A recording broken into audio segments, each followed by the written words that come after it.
Greetings. There almost wasn't enough plus twos. Need better plus twos. Better plus two-age next time.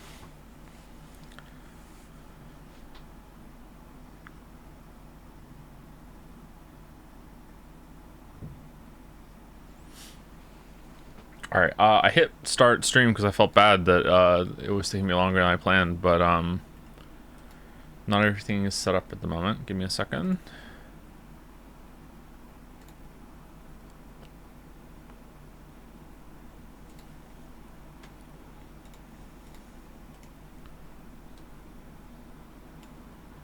How are you feeling? A bit tired, to be honest, but I'm eager to read some more Umineko, but I am a bit tired today. I just took the kids to the candy store, and it was a difficult walk. I'm feeling pretty sore. I got some DOMs from yesterday. From the jam. Which is a good feeling, don't get me wrong, but it's you know, it's still a little physically taxing. But I just had some Undertale lemon cake, so I'm pretty happy about that. So that'll kick in soon, maybe.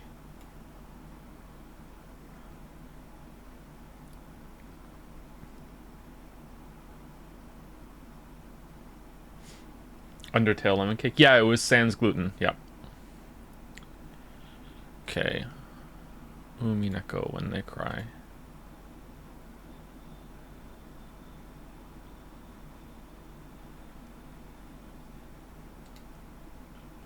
No energy drink? I have it for later. I'm not going to start with an energy drink. I'll have it in first break. I'll have some. I'll have a Red Bull. If you could, would you rename one of your kids to George? Nope. All four of them. All four of them.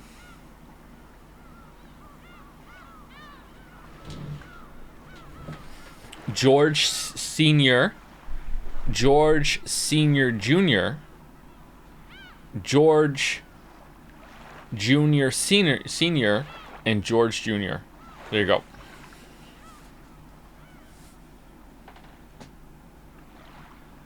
This is the highlight of my week. Thank you, Joe. You're welcome.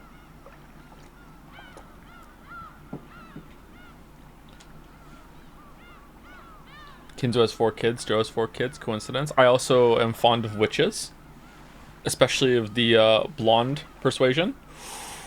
You know what? It tracks. Kinzo, Kinjo, Bitorichi.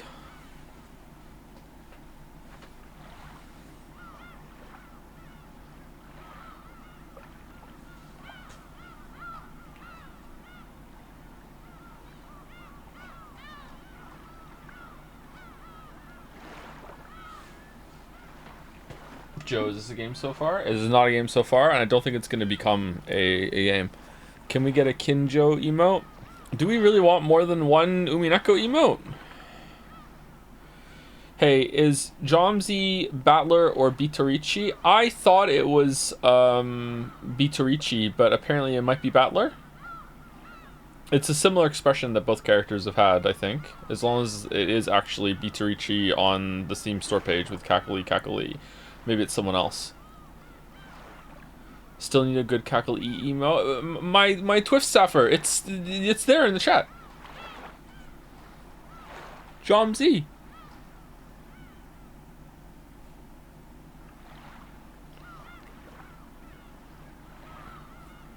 Jom Z.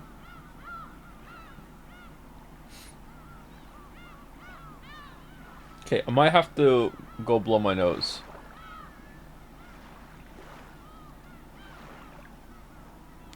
Yeah, for sure. Be right back. 1 second. People have to pile in anyway. Oh, I also need to put my my link out on Discord. 1 second. Let me go do that.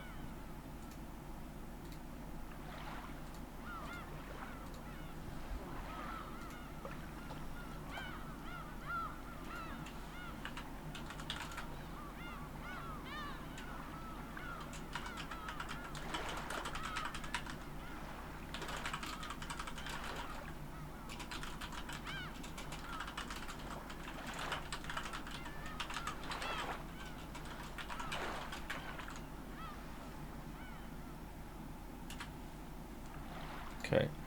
Umineko continues in honor of the fallen VN Steins Gate rip. There we go.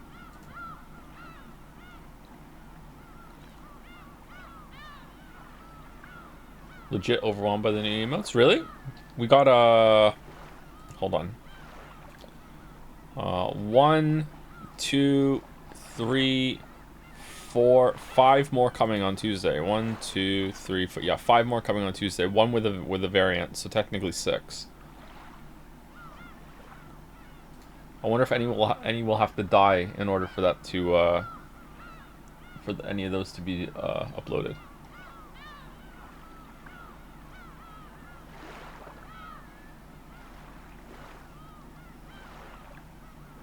What's the Umineko emote? Jomz. Jomz is a Umineko expression.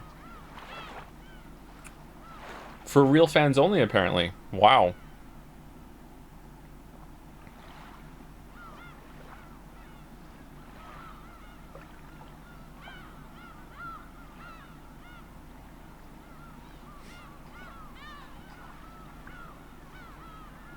Glad to report the cliff won't be this stream. Have a good time. Spoilers, but there is a cliff coming. Okay.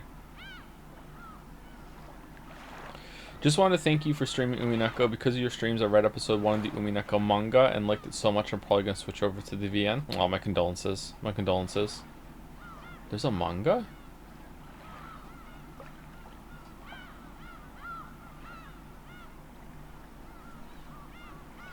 Okay, let me go clear my nose, and then we will say thank you to some people, and then we will commence with the reading. Be back like 1 minute. I wasn't prepared when I hit start stream, sorry. Professional streamer.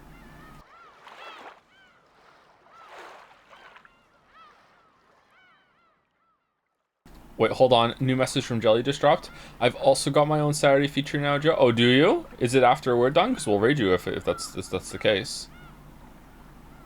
Or was it before?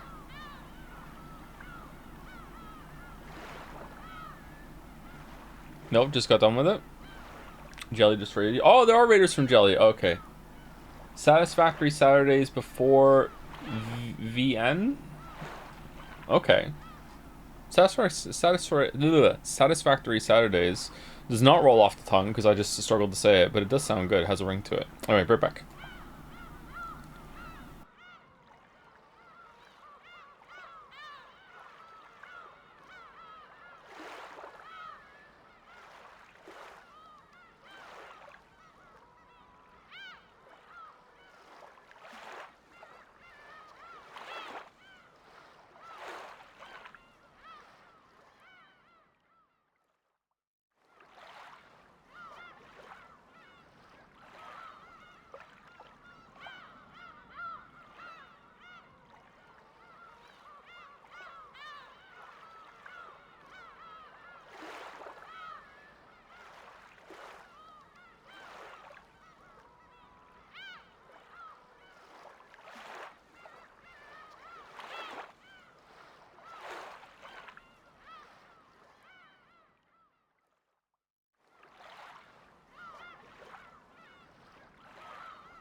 Okay, sorry, there was a plot twist.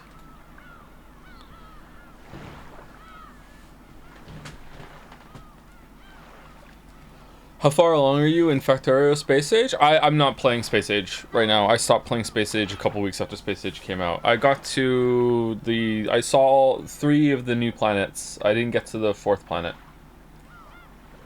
I was enjoying it, but I got to the part where I inevitably get to in Factorio runs where I feel like I need to redesign my whole entire factory from the ground up, and I don't just like moving to a new area and starting that usually, so I feel like I have to tear everything down, and then I just get so overwhelmed by the thought of doing that I just quit.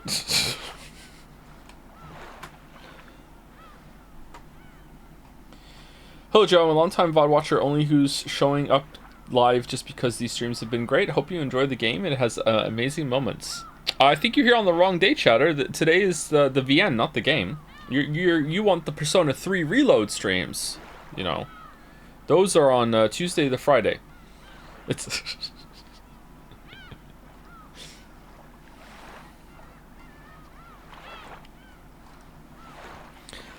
oh man.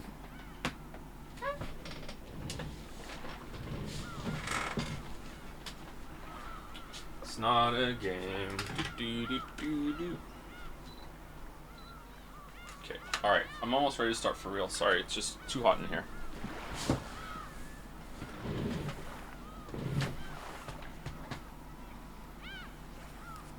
One joke, I don't know why I tuned in Twitch TV dot. Yeah, I know. Sorry.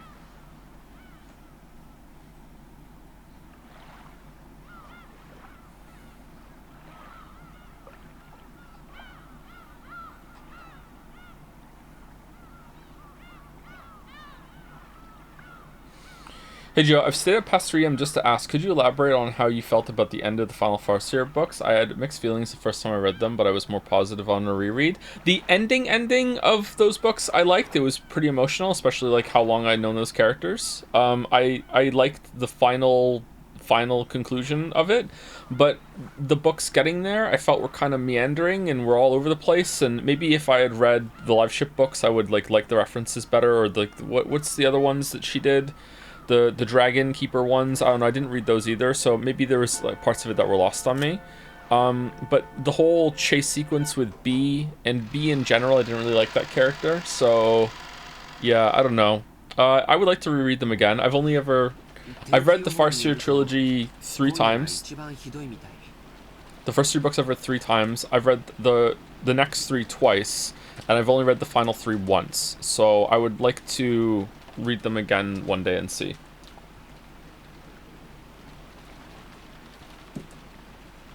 Beatrice? Man, so Umineko pilled.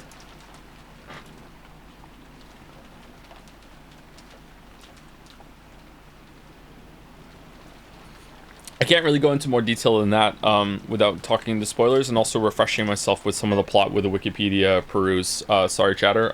So I hope it was worth it to stay up to ask me the question just to get that answer. Probably wasn't. My apologies. Yeah, sorry. Is this a bait stream like yesterday? Was that yesterday that we did that? Oh man, the rain sound is looping. Okay, so I want to say thank you to some people, and also say once again, with, you know, a generous helping of might change. This is a tentative confirmation, so not really confirmation at all. Right now, my understanding is that next Friday, the 31st of January, I will be streaming a bonus round of Umineko with guest star Greg, who will be trading some voices. I don't know if Greg will be here for the entire stream, or if you don't know, Greg is Greg Chun, from what we saw on stream, Date from AI Summon Files. Greg shows up in chat sometimes. We love Greg. We've rated Greg a couple times too. Greg was also a guest award receiver on Jadsea 2023. So I'm going to be on stream next Friday, I think, with a professional voice actor. And I will be reading a story across from him.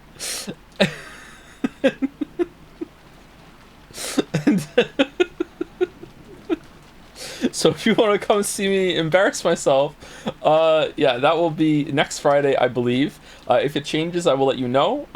You know, we'll see.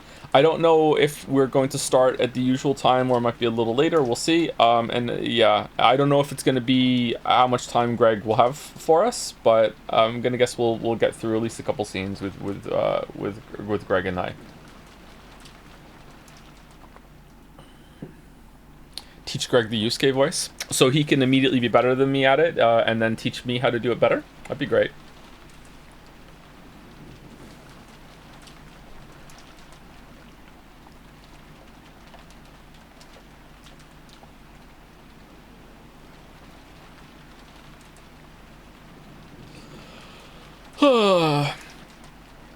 Anyway, so that's what I believe is the plan right now. And then we will probably do 2 Umineko streams next week. So the one on Friday, and then we will do the usual on Saturday. So for some of you, that's like, yay, 2 Umineko streams next week. For others of you, you are saying, yay, only 3 Persona 3 streams next week. So, you know, whichever camp you fall into, please enjoy. Anyway, let me say thank you to some people, and then we will begin our reading. I will try and say thank you to people when the scene breaks, so we don't have a huge amount to go through at some point during break time, I think. Anyway, thank you to Yuda for the new sub. Topical stream meme. Tropical storm meme, maybe today. Topical in 2 ways. For the new sub, welcome to both of you. Thank you, Silwer999, for a new sub at tier 3. Wow, a tier 3 sub. Thank you, Silwer. While the stream was down, too. That's unconventional and bold. Thank you very much. Hopefully you're around to hear this or in the VOD. Thank you, Faux Ryan, for the resub. Why does float for the resub? Thank you, Asur Moth GG, or Asir Moth GG, for the new sub. Welcome, welcome. Thank you, Mouse, for the bits with Happy Umineko Day. Umineko, it's today. Are we all ready for our book club? So welcome to the weekend book club, everyone. I hope that you had a pleasant Monday through Friday. We've all stayed away from the anime and the manga this week, as usual, right? Real books only. What have we been reading?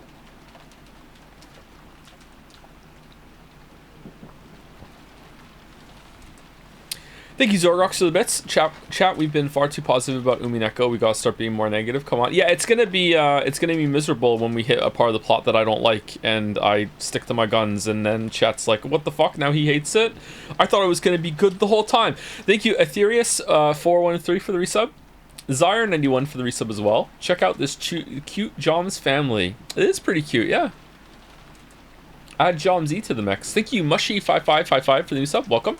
Thank you, Crazo9000, also for the resub. Can we get a quick recap on this game so far, please? Again, you're here the wrong day. This is a lost chatter. Those are the Persona 3 streams that you're probably thinking of. Should I do a recap of the story so far? I don't think I should. I think that if we do that every the beginning of every week, I think it's going to end up being pretty tedious. Although maybe there's some compromise I can do.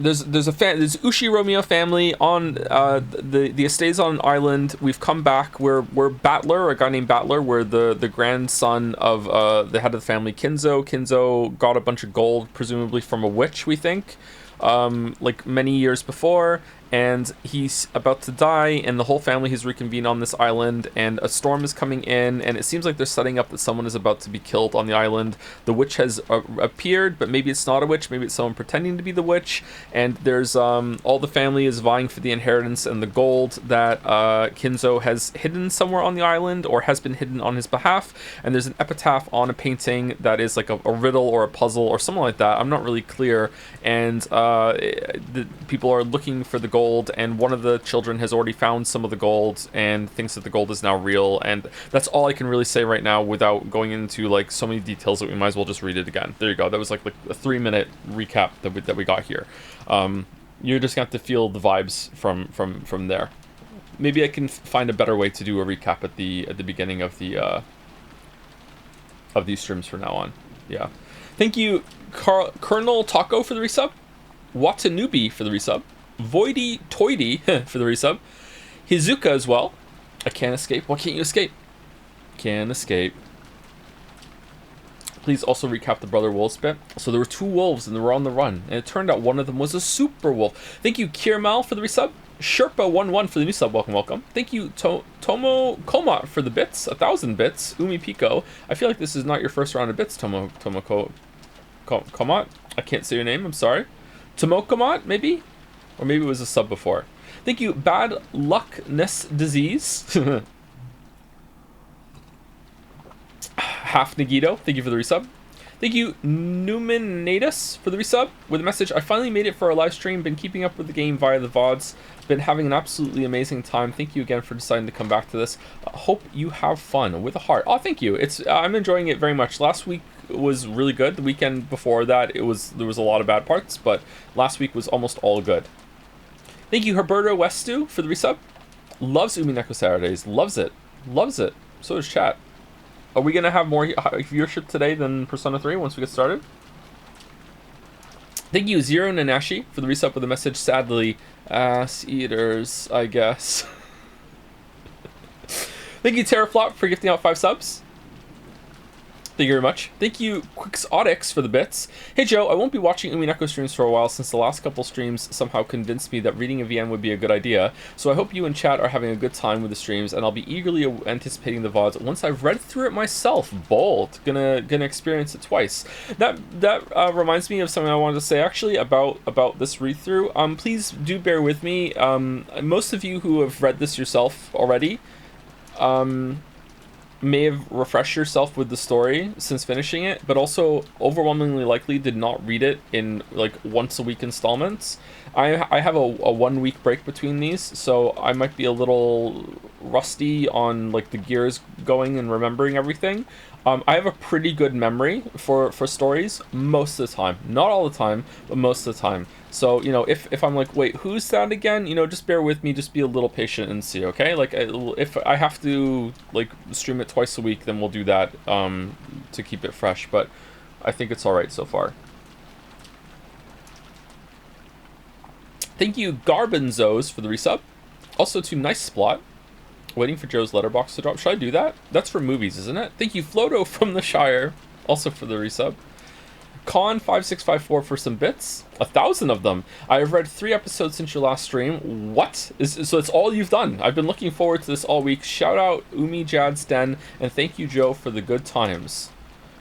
I think Umi Den was requesting that they get a second Umi Den that is only allowed for discussion about the game. Sorry, I'm doing it now.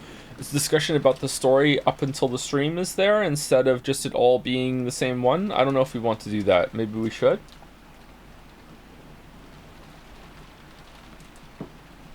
Two Umi Dens? Getting out of hand.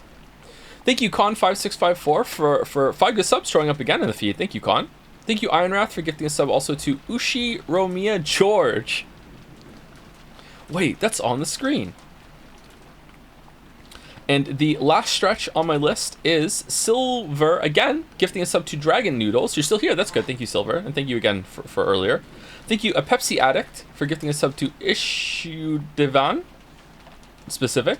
Thank you, Large Primate, for the new sub. Welcome, Large Primate. Something of a large primate myself. Thank you, Not a Robot 4444 for the resub. Thank you also to Kanjir, Con5654 again for another 5 gift subs. Wow. It's Mike, last name Hunt, and I have to do it that way or else there might be a problem. For Timmy, thank you for the resub. Joe, while watching the 80 hours of filler 5 hours of plot game, there was Little Nightmares slander. Little Nightmares clears inside.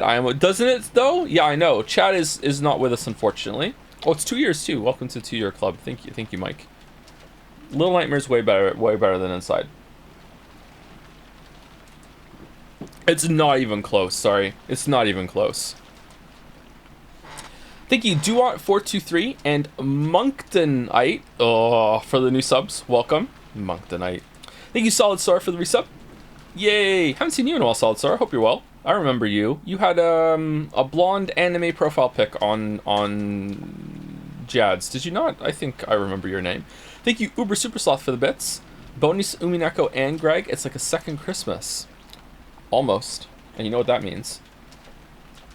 Okay, now it's the real final stretch because some more came in. Thank you, Tomoko Mott, again for some bits. We have to get him to say the line. What's the line? More than, therefore, more than anything else? Will it show up again in the stream? Hopefully. Thank you, Silk Spire, for the resub. Also, thank you to Final Boss J, Silver Keith X for the new sub, welcome. Sodaman FN with the message with some bits. Can you please explain in detail why you don't like that plot point you hypothetically hate, and we'll need 3 reasons why. Oh, man.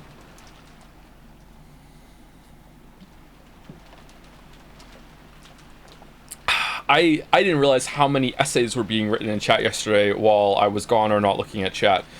Oh, man. Oh, man. Thank you, Ushiromiya Kinzo, for the bits with the message, Bitorichi. Thank you, Cook here, for the gift sub. Fat George Umineko. What? For the new sub, welcome. Golden Kelp, or Kelp, for the new sub as well, welcome. Joe's Retinas for gifting a sub to Yu Watanabe. I feel like I should know... I feel like I should know that for some reason. Maybe I shouldn't? I don't know. Thank you, Professor Asker. Professor Asker here, the opposite of Professor Helper, for gifting out 5 subs. Thank you very much. And the last 2, Grab Racked with a resub, taking a break from my personal thesis hell to watch some Weeb Not Gaming. Very nice. Very nice. Thank you, Tomo Komot, again for the bits. If we keep donating, he will never start Umi. Stop subbing. Stop subbing. Alright, so unless there's something wrong with the sound or anything like that, I'm going to begin reading now. Umiden has requested the channel be a general book den with an Umineko thread. They actually went and read Agatha Christie and have a little book club, Stay Winning Umiden. Oh, okay. We're actually... I don't know if the mod team has made different decisions, but last time I checked in with the mod team, we're actually going to be moving over to Jad's not having threads anymore. So I don't know if that's going to work out, but we could have a book den. We had a book den before, and no one cared enough. But now weebs have learned how to read, so maybe we could. Yeah.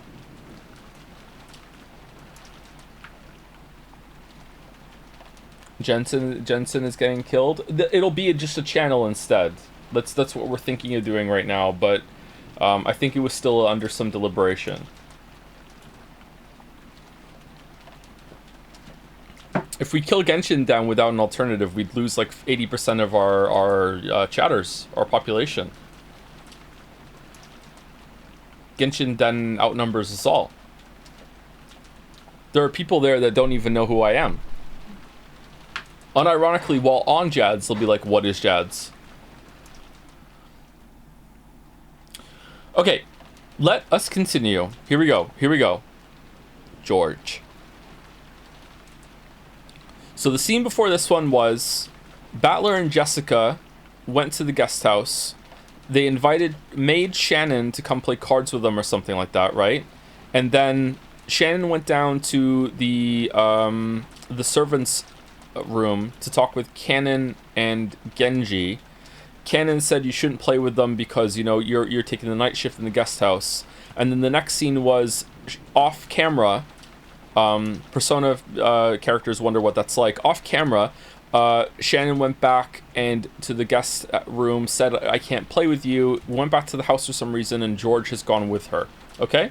So, and now we're seeing that scene after we just saw a scene with Battler and Jessica, I believe, in the room by themselves or something like that, talking about the storm that's coming in. There's a typhoon coming in.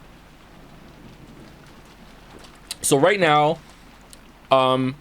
everyone is in the main mansion, except for Battler, Jessica, Maria, Genji, and Cannon, who are all in the guest house, and George and Shannon, who are outside talking in this Paglagoda or whatever the fuck they're called, right? I think that's where everyone is at the moment, unless they've moved off camera. Okay, so here we go. According to the weather report, it looks like it'll be at its worst tonight. It also seems it'll last all day tomorrow, though it should get a little better. Let me know if the sound is too loud. Really? Then maybe the boat won't arrive until the day after tomorrow. I hope that doesn't interfere with your work on Monday. I feel like I've read this before. Haha, I knew the typhoon would be coming beforehand. Shimano? Just in case, I made sure I didn't have any plans for Monday, so it's okay. I may not look it, but I really am the type who can plan ahead in his schedule. Wow, you checked the weather report. What a chad. George puffed out his chest, acting proud. Compared to the calm appearance George always had as the oldest cousin, he now looked amusingly like a little kid. Shannon chuckled at this abrupt contrast. What are these boobs? It's no surprise you're well prepared as someone who will bring prosperity to his company someday. Well, making a company prosper really is a tough job. Money isn't the only thing that's important. I learned that well when studying under my father. Making a company prosper is like owning a castle and leading your subordinates. My dad really loves reading about great leaders during the warring periods of Japan, a hobby that's probably influenced by the fact that he shares Toyotomi Hideyoshi's name. Much of his philosophy on managing businesses comes from talking about them. Did you know?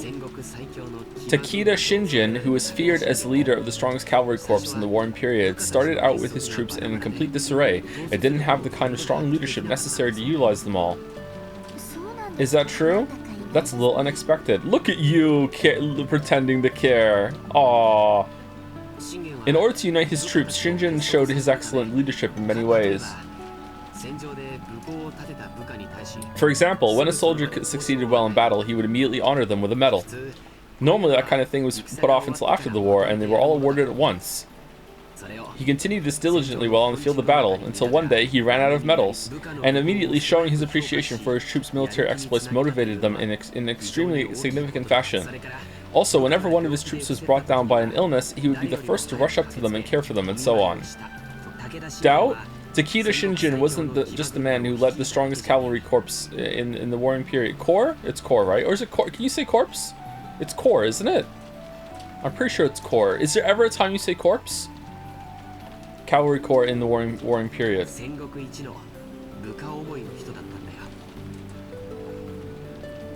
It's corps. I thought it was peak.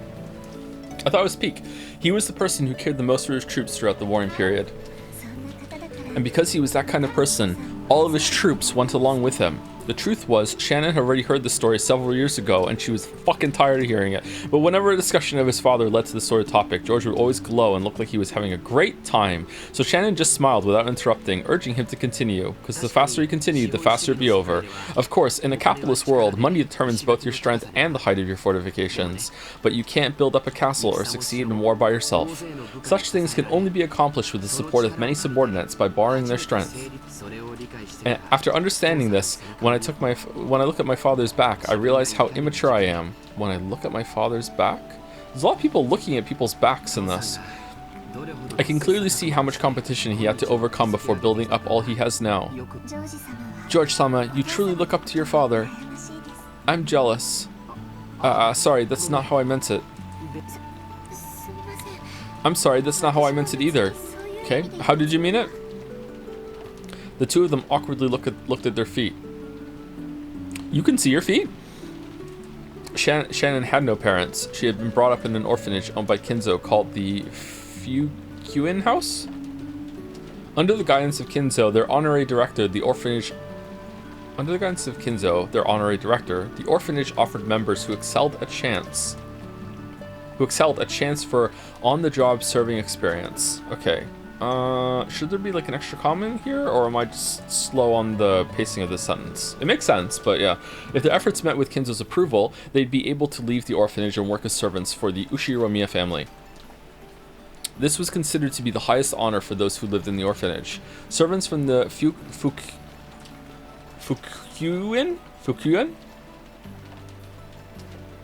It's Fuka, so Fukuin?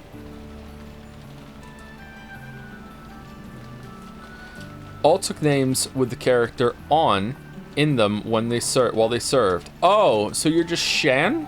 And the other guy's Kan? So Shannon wasn't her real name. The same went for Kannon. All the members of the Fukuin house were orphans. At least they were all people who had been separated from their parents under special circumstances. Because of the Witchers, because of this, the orphans had been taught to think of each other as their only family. That's why it seemed so natural to both of them when Cannon called Shannon his sister. And while it's kind of weird, and while both Shannon and Cannon were working in the mansion today, there were several other servants possessing the On character in their names, such as Manon and Lennon, who often worked on it in a rotation schedule. Oh, so there are other servants. Okay. However, but they're not here right now. However, there were not many servants who stayed with the Ushiromiya family for long. It was standard for them to quit after 3 years, spookily almost exactly on the dot. So you could probably say that Shannon, who had been working for 10 years, was a notable exception to the rule.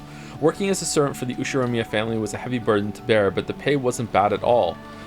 They get paid? Working for a full 3 years would earn more than what was needed to enter mainstream society. That was why, even though the orphans realized what a harsh task working for the Ushiromiya family was, they still hoped to be accepted. Okay, you know what? I'm really surprised that it isn't just... I was getting, like, the servants are in a cult vibe, to be honest with you. So they pay their servants well. Okay, that's pretty base. I'm pretty surprised. That is not the read I had on this. Okay. I'm surprised Kinzo is the kind of man that would pay his servants well. Huh. Okay. Maybe the fact that Shannon managed to continue working for 10 years wasn't because she had more willpower than the other servants. Maybe she'd gotten stuck working for 10 years because she didn't have the courage to say she wanted to quit. So relatable. Kinzo couldn't even trust his own blood relatives, and those excellent servants sent from the Fukuin house were the only ones he could rely on. Because of that, Kinzo would sometimes allow them to wear the family crest as servants under his direct control and have them work close to him. This cannot be the whole story. Or the whole reason. Or, you've been working here for almost 10 years now, right? You must have saved up a lot of money by now. I wonder. It's not like there's anything in particular I'd like to buy, except for some more Bitcoin. After all, a few million yen isn't enough to live off for the rest of your life. The reason you've been working all this time wasn't to hit some target sum? Yes, that's right. I have nowhere to go outside this mansion. And I've been getting along well with Milady and the other young servants. The madam does scold me sometimes, but caring for the roses and cleaning the mansion is fun. But that can't be your entire life, Shannon-chan. No, Sayo-chan. Shannon cast her eyes downward when she heard her real name. She understood what George was trying to say, and fell silent. There's something I've learned as I continue to study even after becoming an adult and a full-fledged member of society. You're so fucking weird, George. What the fuck? A human's life is not as monotonous or as short as we thought when we were kids. All school-age kids have certain fears they can't shake. They wonder whether they'll live the rest of their lives like sleepy classes after a monotonous and boring school day, spending their time in a carefree laziness without anything interesting happening until it's all over. However, life's only like that for underage students. Compared to a human's life, the time they spend as students is nothing more than a blink of the eye, a period where they break through the shells of their immaturity. The inside of the shell might be a hot, suffocating, and boring world, but the world beyond that shell is vast and filled with limitless possibilities. For you with money, maybe. So far, your life has been trapped inside the shell called Shannon. I think you're under the mistaken impression that your life will continue like this forever. That's... Shannon couldn't deny those words. She'd been unable to harbor any clear doubts about her lifestyle, and since she never had any hope or goals for changing herself, she'd lazily continued living the way she always had. And if asked whether this life was satisfying, she wouldn't have been able to nod. She may have been intentionally averting her eyes from the truth. Without George's admonishments, she would have continued pretending not to notice as her real life slipped away, bit by bit, neglected. Wow, good thing we had this talk out here. Life-changing. George-sama. Is it wrong for me to continue living this way? Yeah, it is. Oh, and by the way, didn't you break one of our rules just now? George immediately gave a strict answer, then broke out into a mischievous smile. Mischievous. Shannon already knew what she was being tried for, and she hung her head again, apparently embarrassed. Oh no. Didn't you promise not to use Sama when the two of us are alone? I couldn't obey that as a promise. But if it was an order, I would have to obey it, because I'm furniture. Then it's an order. Yes, certainly, George-san. As Shannon hung her head, her face red, she said George's name again, this time following it with a sigh. Yeah, we know, we heard it, yep. Yes, that's fine, Sayo-chan. George smiled at Shannon. No, Sayo, to praise her small act of bravery. Is there an honorific that's Nara? This short exchange alone made it clear how far back the relationship must have stretched. For a long while, the two talked as if the weather raging about them didn't even enter their thoughts. They talked about the many memories they'd built during their relationship that no one knew about. Every once in a while, a flash of lightning would attempt to interrupt them, but this could sully neither the roses nor the time they spent blushing at each other. Alan? Smash? Glitch?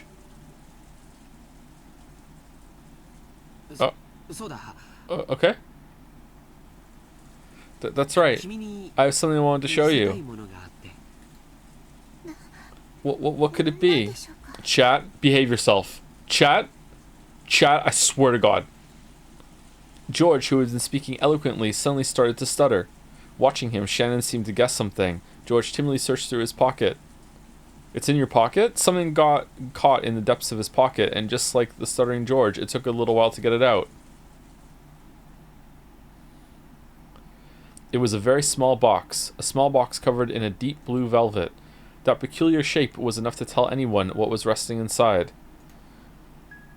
Shannon had prepared her heart somewhat, certain beforehand that this was what he'd been planning. But even so, when she actually saw it, she couldn't avoid blushing once more. George opened the small box, took something out, and held it out for Shannon to take. I want you to take this. I am Arthur, said Arthur. I couldn't accept something so valuable. You can't take it? No.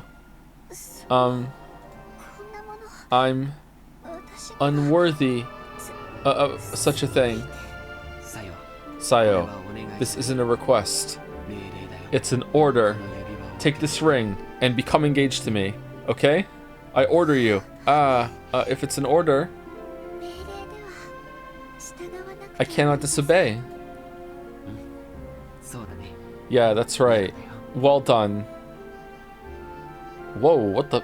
Shannon, not wanting to show her bright red face, timidly accepted the ring from George's hand while still staring at the ground. The ring wasn't a simple accessory. It was a noble object meant since ancient times to be offered to a special woman under special circumstances. Therefore, while George could order her to take it, he could not order anything beyond that. Anything beyond that would depend not on an order, but on Shannon's, no, Sayo's own will. So from here on, I'm not ordering you anymore, Sayo. I want you to give me your answer by tomorrow without using words. I order you. Wait, what? What do you mean? Do you understand? How should I? I won't order you any further, so this isn't an order. But a ring is something you put on your finger after all. If you like it, you can just put it on any finger you choose. Shannon had only pretended not to know. She already understood what he wanted her to do.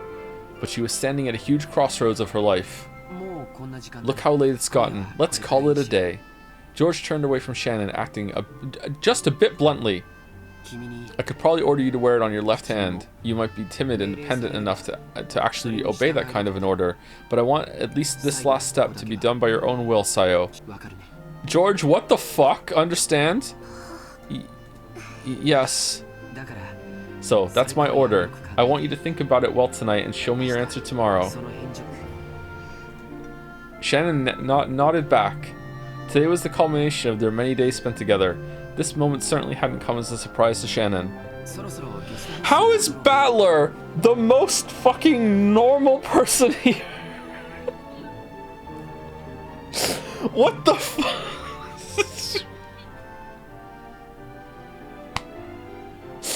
We should be getting back to the guest house soon. If we take any longer, we'll make everyone worry about us.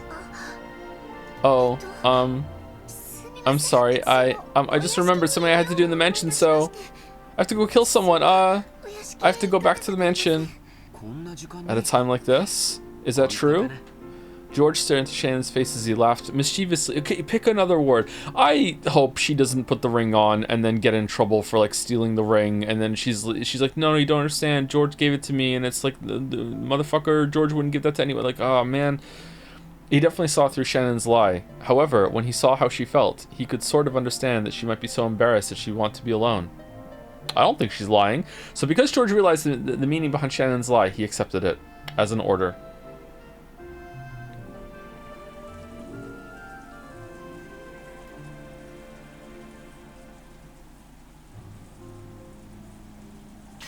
Ah! Oh, shit. Okay.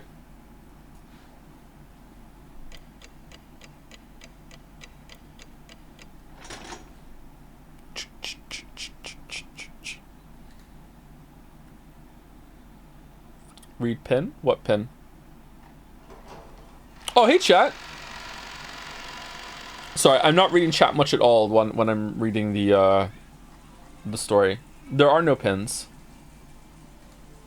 I don't see any pins.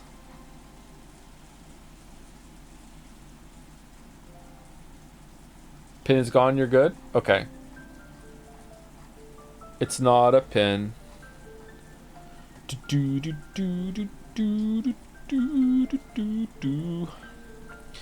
you, LRM, for the resub. I wish Kyrie was my stepmom too. Emphasis on the step. On. Oh, we have more viewers than Persona 3 did yesterday. Nice. Twinkmaster cooked the weebs. Oh, did the microphone cut out at some point? Oh no, we're fine. Okay. What if I don't notice for like a whole scene? Shit. That would be terrible.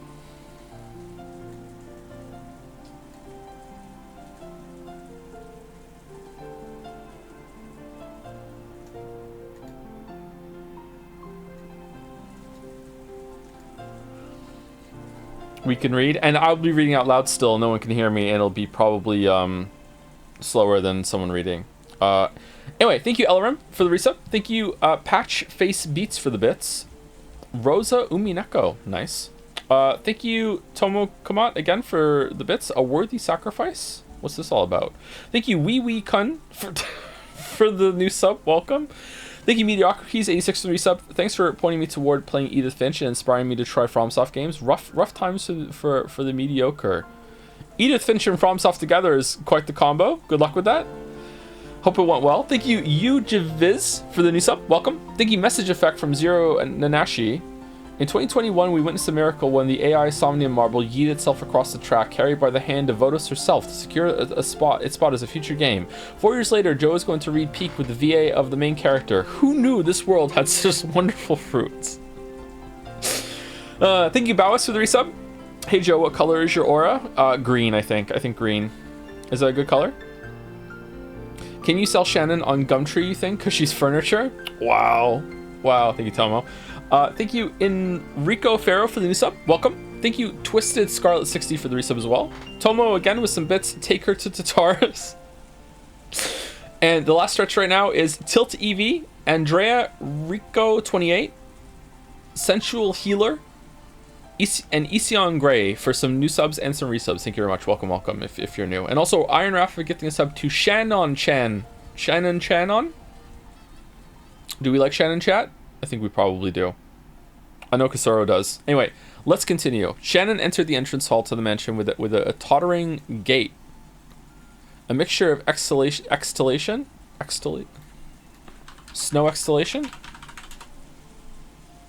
Exaltation. There we go. Wow, I was so far off. Exaltation. Like an exalted orb, obviously. Exaltation. Okay. Exaltation. Why is chat going crazy? Oh shit, that's why. Thank you, Loner Archon, for 40 gift subs. Holy shit. Thank you, Loner Archon. That is a lot of gift subs. Remember when we used to get gift subs and they would be all listed off on the list and I would read out the name of every single person that got a gift sub? Remember when we did that? That was all like morbing for practice for me reading Umineko all this time later.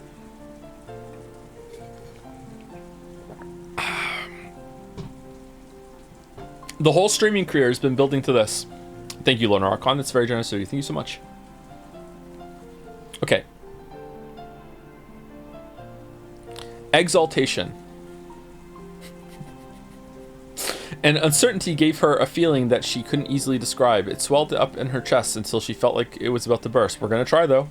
After stopping for a second in front of the servant room to take a deep breath and calm her heart, she opened the door. Inside, Goda... Oh, she's not in the mansion. She went back to the guest house. Inside, Goda, who had been ordered to take the midnight shift at the mansion tonight, was absorbed in a worn-out crossword puzzle magazine. I hate crossword puzzles.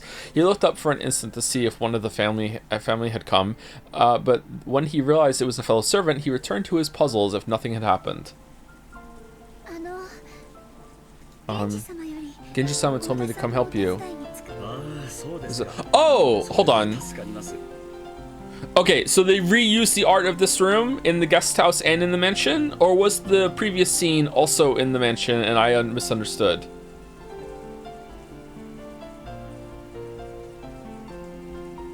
There are two rooms with the same background? Is it not slightly different? If it is, I can't tell without seeing it. Okay, so she is back in the mansion. All right. Is that so? That's a relief. I was just about to go check that the mansion was fully locked up, but I felt uneasy about leaving this room unmanned. After all, Kraus-sama and the others' meeting looks as though it will continue for quite some time. They might request some tea at any moment. That's true. Then what shall we do? Should I watch over? In that case, forgive me, Shannon-san, but I ask that you patrol the mansion. I thought that you had the shift in the guest house, or is that past at this point? How long were you out with George? Maybe I'm not remembering it properly. I will stay here awaiting the family's orders. Yes. I thought all of Kinzo's, like, marked servants were banished by Kraus to the guest house tonight. I thought that's what happened. Shannon was slightly disgusted. Even though she'd come here to help out as a favor, she was casually being forced to do the job of the person actually on duty. Ooh, I'm really surprised that you have opinions. Wow, furthermore, after one-sidedly forcing that task on her, Goda returned to his magazine once again and became immersed in his crossword puzzle. Starting to think that Goda is maybe not a nice person. Shannon bowed her head as a token sign of respect for her elder, then left the room to patrol the mansion. Thanks to her being a bit ticked off, she managed to suppress that floaty feeling she'd been having until just now. Man. Goda's so bad that it can ruin the high of just being proposed to? Damn. And anyway, she couldn't let Genji or Kanon see her looking like this. She wanted a little time to herself until her heart calmed down, so maybe going on patrol wouldn't be so bad. Shannon patrol, whenever you're in trouble. She began to hear tumultuous voices of the family discussion coming from the dining hall. Someone was speaking at great length, only to be interrupted by someone else. This second person also began to speak in a very long, drawn-out fashion. Yep, it's this game. Until yet another person interrupted. I mean, the story. That kept on repeating. It was as though their displeasure was seeping out through their voices. She'd been told to go to the guest house, so it would be bad if Kraus discovered her. Ah, okay, so I did remember right. Alright, so she's here off the books. Interesting. Thinking this, Shannon dashed past the dining hall. Then she went along a prearranged route through the dark mansion, checking that all the locks were secure. Why? Why bother? She walked down the hall, checking each window. There were no humans on Rokken Jima other than those connected to the family, so locking up didn't really serve much purpose. Okay, alright, thank you. No one had been in the habit of locking up at the Ushiromiya head family, at least not until Natsui had scolded them for being careless. Natsui is my favorite System of a Down song, by the way. The metal fixtures on the windows were ice cold, and as she checked them one by one, the glow in her heart seemed to cool down. Loading? The hell was that? At the time, she thought she saw something twinkling across the hall. Twinkling? How could anything be twinkling through the darkness of the hall? She figured she must have been imagining it, but she still held her breath. Grasping a curtain, she fearfully gazed down the hall. However, other than the occasional crack of thunder brightening the hallway, she was unable to glimpse any flicker again. It must have been her imagination after all. Maybe her heart was so agitated that she'd seen something that didn't even exist. Shannon went back to checking the windows. However, a certain unnerving memory was resurrected in the back of her mind. It was that ghost story which had been passed down amongst the servants who had served the Ushiromiya head family. Uh-oh! Don't think of ghost stories. Never think of anything. Okay, here's some advice from someone who's older, chat. Ghosts will always wait until you're starting to think about ghosts. Ghosts don't strike unless you're already creeped out. They can tell. They're like dogs. They can smell fear. And once you start thinking about ghosts, that's when the ghosts show up. So you gotta be careful, okay? The mansion had two different masters, one of the day and one of the night. Beatrice, the master of the night, would sometimes fly around the mansion in the form of sparkling butterflies. That was the story. Come to think of it, didn't Canon-kun once say he'd seen it with his own eyes? Didn't you say you didn't believe in ghosts? That's how I keep the ghosts away. Okay? Keep up. I'm telling no lies.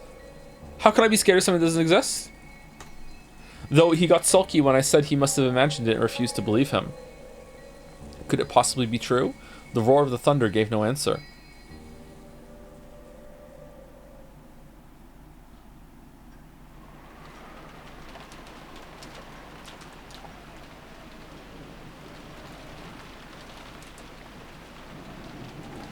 Torichi. Who's lighting these lamps? Are they gas powered, do you think, or electric?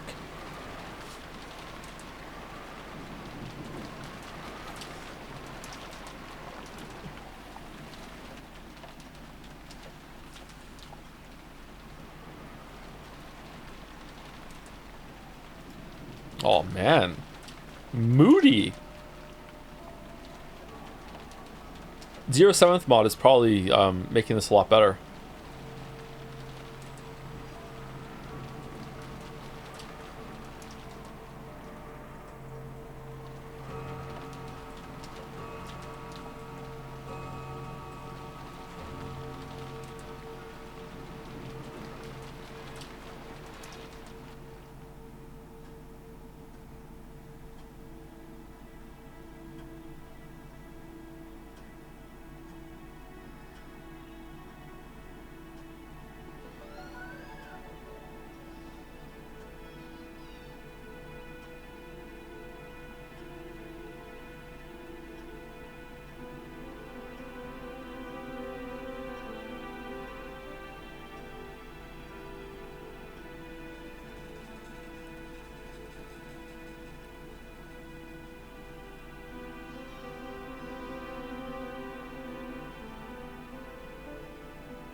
Those footsteps?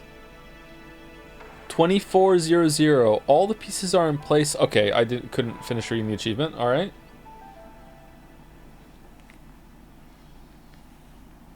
Is this the end of episode 1? We did it.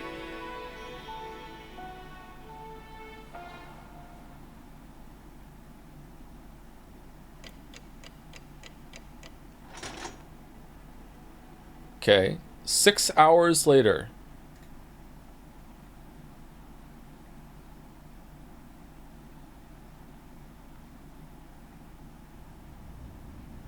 The second day, October 5th, 1986, 1986, 10-5. 1980s Japan. Genji tightened his bow tie and looked outside through a crack in the curtains. Maybe the rain had died down a tiny bit since the previous night, but the thick rain clouds didn't seem like they'd be letting any trace of the morning sun get by. The morning was dim and far from refreshing.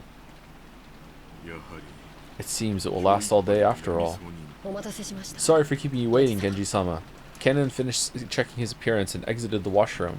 On their normal schedule, it was rare for anyone to have to suffer going straight from a midnight shift to an early morning shift. They were on a special schedule for the 2 days of the family conference. Okay, that's good. Okay. Damn. I gotta say, it is overly verbose, and the pacing, you know what, the pacing hasn't been that bad since we got to the island, I gotta say. But, like, I often, like, have a question, like, you know, like, this seems like very strenuous work, because, like, all these shifts, like, they worked all day and then worked all night, like, what the hell? And then they answer it, like, almost right away.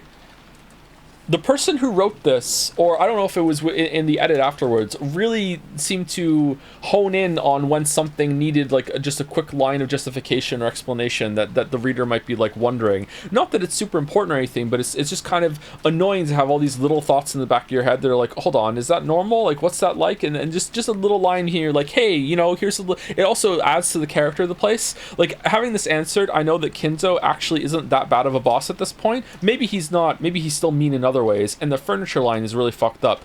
But in some ways, he seems to be not the worst employer in the world. So yeah, I'm pretty happy about that. It's adding some character. However, unless the typhoon passed today, the relatives' stay on this island would last until tomorrow. Cannon thought it best to be prepared for the special schedule to last an extra day. The two of them left the guest house opening their umbrellas. The rose garden had been devastated by the wind and rain on the previous night. Even though they'd spent several days making it beautiful to welcome the guests, one stormy night was enough to ruin it, except for that one flower with the ribbon tied around it. Spookily, it had survived. Cannon sighed. The two headed for the mansion. They were supposed to meet up with Goda and prepare breakfast. Goda was such a perfectionist that he probably had already woken up and was probably already preparing a breakfast as exquisite and elegant as glasswork. Now, he's probably still doing a crossword puzzle. 4-letter word. Someone who really likes anime. They reached the overhang by the entrance to the mansion and folded up their umbrellas. Genji took a bundle of several keys from his pocket and unlocked the front door. Did Shannon not make it back to the guest house? Where is Shannon? The Ushiromiya family mansion was the only thing on Rokken Jima, so in the past they hadn't been in the habit of locking up. However, Natsui had ordered that the mansion be locked up from midnight to early morning. Okay, why? Are you paranoid? Or what? What did you see? Ever since then, unlocking the door in the early morning had become part of the servants' morning shift. This task had been given to Genji and Cannon so that Goda could start preparing breakfast as soon as he woke up. Silence had fallen in the mansion, giving the impression that the mansion itself was still asleep. Well then, let us begin the morning chores. Yes, sir. The two of them split up and began opening the curtains throughout the mansion. If the curtains stayed closed, the mansion would remain enveloped in faint darkness as though it was still trapped in the previous night. Following a well-rehearsed procedure, Cannon went around the mansion, opening the curtains for one window after another without having to retrace his steps once. Okay, and if I go back on the list, it doesn't change what's there. Okay. Even with this horrible weather, drawing the curtains made it feel just a little bit like morning. While doing that, he passed in front of the kitchen. Even though he hadn't smelled anything yet, his stomach started aching for some of Goda's prized cooking. Good morning. Okay, so the servants eat Goda's food too? A little surprised by that as well. I thought maybe Goda would only make food for the people, the guests. Maybe he makes a more casual meal for that. He tried to greet Goda, who should have been getting breakfast ready, but Goda was nowhere to be seen. The kitchen was darkly lit, and not only were the curtains not opened, but the fan wasn't even running. It was still cold without a trace of a fire being lit, so of course there were no signs of breakfast being made either. Is Goda dead? Oh, Shannon killed Goda for ruining the vibes of her engagement. Oh man, you know what? Not guilty. Though it would have been inexcusable, perhaps Goda had overslept. Even the servants are only human. They sometimes sleep in and show up late. And in the rare case that such a thing happens, it's part of a servant's code to hide the unsightly scene before anyone notices, smoothly cover it up, and make sure the family never even realizes that anything has gone wrong. Based. Cannon took the receiver of the phone that had been fitted to the wall and dialed the number for the extension line in the servant's sleeping room. He couldn't hear that characteristic sound of a dial tone. Cannon tried picking up the receiver again, but even so, he couldn't hear the usual dial tone. He tried dialing again, but it had no apparent effect. Could the lightning last night have damaged some machine, breaking the extension line? Okay, so I feel like I know the answer to this question, but I just want to make absolutely sure, because maybe there's some underground cable tech that I don't understand. It can't be that. This island has to have its own generator, right? It's not close enough to the mainland that do they even have electrical cables that go underwater like that? That's probably not a thing, right? So it must have its own generator for electricity.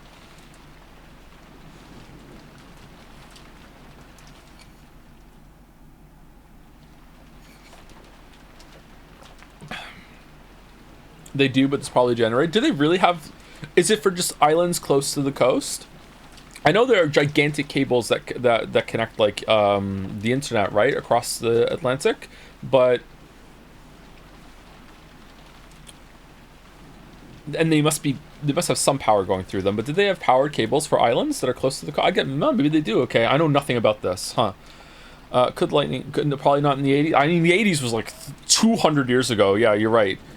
The equipment in this mansion was all worn out. Cannon fully understood that even the smallest thing could have caused it to break down. He gave up on trying to wake Goda with the phone and dashed over to the servant's sleeping room.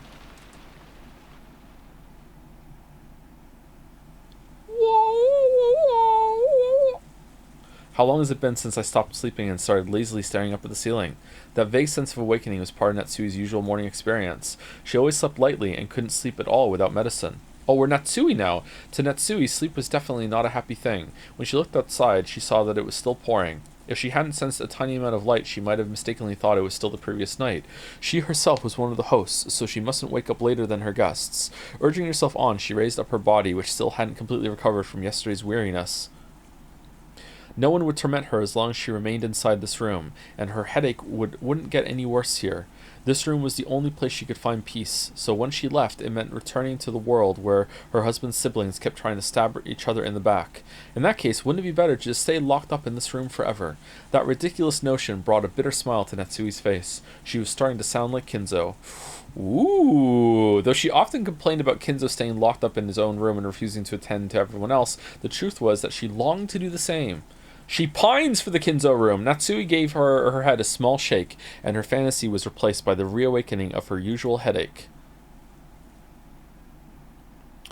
Man, are they, like, say usual, but, like, is it chronic, like, even when they're not visiting? Isn't this upside down? Believe it or not, our house has a keyhole like this to the basement, and, one time I got a lockpick set for myself to practice, and I tried to pick the lock because it didn't have a key, and I accidentally locked it, and then I couldn't get into the basement, so I had to sit there for, it was like a boss battle. I had to sit there for like 30 minutes until I unlocked it again with my lockpick set, but I did it. That's the most important thing. I did it.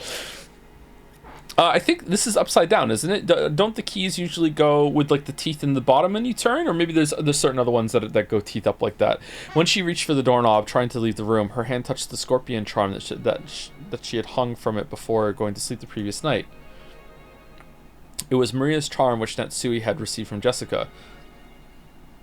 Didn't Jessica say something about it having the power to repel magic, telling her to hang it from her doorknob? Maybe it was thanks to the charm that at least this room had been protected from the malice of her husband's siblings. As she thought this, her mood began to get a little more cheerful.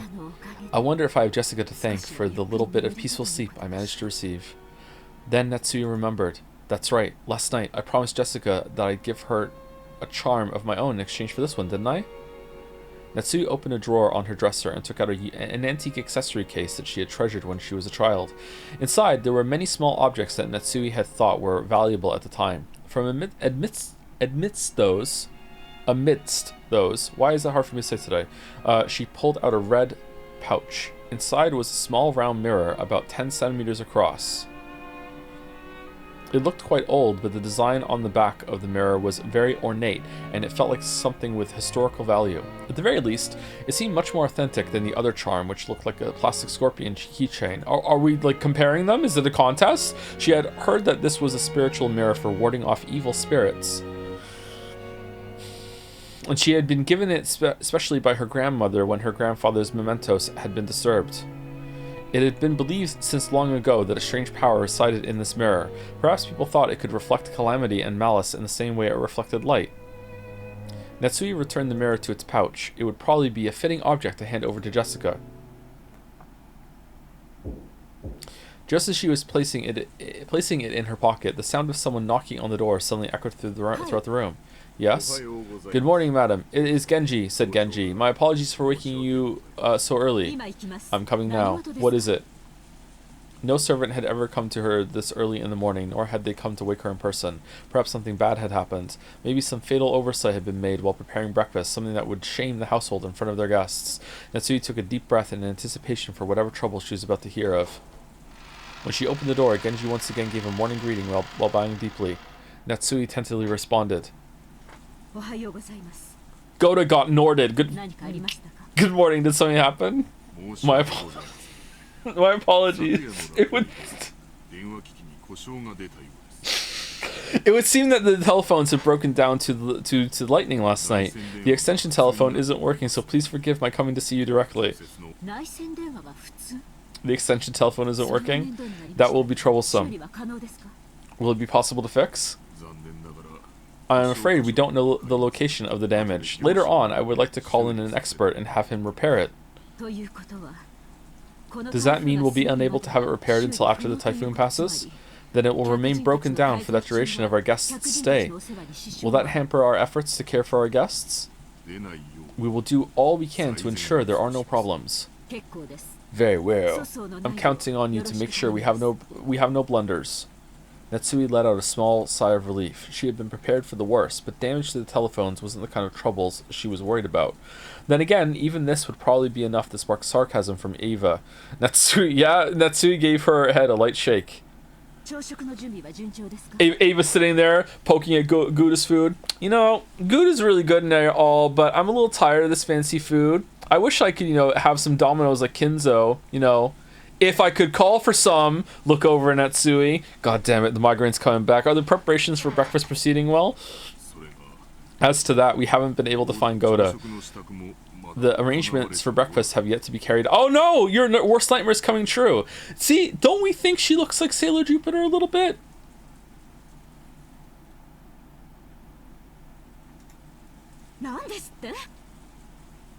What did you say?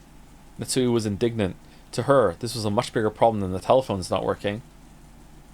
And despite that, this piece of information was the part that had been postponed. Why did everything go well most of the time and then come to something like this when the relatives were visiting? Natsui put... Okay, I think I did read it right. Natsui put her hand to her forehead and shook her head.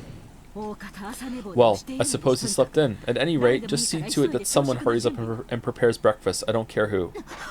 What? Natsui exited into the hall and turned around for a second to close the door to her room. The creepy thing she saw there silenced her completely. What creepy thing? What? It was an unpleasant sight, as though someone had dipped their fingers in a reddish-black liquid and scratched at the door around the door. Oh, that's fucking creepy! What the fuck? What? It was probably some sort of awful prank, arranged by some person who wanted to make it look as though they tried to force the door with bloody hands. Some thing walked around the house and tried to open every single door, and they couldn't because of the scorpion charm on hers? Damn! What? What sort of prank is this? How awful. I also just noticed it as I came to call you. I will clean it later. Perhaps. This is a vulgar joke by one of the guests. Disgusting, truly disgusting. Who in the world would pull such a childish and disgusting prank? Imagine lying in bed and your door's closed and you can barely see in the darkness the door, that the doorknob is kind of just moving just a little bit as you're staring there at night, and you see the doorknob just kind of moving just a little bit, and you're not really sure if it's moving or not, and then you hear a little thump on the door maybe, and then you're like, and then it stops and you're like, oh okay, it was nothing, and then you go to sleep, and then you wake up the next day and you go outside, you open the door, and you've kind of forgotten about it, that it happened, but then you look at the doorknob when you come back to the room after the bathroom, and there's like all these little scratch marks around the doorknob, and you're like, wait, what?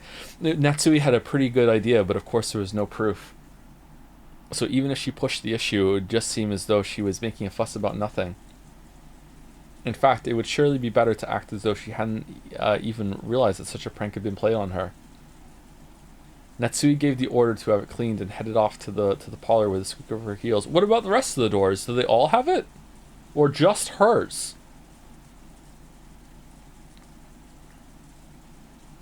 When Natsui and Genji arrived in the parlor, Eva and Hideyoshi were already there. Where's Yoshi? I don't see him. Good morning, everyone. Morning, Natsui-san. I heard Goda-san would be making us breakfast too. My stomach's been getting all excited since I woke up. When was that? Whoa! After all, it seems food is all you can look forward to at the head family household. Giggle, giggle. Giggle E. I'm pleased to see that you two are in high spirits so early in the morning, Eva-san. With a weary expression, Natsui returned Eva's gaze, which was fiercely competitive despite the early hour. Then Cannon jogged in. Jogged! After bowing in apology to the relatives for running inside the mansion, he noticed Genji and told him something in a small voice. Canon. Have you still not found Goda? My apologies, madam. I went all over the inside of the mansion and the guest house, but I still haven't found him. Where in the world has he gone? At any rate, breakfast is a higher priority than finding Goda right now. No, it's not. People are missing? See it too immediately. Yes. Ken glanced at Genji. It seemed he had something else to report, but was uncertain whether or not the words should come from him. Genji nodded and decided to give the report himself. Madam, it is not only Goda. Your husband is also nowhere to be found. My husband? Oh, so is he dead and he tried to get into the room to see you, or is he bleeding somewhere and it's only your door? I feel like we would know if it was more than your door with the blood on it. Huh. Okay. Yes. Even before. I mean, I'm assuming it's blood. Maybe it's Bitarichi just running around putting red ink all over the place as it, to own the libs. Even before visiting you, I went to his room to tell him that breakfast wasn't being prepared, but I did not find him there. Furthermore, he is not the only one missing. What? Rudolph-sama, his wife, and Rosa-sama are nowhere to be found. Not in the guest house. Did they morph to another reality, and in that reality you're the ones that are missing? What the fuck's going on? Not in the guest house nor the mansion. Now, hold on. Chat. You might be like, Joe, there's not going to be any morbing in this story. Come on, morbing was just for that. Do you know how many fucking games and stories we have done on this fucking stream that have ended up being just fucking morbing with extra steps? At least 3. Yes, they were not in their rooms in the guest house either. When she'd heard that Goda alone was missing, she'd assumed he had slept in or was loafing around somewhere. However, now that she'd learned that several of the relatives were also nowhere to be seen, she began to take a slightly more optimistic view. Ava's gonna be fucking pissed. You can't even keep your guests safe here. What are you doing, Natsui? Could last night's family conference have continued all night up until the present moment? I don't know, ask them. If so, they might have wanted to cool their heads after being shut in a stuffy room. Going out for walks on their own through the rain. The part about cooling their heads really sounded like something Kraus would say.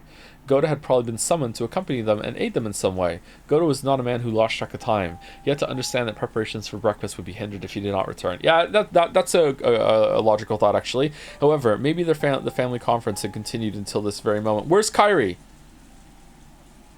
I want to see Kairi with an atmosphere that would make it hard for anyone to slip out. Yes, that theory would be quite convincing for Natsui. She remembered the illusion she'd felt that morning, as though the previous night had never ended. When she learned that the feeling wasn't just an illusion, she once again took a deep, weary breath. After all, that banquet of filthy vultures circling Kinzo's property was still going on. Perhaps they are still discussing the inheritance somewhere in the garden, or maybe the beach. Without Ava?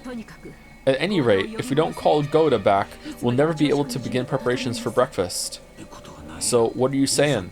Are Nissan and the rest still continuing their discussion without us? She had planned to say it in a small voice, but Hideyoshi overheard Natsui and managed to grasp the situation. Nissan and Rudolph sure are tough. Maybe it's just youth in Rose's case? Just a bit after midnight, the two of us were so tired that we headed back to bed.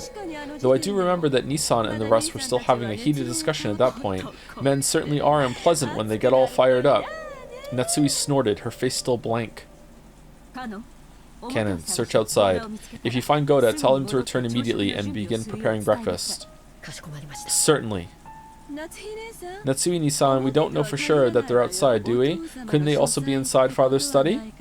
Oh, I see, that's certainly possible. I don't know what path their conversation took, but there's certainly a chance they moved to Father's study and let them in on the discussion. Anyway, can we have some cornflakes? I can't imagine that Father would willingly let them bring such a detestable topic into his study. You really think so? Well then, there's nothing we can do. I'm sorry, Genji-san and Kanon-kun, but could you search outside? It wouldn't be that strange for Nissan to suggest they go for a walk to cool their heads. Are you like purposely trying to like override her by saying the exact same thing, but now she's listening to you instead of Natsui, or what? Even in this weather, I'll go to Father's study. Who knows, they might actually be there after all.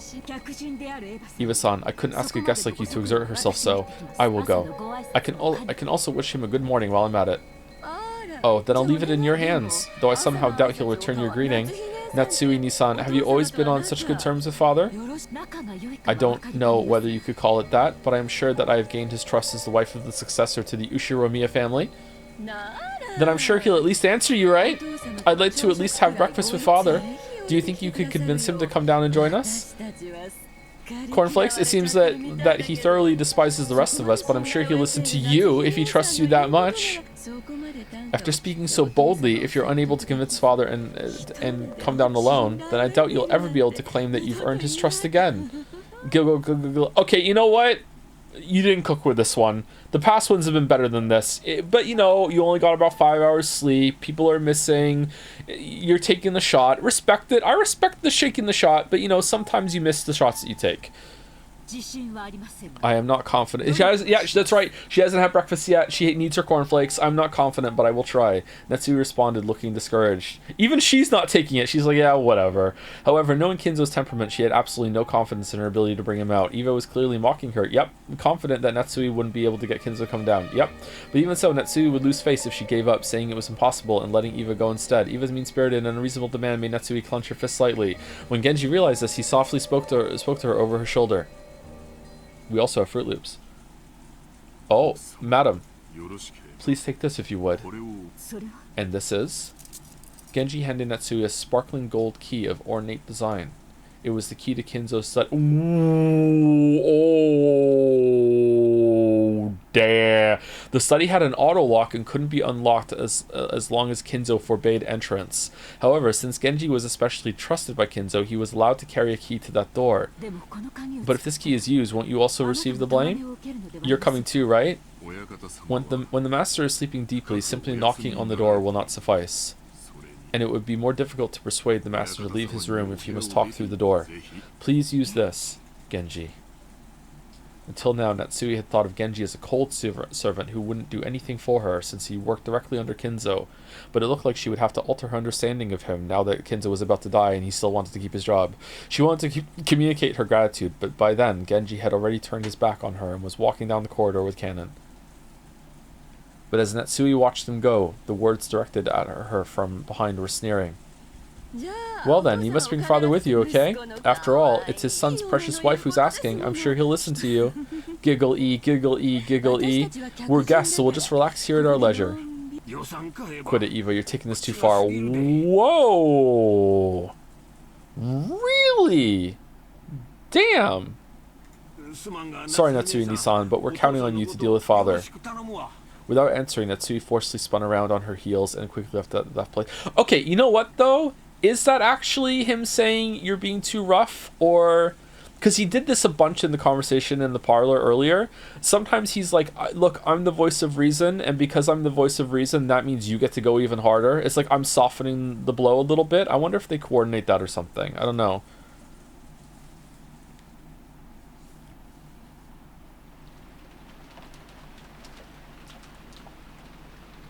After all that excitement the previous night, there was no way anyone was going to wake up early. Okay, I think we're back with Battler now. So scene change. Scene change. Thank you again, Lone Rockon, for the 40 gift subs when the last scene change was here. That's so many gift subs. Thank you so much. Thank you, Lamp TD, for the new sub. I think that's it. Clamp for the new sub. Welcome. Thank you, Jam to Go. For the new sub. Welcome. Thank you. Thank you, Gamphius, for the resub as well. Thank you, Cybermonk, for the bits. I'm usually a VOD boy, but I've been able to tune in because I've been having a shitty 2025. As such, therefore, more than anything else, I've been looking forward to this stream all week. You are one of my favorite streamers, and you have an uncanny ability to make almost anything entertaining. Even Persona 3? I'm sorry, Persona 3 fans. I'm sorry. Even Life is Strange 2? No, that's too far. That's too far. I certainly wouldn't have found out about all these weeb games if not free. Oh, there we go. There we go. There's the punchline. All right, thank you, Cybermonk. Thank you, Cybermonk. That was a nice message. Thank you. Thank you, Shoe Plastic, for the new sub. Thank you very much. Thank you, Silver, again, for the bits. I needed tier 3 because I can't do betting, and I want to earn a marble. If only I... sorry, something moved there. If only I beat my Twitch prejudice when I initially started during 999. I would have so many coins by now. Nice to finally be an official viewer. Oh, thank you, Silver. I hope you get your marble. Oh, so you're in one of the areas that you can't do betting, or you just don't want to? I'm surprised that fake like channel point betting is banned in some places. That's weird. Thank you, Azak55. I think that's right. Azak55 for the new sub. Welcome. Thank you, Mick Skies for the resub also. Thank you, Broadsworn for the resub. Hey Joe, thanks for the streams. Been lovely to have something to watch during what's been a pretty tricky part of my life. Enjoyed the Weeb game, smiley face. Seems like a lot of people are having some difficult times in their life at the moment. I'm sorry to hear that, everyone. Seems to be something of a trend. Is it just New Year blues, or the world's in kind of a downturn at the moment, or yeah? Anyway, I hope it goes better for you, Broadsworn, and for some of the other people that are having some issues at the moment as well. Thank you, Pincerata, for the bits. I unironically got so invested I forgot to send some bits. Joms, I love the atmosphere of this part of the VN. Yeah, it's going quite well, actually, considering that this okay, air quotes, just a VN. I don't mean that condescendingly, but you know, usually it's the text that it leans on, but it had some vibes there for a second. Thank you, Dolomitos, for the resub, or Dolomitos, one of those two, hopefully. Umineko hype, Umi Pico, and thank you, La Roche Monty. Haven't said that in a while for the gift sub as well. Thank you so much, La Roche Monty. Good to see you again. Oh man, I am sore today. Holy shit. I love how everyone, including chat, collectively understood the gravitas of Genji handing Natsui the key to Kinzo's study because of all the setup. I'm loving this so far. It's good, isn't it? I'm surprised.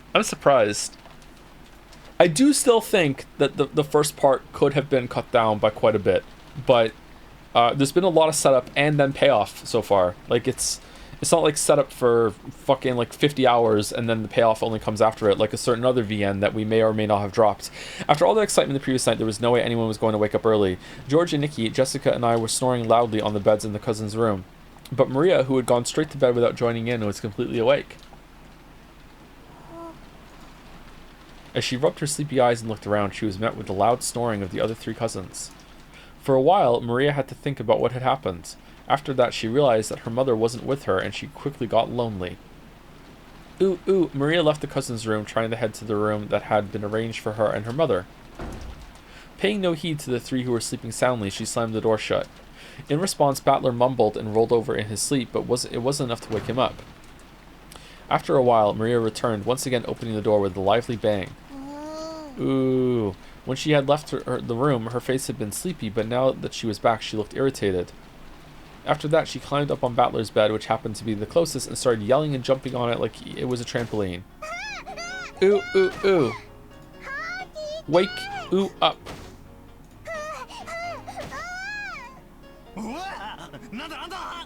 Whoa, what? Is it an enemy raid? Surround them! To battle! After making sure I was awake, Maria moved over to George and Nikki's bed and started jumping on that too. In that manner, the three of us were all greeted with an extremely pleasant awakening. Thanks for waking us up, Maria-chan. Aw, George is awake! Aw, the day is looking brighter. You stopped us from sleeping after that late night.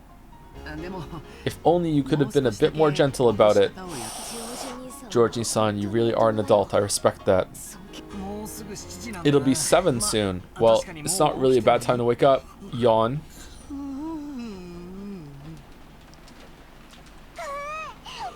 George is so good at sleeping, genuinely inspiring. Says Sound of Rain. Oh, this is your scene. Mama's not here. Ooh. Aunt Rosa? She wasn't in her room? I wonder if she's already woken up and gone to the mansion. Not here. Ooh. Mama. Ooh. Maria kept groaning, ooh, and looking unhappy. She didn't exactly seem lonely because her mother wasn't around. That's not my joke, by the way. Someone did that in a resub or a bit message last week. So just want to be clear. Not my joke. She didn't exactly seem lonely because her mother wasn't around. It was more like she was irritated and thrown off balance because her mother wasn't where she'd expected. If we just tell her where her mother was, that alone would probably calm her down. But unfortunately, we had no way of knowing where Aunt Rosa was right now, except that she wasn't here. Anyway, it's time for breakfast, so let's head over to the mansion. That's right. Maria, let's go to the mansion together, okay? I'm sure Aunt Rosa will be there too. Ooh, Mama's in the mansion? Then I'll go there. Yeah, I guess we should go to the mansion. Our parents have probably already gone there. Maria regained her usual composure so completely. Her earlier tantrum now seemed like a lie. Alright, let's go to the mansion. We got dressed, left the room, and headed for the mansion. We're going to the mansion. What is this, rain? We're walking to the mansion. We've arrived at the mansion. Once more there was a knocking sound on the study door, but there was no answer. He seemed to be sleeping still, and I could not wake him. If she went back downstairs and said something like that, Eva would probably be amused and triumphant. And even putting Eva aside, it was problematic that Kinzo had stayed shut away during this entire once-a-year conference, not even coming down to greet anyone. Even the family head, no, especially the family head, couldn't fail to make an appearance. I wonder if I can convince him myself. Natsui readied herself and used the key that she'd borrowed from Genji to open the door.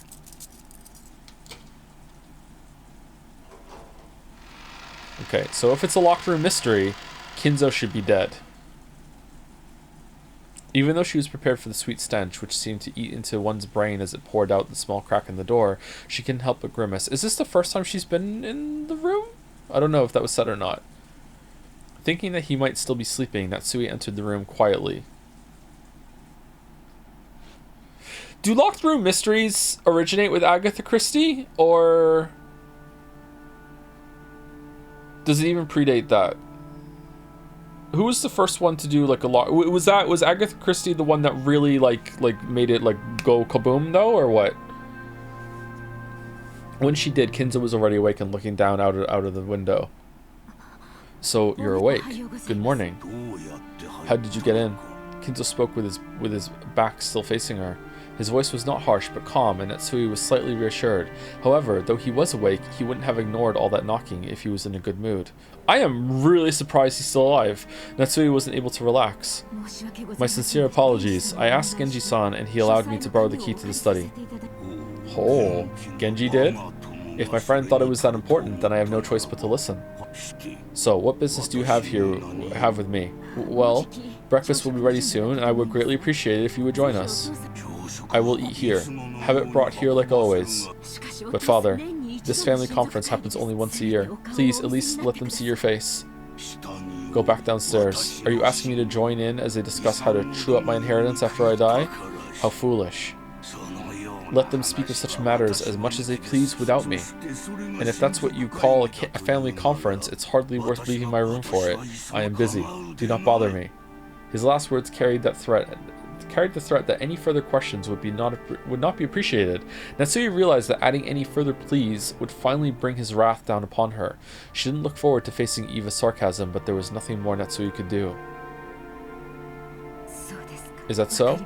Understood. I'm sure everyone will be sorry to hear it, but I will tell them. Natsui decided to give up. Why are you telling people are missing? Bowing silently, she tried to leave the room before Kinzo's spasmodic temper could flare up. Is it spasmodic or spasmodic? I've seen that word before, but I've never had to say it out loud. Spasmodic. Spasmodic, okay. Irregular bursts.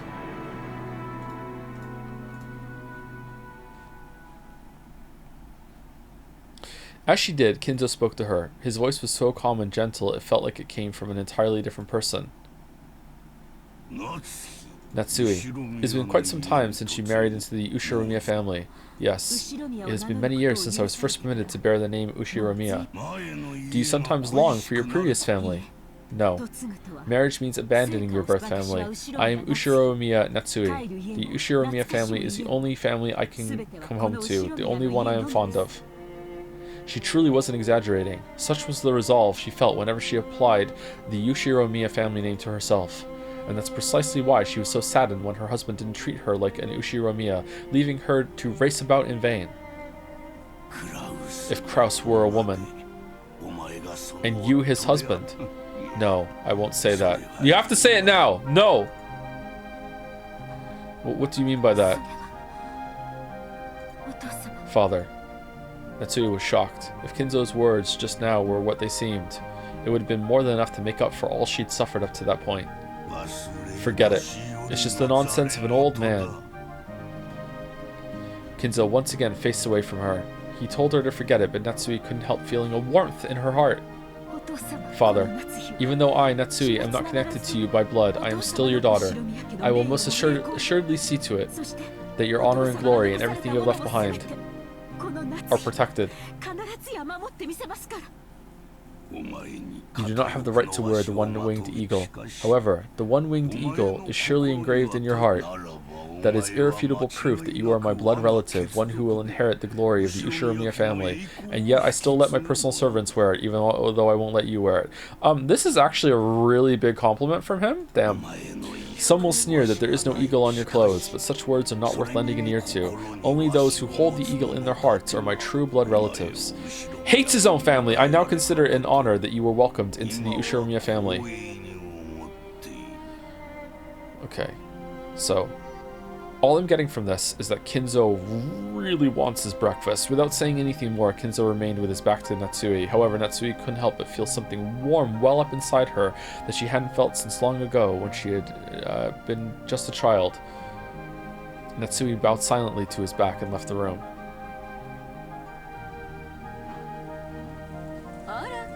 Ah, good timing. How is father? You were taking so long, so I came to check. When Natsui left the study, she saw Eva climbing the stairs and their eyes met. Eva was smirking unpleasantly, thinking that Natsui would leave drudgingly after failing to convince Kinzo. However, the way Natsui was now, such a frivolous laugh would not disturb her. She was not permitted to wear the family crest on her clothing, but she was permitted to wear it in her heart. So she spoke calmly, clearly, and confidently, with the dignity of the one who would protect the Ushiromiya family's glory. Suck it, Eva! Fuck you! Father said he would not join in on the family conference. He says he has no interest in discussing such obscene matters. I figured you'd say something like that. If you failed to persuade father, just say so. How pitiful. I'm beginning to see why father lamented so. Oh, the reversal! Oh, good job, Natsui! Holy shit! What do you mean by that? Natsui did not answer. Just as Kinzo had done earlier, she showed Eva her back as she headed down the stairs. Eva finally realized that she was being made fun of, that something had happened to quickly bolster Natsui's confidence. Even so, she apparently didn't have the courage to risk Kinzo's wrath. Unable to even knock on the door, she could only click her tongue, make a motion as though scratching at it, and following after Natsui, like something scratched at Natsui's door. So were Nissan and the rest there? Did you ask father about them? I didn't get the chance to ask, but they were not inside the study.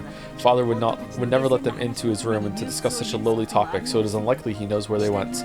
Let us go downstairs and wait for the servants to return from their search.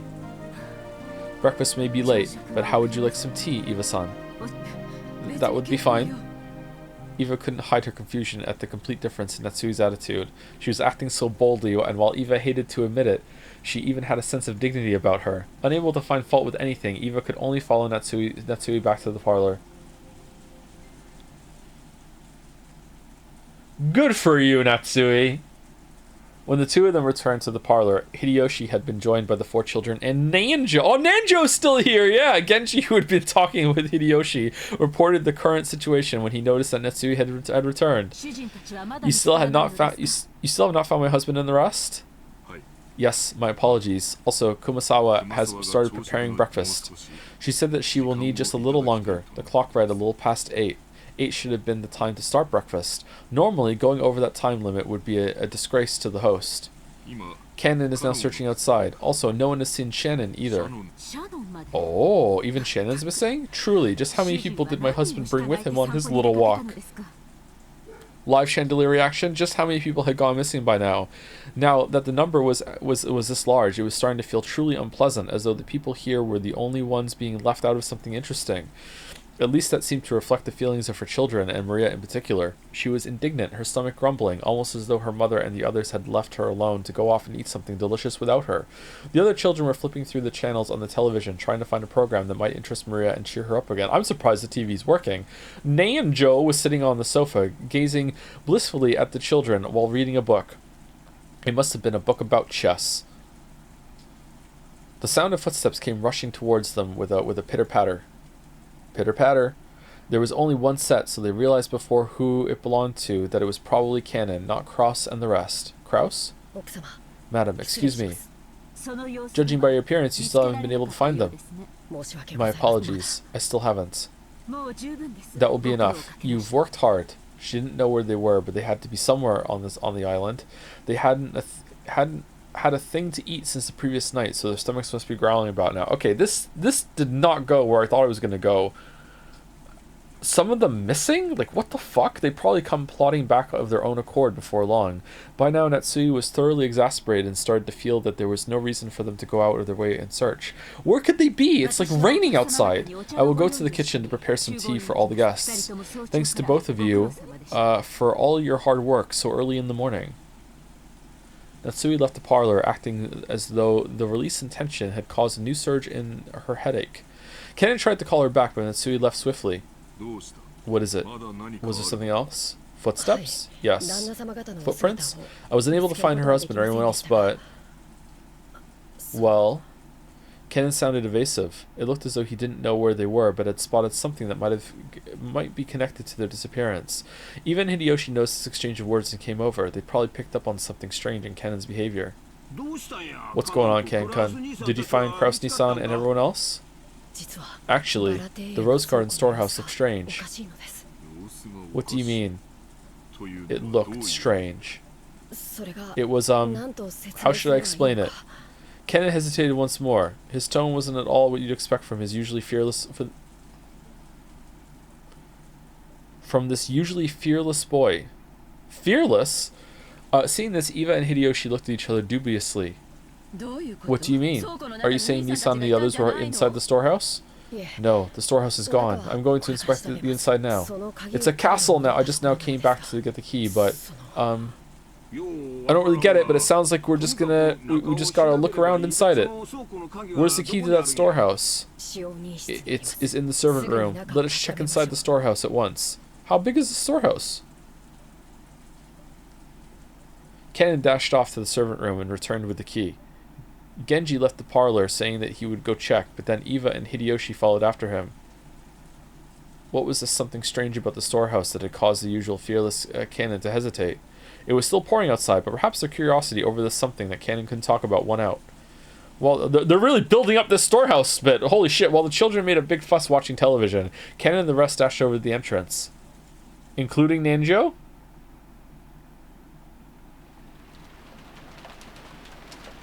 The Rose Garden storehouse was a place that housed various tools used to manage the garden. Some might even say that they were stored there.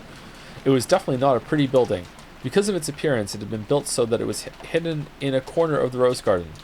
Man, I can't even see it. Kennen, Genji, Eva, and Hideyoshi came cutting across the Rose Garden holding umbrellas. They entered a small path just off the Rose Garden, which was normally off limits for those appreciating the garden, only used by those maintaining it. As they dashed down that, the storehouse came into view in front of them.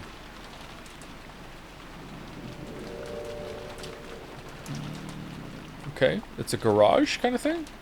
It was quite an old shed, and compared to it doesn't look old to me at all. And compared to the flawlessly perfect beauty of the Rose Garden, it was pretty seedy looking. It was easy to understand why it had been built in a hard to see place.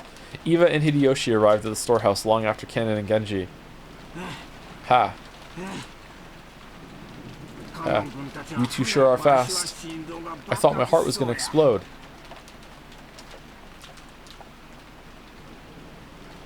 Oh, this part, I love or hate this part, depending on what happens in it, based. I never knew they had a storehouse way over here. But, what's with the sound cutting out? What is that? When Eva looked where Kennen was pointing, she was at a loss for words. Noticing this, Hideyoshi also followed Kennen's finger and was likewise too shocked to speak. The entrance to the storehouse was a kind of shutter. And there, Everyone suddenly realized what Cannon had been unable to find the words to describe what they now saw. On the shutter, which was completely filthy from being exposed to the wind and rain for so long, stuck right on it. Ooh. There was something that looked like a strange, dark red liquid, mucus, or maybe it was some sticky paint.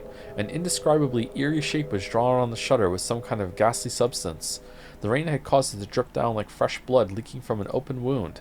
No more beating around the bush. Some kind of mark was drawn there, with a ghastly substance that looked like blood, in a shape that seemed to suggest something ominous. Yeah, okay, fucking... Okay, I get that you're repeating it because you want the scene to be stretched out a little bit to give it, like, you know, more gravitas, as Annie for Prez said earlier, but, like, say something else instead of just the same thing twice. 2 circles were drawn there, and inside them was a design that looked like a cross. The 4 ends of the cross were widely exaggerated, and it looked like some kind of crest from somewhere around Europe. Umbrella? And the cracks between these shapes, written closely packed together, were some unfamiliar characters or possibly symbols. What a vulgar bit of graffiti. Could this be one of those magic circles used in demonic ceremonies? It was Maria! It wasn't surprising that Hideyoshi would say that about such a ghastly shape drawn in a deep red dripping substance. When was this made? Last night. I came here before it started raining and there was nothing drawn here at that time. We must do something before anyone else sees this. The rain's washing away. I wonder how many times Mitsuichi had to draw this before. She's there, like, she draws it. She stays behind the shed. Is anyone coming to see it? Oh, god damn it! It's been like half an hour. Okay, do it again. All right. Okay, here we go. All right, they're coming this side. Okay, all right. It's coming this side. All right, good. All right. Phew. Finally, we must do something else before anyone sees this. If they laid eyes upon it, it would cause them great discomfort. That's right. Even though it's just a shed, I wouldn't want to leave such an unpleasant piece of graffiti alone for even a second longer than I had to. There is some paint inside the storehouse. Let us paint over it temporarily as an emergency measure. What? Then repaint it again. Someday, when the weather is good. Genji remembered that he had just recently seen another scribble, and that it too had been made with a strange dark red substance of the same color as this. Is that on Natsui's door, or was there another one? That must have been. That's right. He had seen it on the door to Natsui's room. That's right. Zack. Cannon-kun, let's remove this scribble quickly and go back, okay? Even though it's just a storehouse, it's really irritating to have graffiti around the home I was brought up in. Yes, ma'am. I will take care of it immediately. Cannon squatted in front of the shutter and unlocked it. He then lifted it up with all his strength. A boisterous noise resounded, and the eerie shape drawn on the shutter began to get sucked in through the top as the shutter was raised. At least for the time being, that ominous drawing disappeared from their direct gaze, and they all breathed a sigh of relief.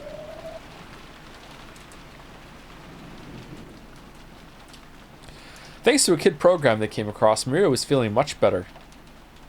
Battler and Jessica were poking fun at the kids' show at every turn, cackling together. Okay, they have no idea what's going on. It's like, yeah, Paw Patrol. Like, yeah. George was enjoying the program with Maria from her perspective. Nanjo sat on the sofa by himself, passing the time by reading quietly, also grumbling about not having breakfast. They heard hurried footsteps coming from the hallway. They were the footsteps of a single person. Did that mean it wasn't the group of 4 that had just left? It was Genji! It was very rare for Genji, who considered being out of breath a violation of a servant's virtues, to be gasping for air. He had probably come dashing back from outside the mansion. His shoulders were soaking wet, and he didn't have his usual trim appearance. When Genji noticed Nanjo looking at him, he gave a small, silent bow and quickly approached him. Dr. Nanjo, my apologies. Please come with me quickly. Well, what's the matter? Oh, you want him to see if he thinks it's blood. As Genji whispered something into Nanjo's ear, Nanjo went pale. He rose from the sofa, trying not to be noticed by the children who were still engrossed by the TV. Paw Patrol, and the 2 of them rapidly left the parlor, muffling their footsteps. Just as they were about to exit the parlor, they came across Natsui, who was pushing a serving cart loaded with a tea set. Still riding high off of the Kinzo compliment, Genji whispered something into Natsui's ear, and Natsui went pale too in apparent shock. Oh, okay, so there was something in the shed. Then leaving the serving cart where it was, the 3 of them dashed toward the entrance. George noticed them running down the rose garden through the window. What's that? Isn't that Genji-san and Dr. Nanjo? And that's Aunt Natsui, isn't it? What's up, Aniki? Maybe something happened. They looked terribly flustered. When Jessica and Maria saw that Eva, Hideyoshi, and Nanjo were no longer in their seats, and that the serving cart had been abandoned in the entrance of the parlor, they also realized that something was the matter. Could there have been some kind of accident? Let's go check it out. It's no fun if we're the only ones left out, right? For some reason, what Battler said sounded extremely indiscreet, but they couldn't deny that they were all a little insecure and concerned after seeing the adults run off into the rain without regards to their appearance. Let's check it out, okay? I'm worried something might have happened. Jessica's uneasy words spoke for all of them. Hey Maria, are you coming too, or will you watch TV? Ooh, wanna watch TV? No! Don't leave her alone! Ooh! Oh, for God's sake. Let's go on without her. Maria-chan, we'll be back soon. You keep watching TV, okay? We're gonna come back and she's gonna be watching like Sopranos and be like, what the fuck? Why are you watching this? Oh, some lady came in and changed the channel. She was really interested in watching it. Who was it? Torichi! Don't leave her alone. By the time the kids made it outside, the adults were no longer in sight. But Jessica seemed to have a pretty good idea where they'd gone, judging by the direction they'd been running. That would help. Following Jessica, we ran through the rain-soaked rose garden. The wind seemed to suddenly get stronger. The malicious sound of thunder began to ring out like it had the previous night. Okay, if someone's dead...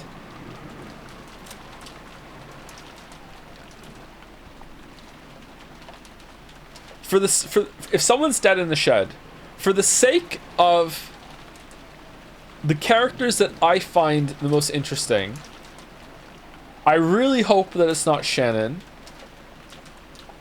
Surprisingly, I really hope it's not Rudolph. I actually hope it's Kraus. I think if someone's dead in the shed, I think I would prefer it to be Kraus. He's like the least interesting character to me so far. He's not uninteresting, but he's the least interesting character to me. I would be happy if Kraus was dead. I wouldn't... If someone's gotta be dead, I would be happiest if it's Kraus. Okay. Or maybe Gouda. These two, who suspiciously, they have same face. Wait, have we ever seen Kraus and Gouda in the same place at the same time? Oh. Okay, you know what? I take it back. I would like it to be Goda. I think Goda is the least interesting character. You know, upset about not even eating his calf steak. Kraus has had some interesting parts. I'd take it back. Goda. I want Goda to be in there.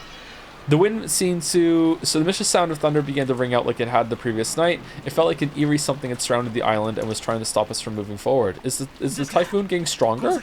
Jessica, is there something over this way? I'm pretty sure there's a storehouse for gardening tools or something.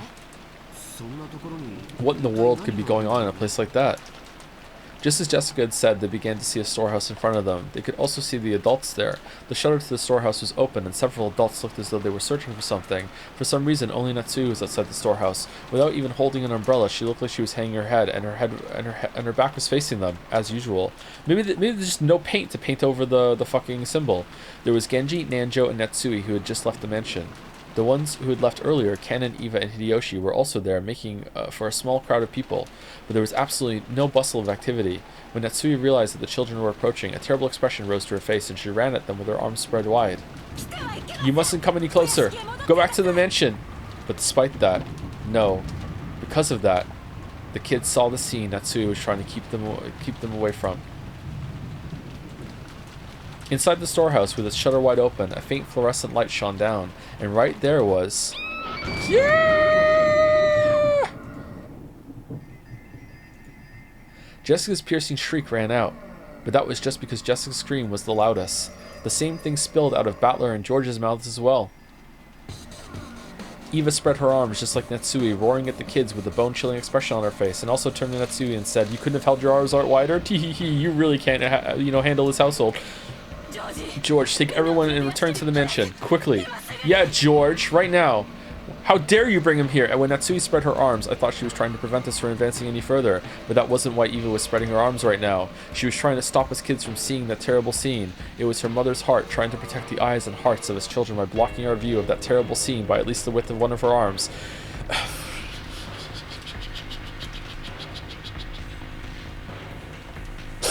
What a terrible paragraph. I'm sorry. Holy shit. Can I see it? Is this some kind of joke? Is it? I'd seen this kind of cheap scene all too often. In manga, TV, anime, and movies. I'd seen it over and over again. This was just seeing something appear in real life that I'd seen plenty of times before in some of those more sensational movies, right? Is it just a bunch of blood? That alone shouldn't. But that suit. It's that old bastard's, isn't it? I get it. Then that's Uncle Kraus and Kairi-san and Aunt Rosa. Yeah. No! They're all dead? Dad. You mustn't, Jessica. You mustn't go in. You mustn't look. Dad.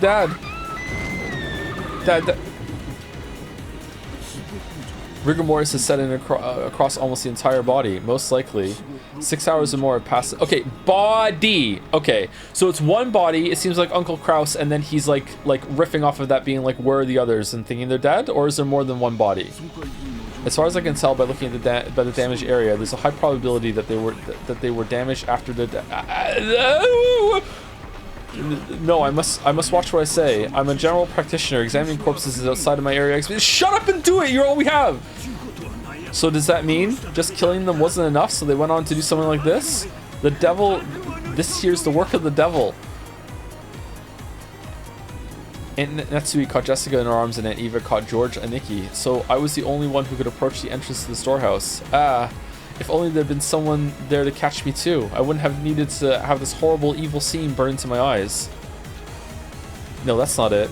It isn't that there's no one here to catch me. The people who should catch me, they're right here, aren't they? Just as Jessica said, it did look like a storehouse for gardening tools. A lawnmower with extra blades, a grass sickle and a hammer, some carpentry tools for a saw, and fertilizer for a great mystery story now laid in front of us. Piled up potted plants and bags of fertilizer, and treated just the same, the corpses of several people have been... Really? What? No, it had been tossed in there. I could tell them by their clothes. That old bastard and Kairi-san, Uncle Kraus and Aunt Rosa. Beyond that, Goda-san and... Are there still more of them? How many people died? You're fucking kidding me! I can't even count on them on one hand, damn it!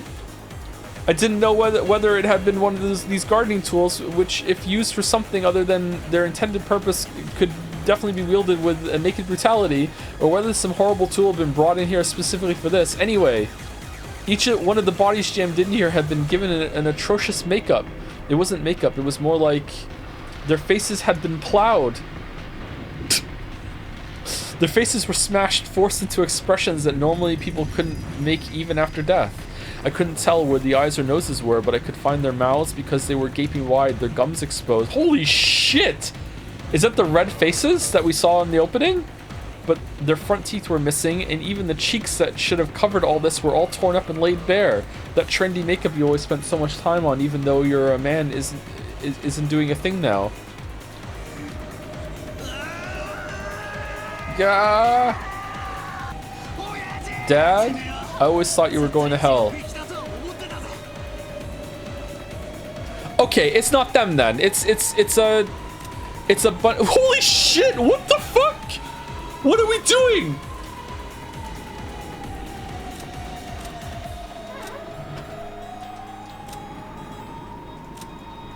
I really liked Kairi. God damn it! Or is it just corpses disguised as them to make? Why would someone go through that trouble though? That doesn't make sense. That's me just coping. Holy shit! Would they just wipe out fucking like almost half the cast in one scene? What the fuck?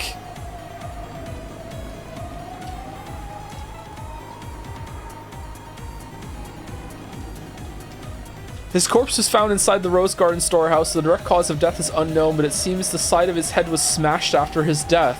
This is the beginning of everything. His corpse was found inside the Rose Garden storehouse. His face seemed to have been smashed after death. He has a right to lament his ill fortune.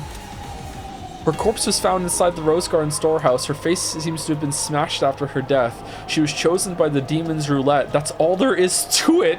Who's writing this? This is really spooky. Holy shit. Her corpse was found inside the Rose Garden storehouse. Her face seems to have been smashed after death. I'll get to see her again so I don't feel lonely. His corpse was found inside the Rose Garden storehouse. His face seems to have been smashed after his death. How unfortunate. His cooking wasn't that good. Apparently he was originally supposed to be on duty in the guest house. Where's Shannon? Is Shannon dead too?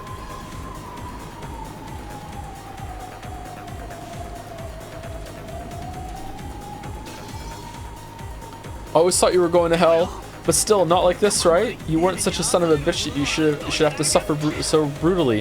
And Kairi-san, didn't I tell you to stop going out with this guy? There's absolutely no reason for you to end up like this too. They've got no faces, no faces. Damn it, damn it, damn it, damn it. Battler-san, you mustn't look anymore. There's no way your mother and father would want you to see them like this. For your mother and your father's sakes, you mustn't look anymore. Dead people are supposed to have faces that look like they're sleeping peacefully, right? They've got no faces. My dad and Kairi-san have no faces. I don't even know what kind of faces they were wearing when they died. What's wrong with me? Will I have to see these smashed monster-like faces every time I remember them? That's just great. I didn't want to remember that old bastard's smug face anyway. Just great, just great. But why even Kairi-san's face? Kairi-san wasn't a crook. Sure, she ticked me off a bit now and then. But she was like a cool big sister to me. This is wrong. This is all wrong. At least Uncle Kraus has it better, doesn't he? It's not his whole face, just the side. At least he's got half his face left, right? Little suspicious? That's still better, that's still better. No! Jessica filled her ears with the sound of her own screaming, trying to shut out my reckless words. Stop it, Battler-kun, just stop it, just stop it. Aniki! Disregarding age and appearance, I fell to my knees, clinging to Aniki's waist and sobbing. It was as if I was crying on behalf of everyone there, representing the feelings of everyone there, and I screamed over to look at poor innocent naive Joe fucking 20 minutes ago being like, well, I hope that it's Kraus or it's Guna, maybe. Like, oh, it's just, someone has to die with the rest of what the fuck? Shit, what?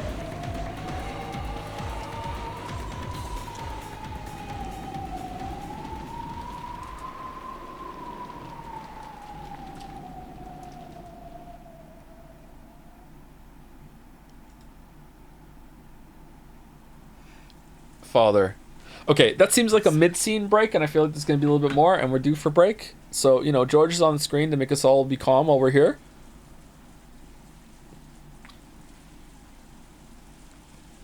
I don't think I've ever read a murder mystery, or seen a murder mystery movie, actually, where they've killed so many people all at once. What the fuck?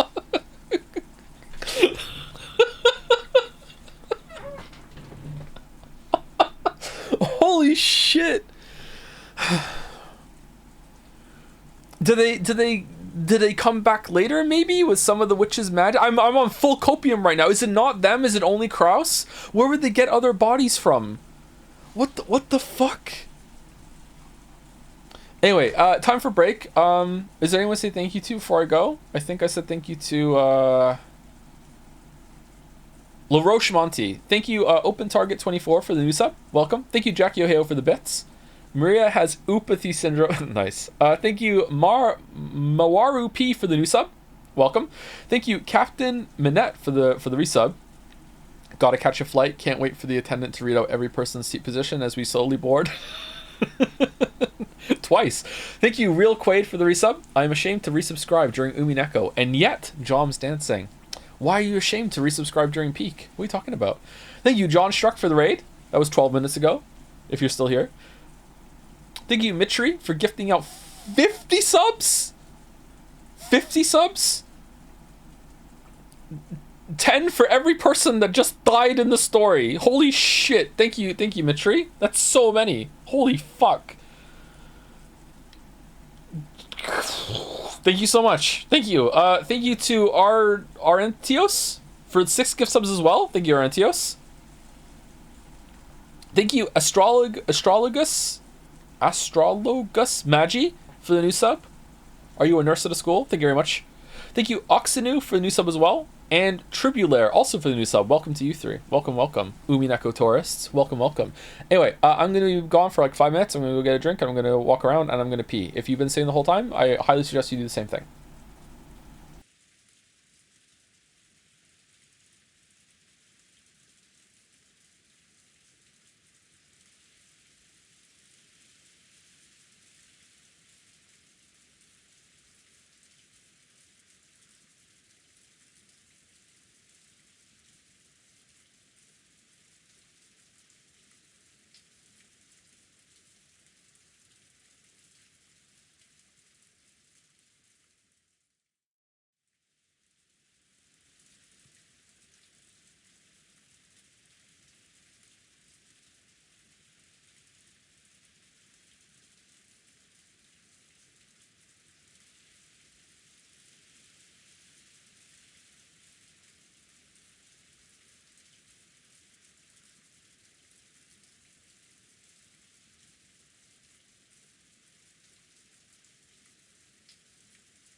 Honestly, I would keep watching streams, but after having just learned this isn't a dating sim, it drained all my interest in the series. I'll stick to Persona 3. Hold on.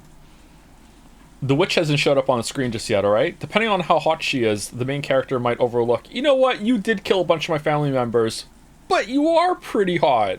So, Okay.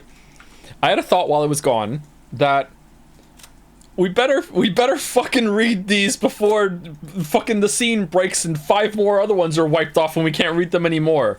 Holy shit. Okay. Ushiromio Kinzo, the aged head of the Ushiromio family, even though it has already been announced that he is just a few months to live, he is brimming with energy. Though he amassed a vast fortune in the past, he never made any announcements regarding the inheritance, which worries his children. He is strongly influenced by the West and is a rabid fan of the occult. His study is packed with mysterious grimoires. I think we already read this one time. Ushiromia Natsui, Krause's wife, she manages the household of the Ushiromia head family in place of her husband, who takes little interest in such matters. She was in charge of all preparations and arrangements for this family conference. She possesses a strong sense of responsibility. Okay, so the blood was coming for you and the charm warded it off? Why are you two safe then? Did you have a scorpion charm too? Holy shit!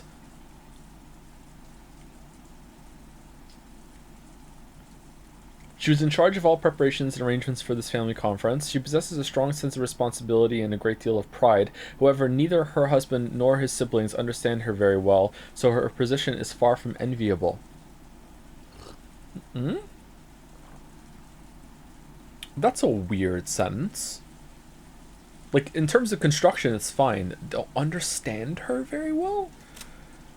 Jessica, Krause and Natsui's daughter, in the absence of any irregularities, it is thought that she will eventually inherit the headship. No irregularities here. It is thought that she will eventually inherit the headship of the Ushiromia family, or technically her husband will.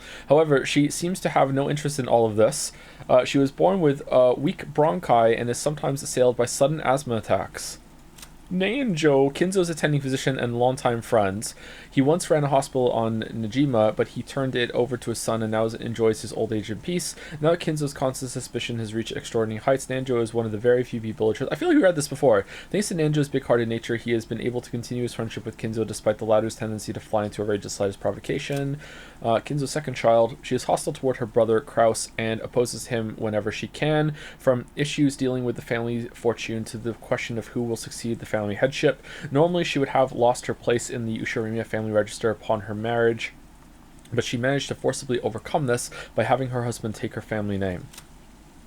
Eva's husband. He took his wife's name upon their marriage and became a member of the Ushiromia family. He therefore does not possess the spiteful genes passed down through Ushiromia family members, and his bright smile is very refreshing at the family conferences. I do not buy that at all, narrator pros man. No way.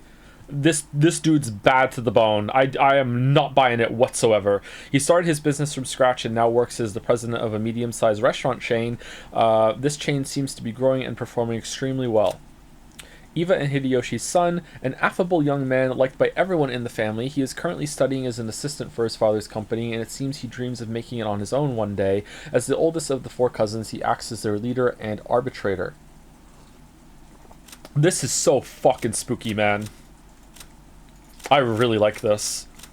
Okay, Battler, the son of Rudolph and his first wife Azumu. When his father married a second wife shortly after Azumu's death, Battler rebelled and went to live with his grandparents on his mother's side. However, both of these grandparents passed away, and he has now returned to the Ushiromia family after 6 years. This family conference is a chance for him to renew his friendship with his cousins after a 6-year gap. Man, the perverted boob scenes are going to be really awkward after this scene now, huh?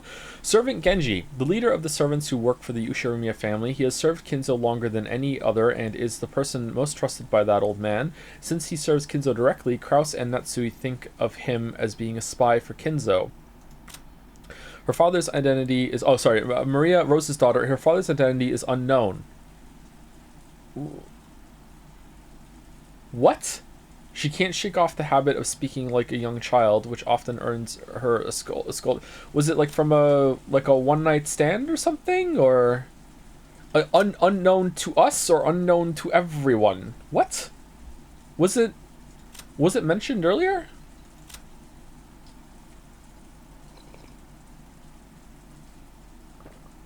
Huh. She can't shake off the habit of speaking like a young child, which often earns her scolding. She has no interest in studying or making friends, but is very interested in things concerning the occult and black magic. Thanks to her excellent powers of memorization, she knows all kinds of obscure trivia. A young but experienced servant, she's normally calm and performs her job efficiently, but she messes up when she gets nervous. Furthermore, Shannon is nothing more than a pseudonym that she uses when on duty, not her real name, which was Sayo. A young servant, Kaio. He performs his duties silently and diligently, but is not so highly regarded as a servant due to his unsociable nature. There are multiple other servants with the On character in the pseudonyms. He and Shannon just happened to be the ones on duty that day. Hey, is this here because we saw that scene with George, or was this already here before the scene with George? It was already there? Okay, thank you. This elderly woman is a part-timer who, though she has quit her job several times along the way, has served the family for a great many years in total. What, she's like gone and come back?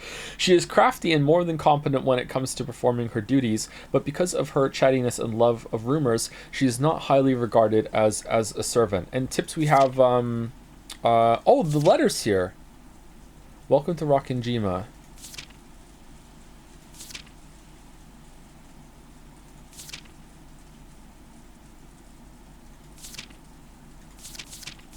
Wasn't there something in here about was it bashing heads? Gouge head.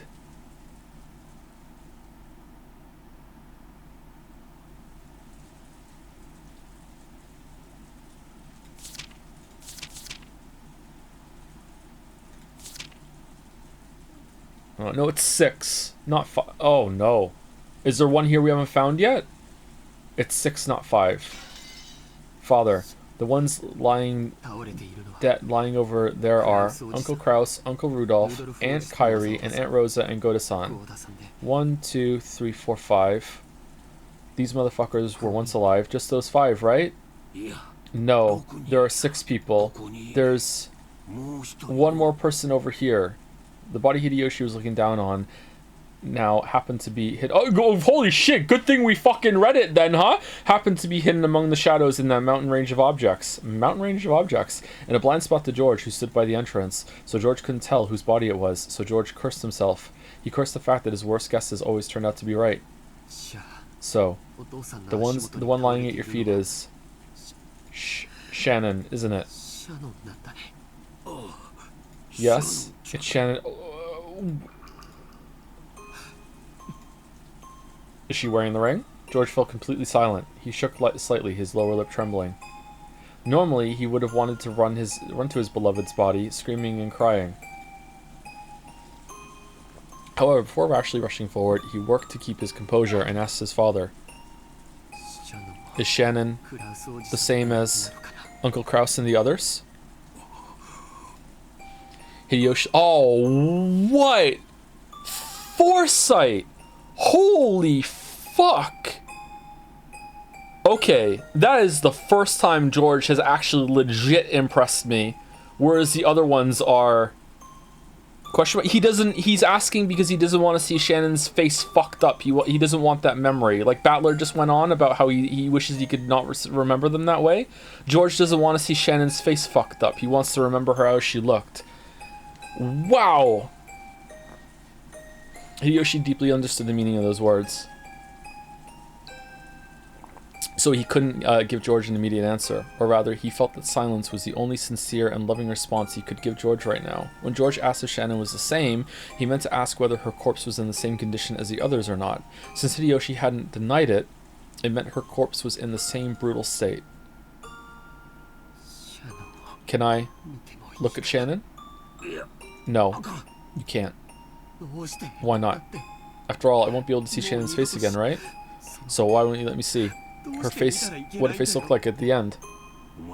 The last time that Shannon Chan was yesterday, right? Yes. I see. When you left her. What kind of face was she showing you?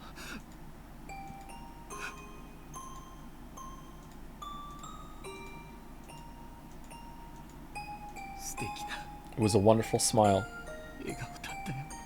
After he handed her the ring, she hesitated, even though she must have already made up her mind. Then she looked bashful and ran away because she was embarrassed to let him see her face looking like that. That's the expression that was revived in George's mind. I see. Then I'm sure Shannon-chan would want to leave you with that smile in your memory. Oh man, look at fucking Hideyoshi actually being a good dad. Hideyoshi looked down upon Shannon's body lying at his feet. Just like the other bodies, it was such a horrible state that it'd make anyone want to cover their eyes. Her head had been smashed in from the side, and no more than half of her expression remained. If the remaining blood-soaked half of her expression had been wiped clean, would that graceful smile of hers have peeked out? But only half of it. Okay, so hers is also only half bashed in, whereas everyone else's is fully bashed in? Or maybe it's not clear? Okay, so that's not... maybe they're fucking dead. I am really shocked. Without thinking, Hideyoshi slapped his hand over his eyes. How brutal. If her face was going to be crushed anyway, then if only all of it had been crushed, he might have been able to temporarily distract George from his pain by making the pathetic suggestion that it was someone else wearing Shannon's clothes. Yeah, there we go. That's the thought, that half of her face had been left untouched. It caused the body so much humiliation while still proving beyond doubt that the body was Shannon's and no one else's. I mean, chat made me play this game, so there might be, like, everyone had a hidden identical twin, you know? That's still on the table. How inhuman, how brutish. And there, trying his best to burn the image of the remaining half of Shannon's expression into his eyes as she lay at Hideyoshi's feet, was Cannon. Cannon was not crying. Tears had risen to his eyes, but they did not drip down. But it didn't mean he wasn't feeling as much sadness as everyone else. Losing Shannon, who had lived with him in the same orphanage, whom he had loved as a sister. Damn! Her corpse was found inside the Rose Garden storehouse. It seems that the side of her head was smashed after her death. Don't worry, everyone will be revived in the Golden Land. Yeah, that's part of it, isn't it? The resurrection of all the dead souls. Huh. Okay, so all face bashed in, but only half for Kraus and Shannon? Why is that?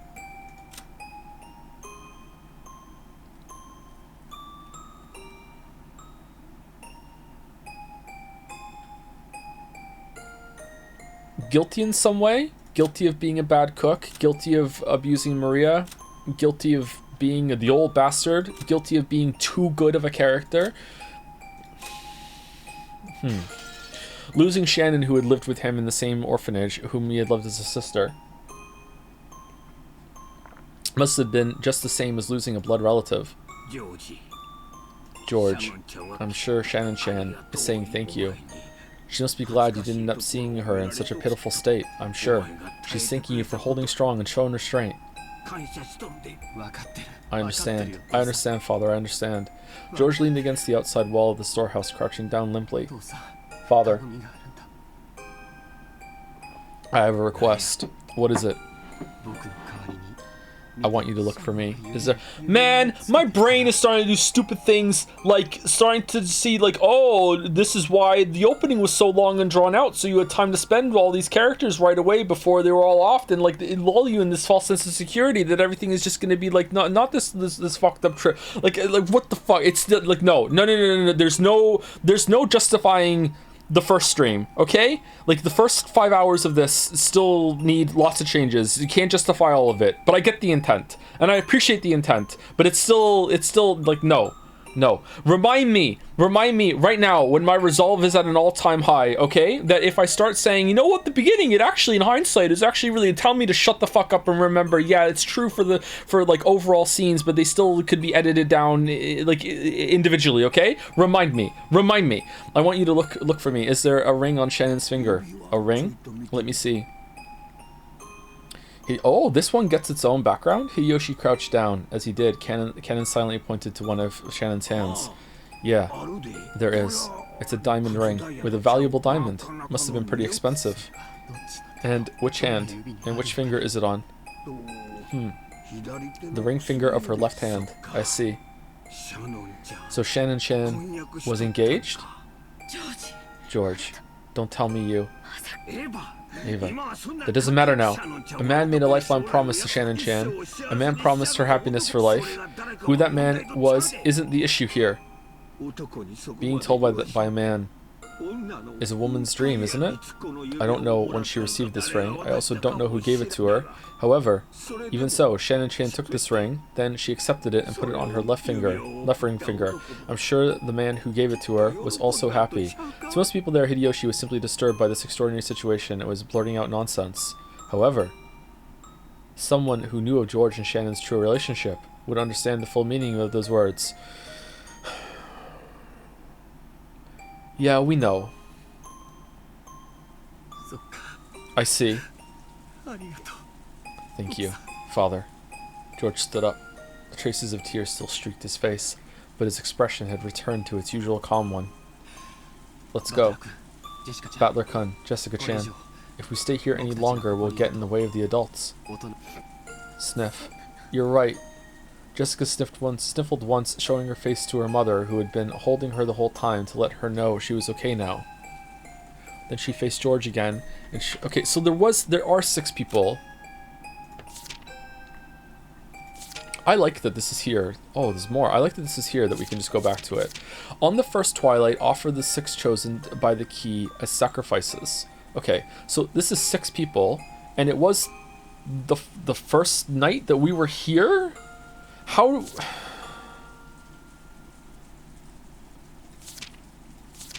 Someone's already doing it, or is it just planned? No, I'm starting to think that this is more like a spell. They're not instructions, or maybe they are, but it's more of a things that will come to pass, maybe, and you have to.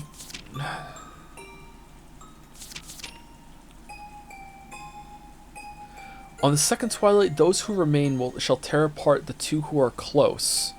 Well, at that point, it's only Eva and Hideyoshi that are close. On the third twilight, those who remain shall praise my noble name. Gouge the head and kill. What the fuck? When she faced George again, she once again had it on her usual expression. Sorry if that's tedious, by the way. I know some of you like it when I try and figure things out, but some of you really don't like it. Although she couldn't smile. Battler, hang in there. Battler kept on crouching in front of his parents' bodies. I'm sorry. Crying like hell calmed me down. You bastard, Dad. I bet you're laughing at me. After all that shit I talked about you, here I am crying like a baby just because you died. Well, so what? I guess I just got the gene that makes you cry when your parents kick the bucket. Battler's face was still bright from the tears, but he had at least recovered enough to fake a smile, if only a bitter one. What are these moods? Cannon, you mustn't remain here for any longer either. Take the children and return to the mansion. Natsui had been standing under the rain this whole time, unable to take a step into the storehouse. Maybe she had her own way of grieving, different from Battler's. Realizing that she had to take on a role of responsibility now that her husband was dead, she gave Cannon those orders. Yes, madam. Cannon rose silently and turned to face me. His face was pure white, almost as though his own heart had died along with Shannon, and there was no life in his expression. On an ordinary day, if he had been told to guide the children through the beautiful rose garden, Cannon might have led the way. But now, there was no distinction between Cannon and the children. They were now just kids of about the same age, suffering the pain of losing those close to them. After making sure that the children were leaving, Natsui started giving orders to Genji. Genji. Contact the police immediately. They probably won't be able to come until the typhoon passes, but they should be able to tell us what to do now. The telephones are down! Understood. There's an emergency... Oh, okay. There's an emergency radio, so I'll use that to contact them. Damn. When she heard that, Natsui remembered. That's right, the phones were out today, weren't they? However, they also had a radio, because they would, of course they would, since they couldn't necessarily rely on phones all the time while living on an isolated island. At any rate, they should start... Meanwhile, behind the shed, the voice of a witch going, radio? Oh, shit! At any rate, they should start by contacting the police and receiving their instructions. Everything else could wait. Dr. Nanjo, is there anything more you can do here? Unfortunately, they're fucking dead. There is nothing I can do. Understood. Genji, could you at least cover their faces with something? Exposing them like this is humiliating to them as well. Yes, ma'am. Genji picked up several dried up towels from inside the storehouse. So, they were... We don't know how they were killed yet because their faces were smashed after it. And also all of their teeth were ripped out. Or blood is covering their teeth, maybe? I guess I'm sure they'll go over exactly what it was. But holy shit. Genji picked up several dried up towels from inside the storehouse when Eva stopped him with a shrill voice. Wait a second. Stop. This is the scene of the crime, isn't it? Then we mustn't disturb it. We all panicked and walked in here with our shoes on, but even that will surely get in the way of the police's investigation, right? Natsui glared at Eva, offended. Objectively speaking, Eva was right. I mean, objectively speaking, Eva's the prime fucking suspect unless you believe there's a supernatural witch on the prowl, which I'm actually still not convinced there is or not. Even so, she glared at Eva as though accusing her of refusing to do those tragic What? Even so, she glared at Eva as though accusing her of refusing to do those tragic corpses, which had been humiliated even after death. The simple kindness of covering her face. Okay, it does make sense. However, Eva had spoken both calmly and correctly. This horrible situation definitely wasn't an accident. It was a crime. Someone had killed them. It was a murder case. So they needed to be careful to avoid disturbing the site any further. They had to do what little they could to aid the police, preserving clues that might help catch the detestable culprit. I agree with Eva-san. Until the police come, we should leave everything be. Is there, like, tracks of bodies being dragged outside? Because... there's no way that you could get all these bodies in here without some amount of mud inside, unless you cleaned up afterward.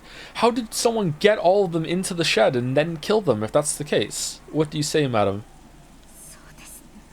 You're right. Very well. Close it up, and just in case, we should put a different lock on it. A different lock? Yes. When we came here, the shutter was locked. That means the culprit used the key to shutter to lock it. Key to the shutter to lock it.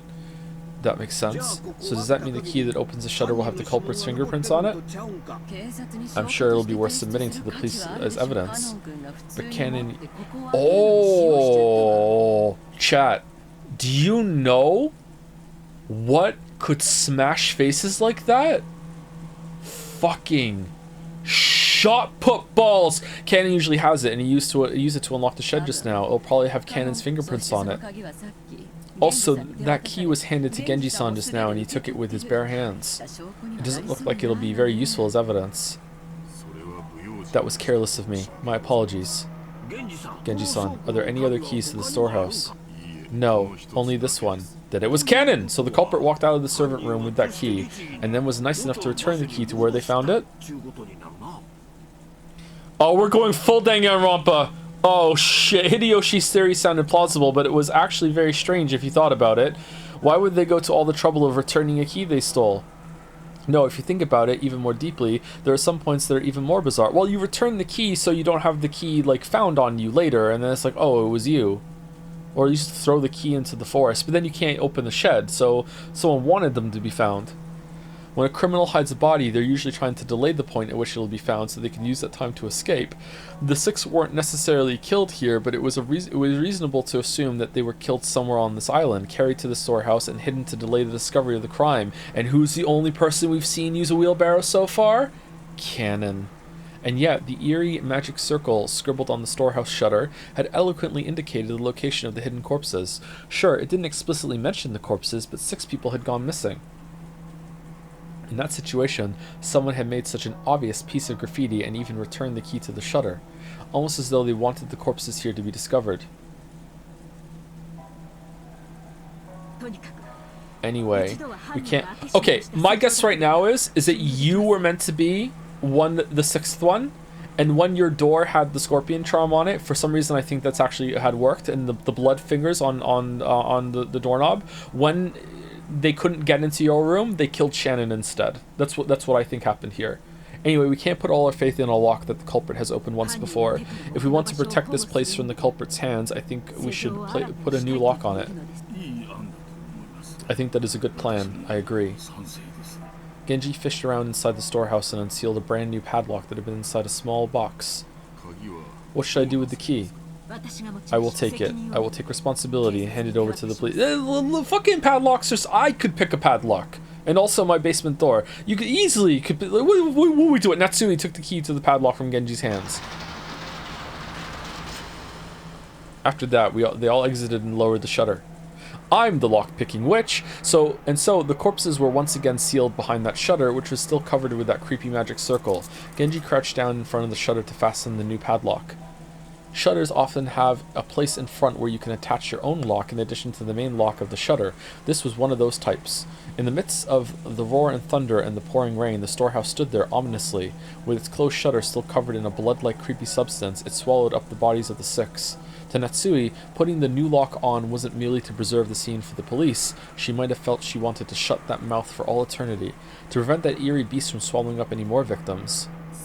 Come on, let's go, everyone. Dr. Nanjo, thank you very much for your work. Genji, hurry and contact the police.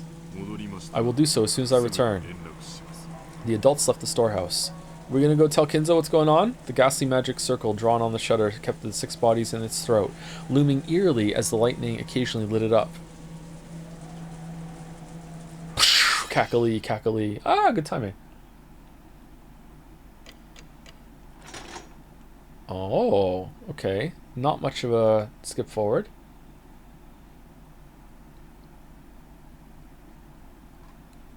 Do do do do do.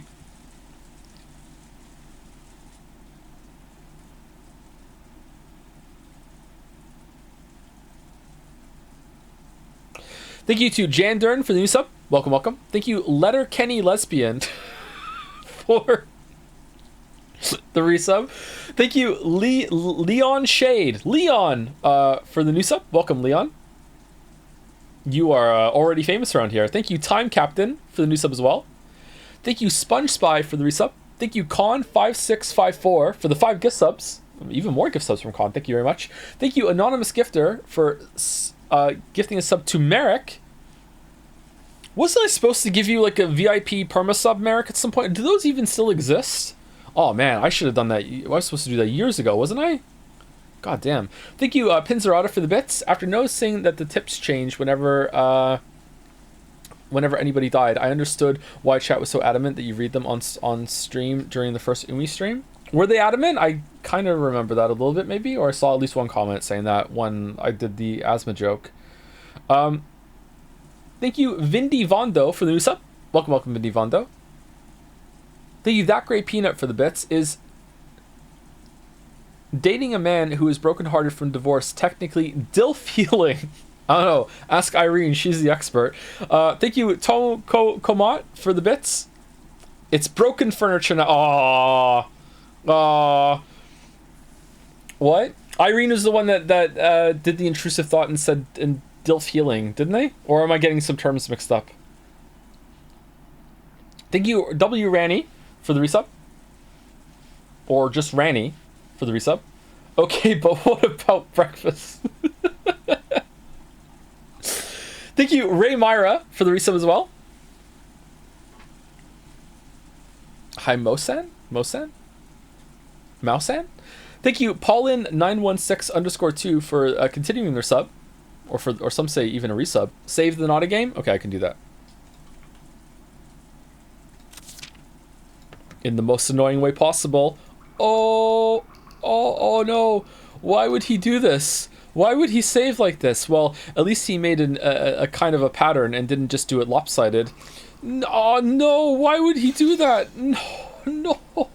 Thank you, Ironwrath, for gifting subs out to our victims that we shall salute. Kraus, Rudolph, Kyrie, Rosa, and Gouda. And Sayo. Thank you, Ironwrath. 07. Charlie salute. Thank you, TAC2568, also for the new sub. Welcome.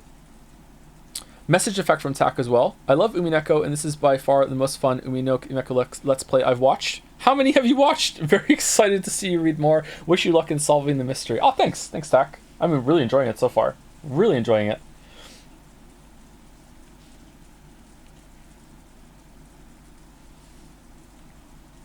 Thank you, leaving prayer as tip for the resub. Thank you, Hello It's Mouse, for giving a sub to Ushi Romiya Leon. Nice. And thank you, Pinzerata, for the bits as well. Ryukishi writing Umineko. I knew that Joe would ask that question, so I included the answer in the narration 3 times just for him. Thank you for morbing. Ryukishi.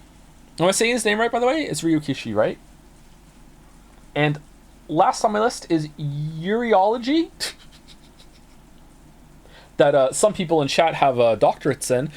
Thank you for the resub. Umineko has really grown on me over the course of these streams. Me too, actually. Me too.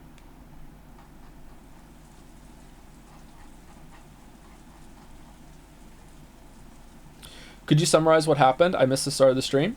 So the night passed, and in the morning, some people were missing, including the person that was meant to make them breakfast, most tragically.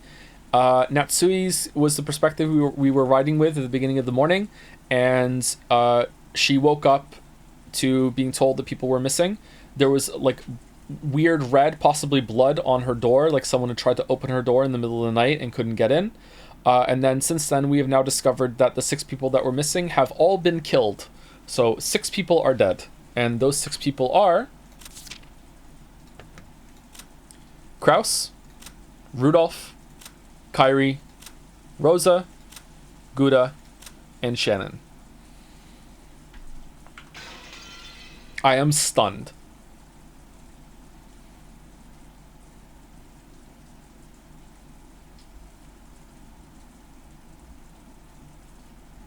Anyway, let's continue.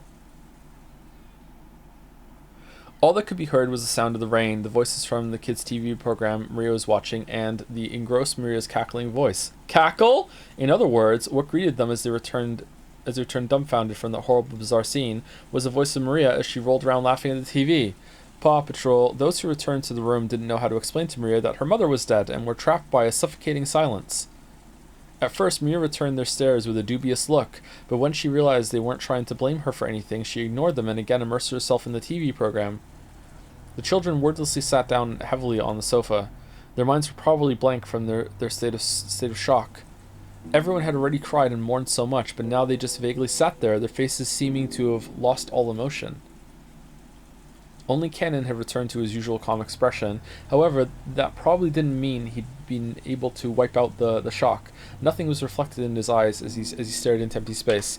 I don't know if this is intentional, but if it is, it's really smart to have had that scene with George and Shannon the night before, because he didn't lose his parents. She lost her dad. He just lost his stepmom and his dad. She just lost her mother. He hasn't lost anyone really directly, you know, like obviously aunts and uncles, he's going to be upset, but not as upset the others. But now he is upset because he just proposed to Shannon the night before, you know. In a weird way, he might actually be the most upset out of everyone. So it was a good way to equalize the emotional state of these 3. Who I've just noticed are like Harry Potter, Weasley, and Hermione. All right. Classic trifecta. Nothing was reflected in his eyes as he stared into empty space. Hideyoshi kept on fidgeting, and every time he remembered that horrible scene, he started muttering about how he couldn't believe it, how it couldn't have been something from this world, how it must have been the work of demons.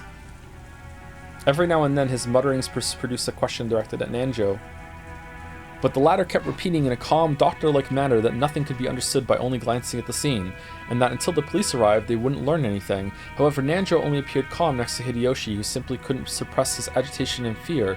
In fact, Nanjo had also received a huge shock, and his face was deathly pale.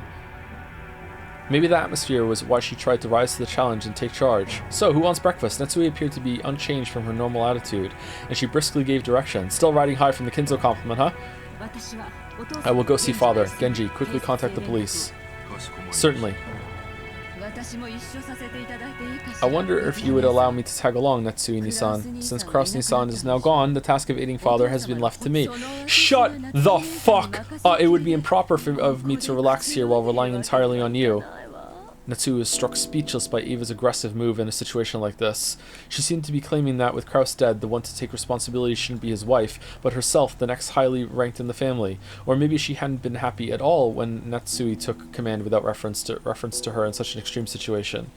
However, even Eva's mind had been blank from shock until a moment ago. She only came to her senses after Natsui started giving orders. Okay, that just shows that it's not some petty bullshit. It's not like, oh, like, I just dislike you because, you know, you said something bad to me the first time we met and I've held a grudge my whole entire life. She is, like, absolutely, completely delusional, bought into her own bullshit. She is insane.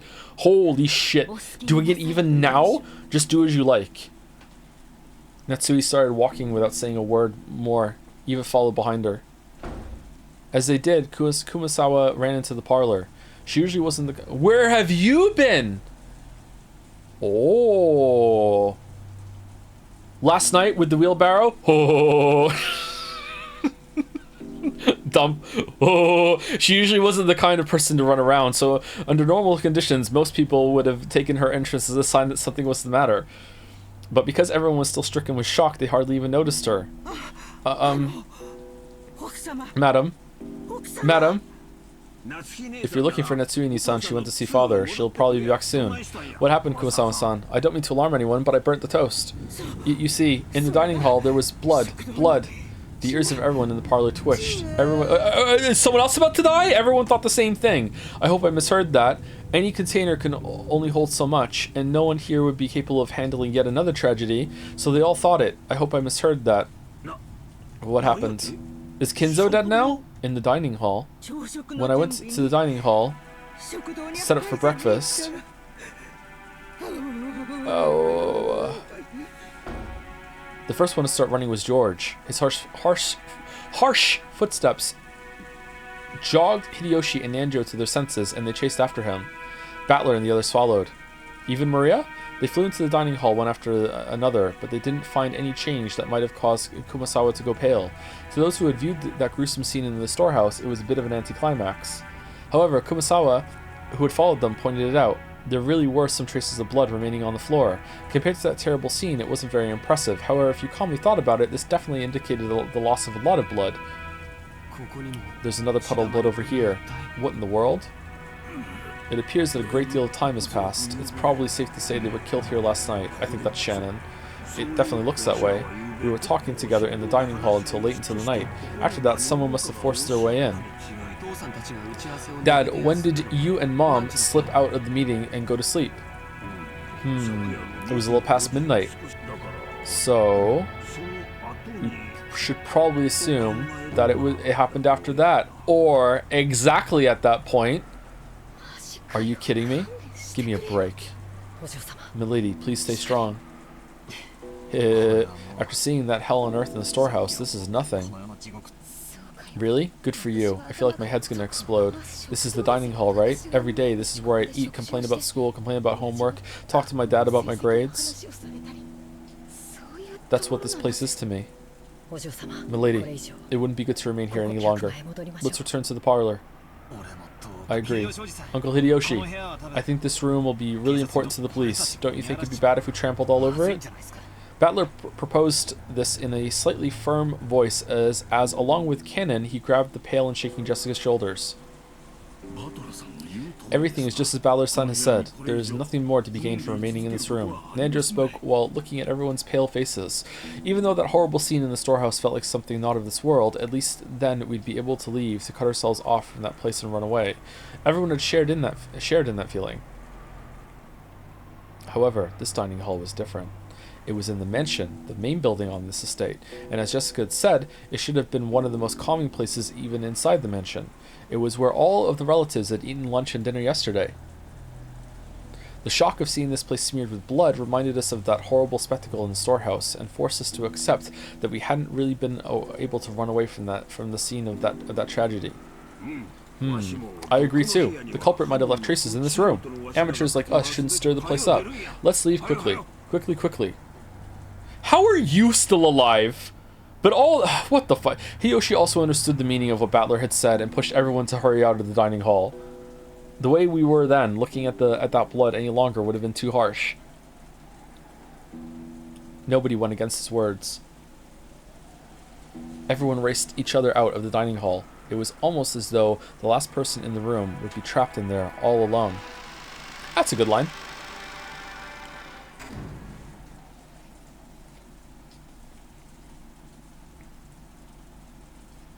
Once in the hallway, we lent a hand to Kumasawa, who was still trembling and leaning against the wall, and we all headed back to the parlor together. Then Genji returned. Oh, Genji-san, were you able to contact the police? As to that, I'm afraid I must apologize. I don't know if it was a failure of the radio or something else that caused it, but... What the? So you couldn't contact the police? Both the phone and the radio failed? My apologies. A boat will be arriving on Monday morning, and I believe we will be able to borrow their communications equipment. Isn't there a boat on this island? Can't we just take a little trip out to the Jima police department? Hideyoshi-san, that would be impossible with this weather. At the very least, we can't do anything until the typhoon passes us by. Kurasama's boat is being repaired and is not on the island. Convenient. Therefore, we must wait for the boat coming on Monday. Okay, what's wrong with the radio? Is it no answer, interference, batteries, someone smashed it? Like, what is it? How could this happen? 6 people are dead. The phones and radio aren't working and there's no boat. So until the typhoon passes and the boat comes, in other words, until tomorrow morning, we're going to be stuck here on this island, unable to contact the police, aren't we? Which means that, not just us, but the criminal who killed everyone is also confined to this island. That certainly follows. The culprit who killed everyone is still here on the island. So the bastard who killed Dad and the others must still be hiding somewhere, unable to escape. Damn it, damn it, damn it, damn it, damn it. And it could be any one of us. It could be me. It could be you. I'll catch that bastard. No way I'll hand him over to the police. I'll slice him to bits myself. Anabolic as fuck, holy shit. Maria had finally realized that something odd was happening in the parlor. Rather than noticing something odd, it was probably better to say she felt unhappy and neglected since everyone was getting so excited about something only she didn't know about. Ooh, Jessica Oni-chan, did someone die?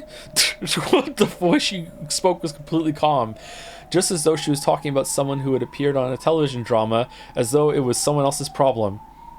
Jessica probably didn't like that. No, as though trying to say, can't you tell just by looking at me, overwhelmed with grief, she flared up at Maria. They all died. Everyone. My dad and Battler's parents, Goda-san and Shannon, and even your mother too. What the fuck, Jessica? Stop it, Jessica-chan. You aren't the only one who's sad. Maria-san, I know this will come as a shock, but please listen. Your mother has died. Mama died? Chat, Jessica's only 18, and this isn't a Persona game, so she actually acts like she's 18. She's super young, okay? She just saw 6 people dead, including her dad. Like, the whole world's falling apart. Like, of course she's gonna have a freak out, yeah. Someone killed her. I know it's sad, but stay strong. How many people? Like, don't get me wrong, that was a fucked up thing that just happened to Maria, but, like, I can see, like Jessica, like, is, like, freaking out, yeah.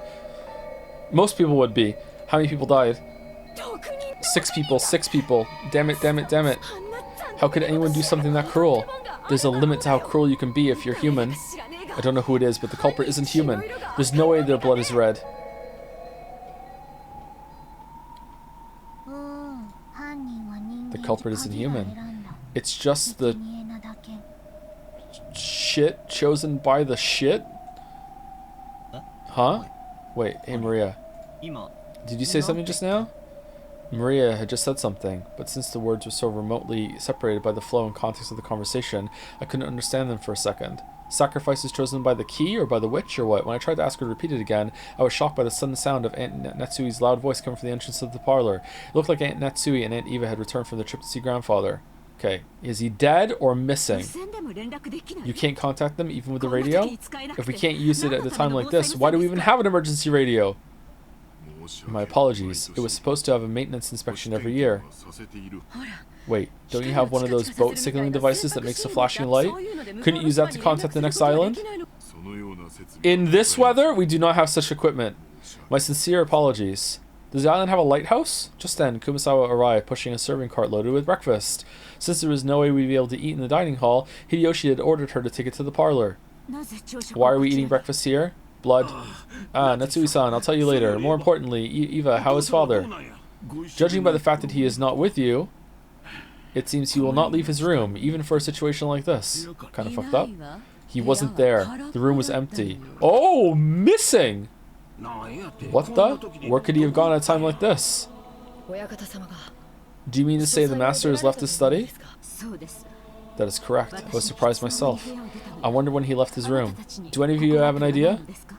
Maybe he's the killer. Maybe he wrote the epitaph on the fucking painting, forgot that he wrote it, read it one day, figured out what to do.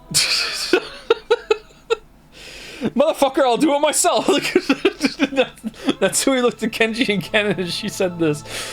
Maybe she was trying to ask whether the servants who served directly under the one-winged eagle knew of a place he might go.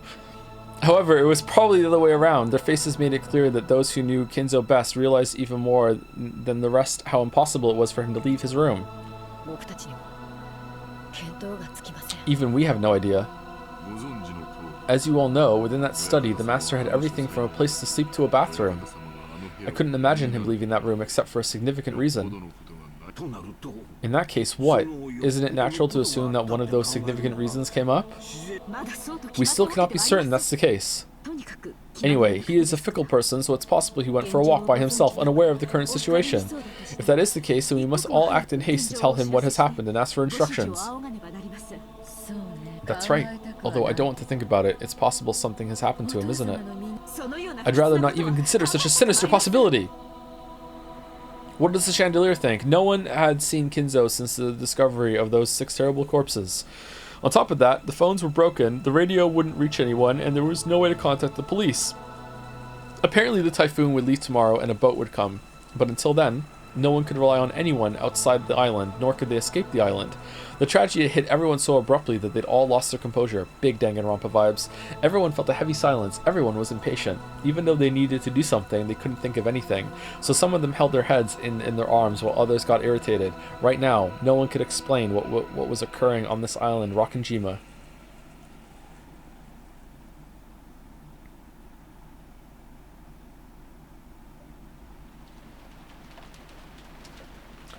After that, we ate the breakfast Kumasawa-san had made, which felt dry and tasteless. Wait, dry? Of course, this was right after something like that had happened. No one felt particularly hungry, except for Nanjo. However, we understood logically that not eating would weaken our bodies. It would also be rude to Kumasawa-san, who had made the breakfast. Kumasawa-san had taken some unusual Western vegetables, ones that Goda-san had probably ordered for his ultra-elaborate meals, and cooked them in a Japanese style, which made them turn an unpleasant color. As to what Goda-san had been planning to cook with those ingredients, right then I couldn't even imagine it. If I did think about it, I'd be reminded of the way Goda-san died, and a sour taste would fill the inside of my mouth.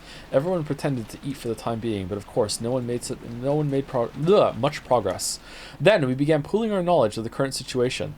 First off, 6 people, which included Uncle Kraus, my dad, Kairi-san, Aunt Rosa, Goda-san, and Shannon-chan, had been found in the Rose Garden storehouse as brutally mutilated corpses. Therefore, more than anything else, we wanted to get off the island, right, and yet we still couldn't contact the police since both the phones and the radio were unstable. Unstable? Sorry, hold on. Unusable. Okay, what time is it? We're at 3 hours. Okay, I should have more. I didn't get my energy drink in the break. Shit, maybe that's why. So until the typhoon passed, there was nothing we could do. Furthermore, grandfather, whom we might have hoped would be able to show a little leadership in this kind of situation, had disappeared some time ago. Goda-san hadn't made breakfast, so grandfather's stomach must have been empty, and if he had just been taking a casual walk, we should have been able to hear him whining about how hungry he was by now. And despite that, he hadn't appeared. There was more than a small chance that he'd gotten caught up in this crime. According to my aunts, on their way back from Kinzo's study, they'd searched for him, calling out on every floor, but were unable to find him. Considering the timing of it all, it's only reasonable to assume that this disappearance has something to do with the crime. Did they say if the door was locked when they got there, or no? Maybe they didn't. I don't think they did. I don't think they mentioned that. We figured Dad and the rest were probably killed in the dining hall and then painstakingly moved to the storehouse. So maybe grandfather has already been killed and dragged to some strange place which we haven't simply discovered yet. No one actually said it out loud, but this theory seemed extremely convincing. We will go check that all of the windows and doors were locked. Or maybe he went into one of his secret passages and then he just died of old age. Like, there you go. Finally, the months caught up to him. We must also conduct a thorough search for father. The children must remain in this room. Eva-san and Hideyoshi-san, I'm sorry, but please stay here with the children. I'd like to ask you the same, Dr. Nanjo. I understand. I will wait here. Aunt Natsui followed the servants, Genji-san, Kumasawa-san, and Kanin-kun out of the parlor. All that was left was Aunt Eva, Uncle Hideyoshi, Dr. Nanjo, and the 4 of his children, a total of 7 people. Let's all stick together and maybe watch some television while we wait, though I doubt we'll find anything good in the middle of the day on Sunday. Uncle Hideyoshi started acting cheerfully, trying to brighten up this gloomy atmosphere. Ooh, good show, watch it, ooh, ooh. Oh really? You wanna watch TV, Maria-chan? Then come and watch it with your uncle. Maria was the only one who joined in. Even though Maria had been told of her mother's death, she didn't show the slightest flicker of her emotions. Was it really normal for a 9-year-old girl like Maria to act so much like a very young child? Everyone else's mood failed to improve, and they each sank absent-mindedly into their sofas. Aniki, can I ask you something? Just did, bud. What is it? Just now, in the storehouse, you said something about Shannon-chan and a ring. Did you give that to her? George Aniki didn't answer, but he hung his head and closed both of his eyes. There could be no clearer response. Quit it, Battler. Figure it out yourself. You're right. I shouldn't have asked. That's right. It was me. That's right. Last night. Zach, did you see? The ring. On the finger. I proposed to her. That was when I gave her the ring. I told her that tomorrow she should put it on whatever finger she wanted. As her answer. Haha, guess it was a pretty pretentious thing to say. And that ring had been on the ring finger of Shannon-chan's left hand. Well, several years ago, Shannon came to me asking for advice about you, George Nissan. I wonder what she could have said. Don't worry, I'll tell you. Shannon was always really bad at lying. It was obvious pretty quickly that you were the one she was talking about. She asked whether it'd be okay for her to get close to someone, even though she was only a servant. She asked about what kinds of things boys like, what kind of clothes she should wear to make them happy, lots of stuff like that. Well, I guess you could say I felt envious hearing her say that. Because you're so great, George. So then she was given an engagement ring, and it all ended right there. Different people value things differently. No, not allowed. But being proposed to by a man, well, it can be the high point of your life. So I'm sure, last night, I'm sure Shannon was happy. From the bottom of her heart. Happier than she's ever been since the day of her birth. And then her face. George and Nikki sighed deeply without raising his head, or maybe tears had risen to his eyes. It seems Shannon was on duty in the guest house last night. But because she was too embarrassed to go back to the guest house with me, she went, oh, don't think like that. She went over to the mansion. Think about how Shannon must have felt. When you receive an engagement ring, then no matter how much a warning you've been given beforehand, it's perfectly normal to get so excited that your mind goes blank. She must have been incredibly embarrassed. And then Shannon went to the mansion, even though she hadn't been assigned there, helped Goda-san with his work, and got caught up in this crime. If only I hadn't given her that ring on that day, in that place, Shannon wouldn't have. Sayo wouldn't have been caught up in that crime. Ah. And Nikki, that's the one place where you're wrong. It's definitely wrong, so don't cry anymore.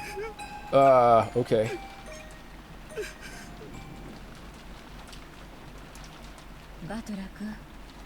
Uh-oh.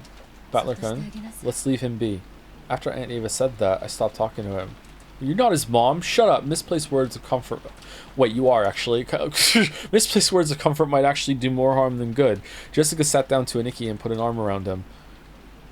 Maybe only Jessica, who had known about Aniki and Shannon's love since the beginning, and who had even discussed their relationship with Shannon, could comfort Aniki now. I went over to Aunt Eva and sat down in the opposite sofa. Battler-kun, you really are strong. It looks like you've kept a good hold on yourself. Look at the depth of the love that becomes what? The depth of the love becomes the depth of the wound, right? Okay, all right, yeah, you're so strong, 5'11". You know, tall and strong enough to maybe put a body in a wheelbarrow and move it across the garden, wouldn't you say? After all, it's not like how that old bastard died has anything to do with me. I feel bad about Kari-san, but well, she wasn't actually my parent. My. If that's so, you certainly were crying a lot back then. Well, I did at least that much crying, I think. Okay, I'm sorry. Hold on. Let me see if I can calibrate. Some of the words are kind of moving together. Oh, Okay, well, I did think at least that much crying was due as gratitude to the parent who raised me. Heh. The speed of that changeover and that dry tone must have come from Rudolph. That kid would always get violently happy, sad, and angry, but he'd always regain his cool immediately afterwards. It's nothing like that. I haven't really been able to get over the shock yet. I think the only difference between me and everyone else is the kinds of emotions it stirred in me. What do you mean? I've been acting much calmer than George and Nikki and Jessica. That wasn't because my sadness was any less intense or because I'd already recovered. My sadness was simply getting replaced gradually with a different emotion. Rather than sad, I'd say I'm more pissed off. What bastard did this and where? It's kind of been eating at me that I didn't get a chance to smack him upside the face. So you're saying that you want to battle? That was what I really wanted to do. I couldn't forgive myself if I just sat there, overwhelmed with sadness and hugging my knees. Since the time Dad and the others were killed, this island has been covered by the typhoon, which means the bastard responsible for all this is still somewhere on this island. Yes, that would seem to be the case. I wonder if they're hiding somewhere in that dark forest even now. I felt like I'd had a very similar conversation with Kari-san the night before. That's right. After the letter from the person claiming to be Beatrice appeared at the dinner table last night, we talked about whether or not a 19th person actually exists. Yeah, but if Kari's so smart, how come she's dead? Yeah. Aunt Eva, do you think this murder has anything to do with the letter from Beatrice last night? Ah, that one. Well, I wonder. All of the siblings agreed that the mysterious letter was sent to further complicate the problem of father's inheritance. As to whether that and the case this morning are related, it's impossible to tell at this stage. Was that letter really given by Maria to Maria by some witch called Beatrice? How could it be? All of it was a farce devised by father, wasn't it? He made Shannon-chan or someone wear the dress from the portrait and trick Maria-chan, right?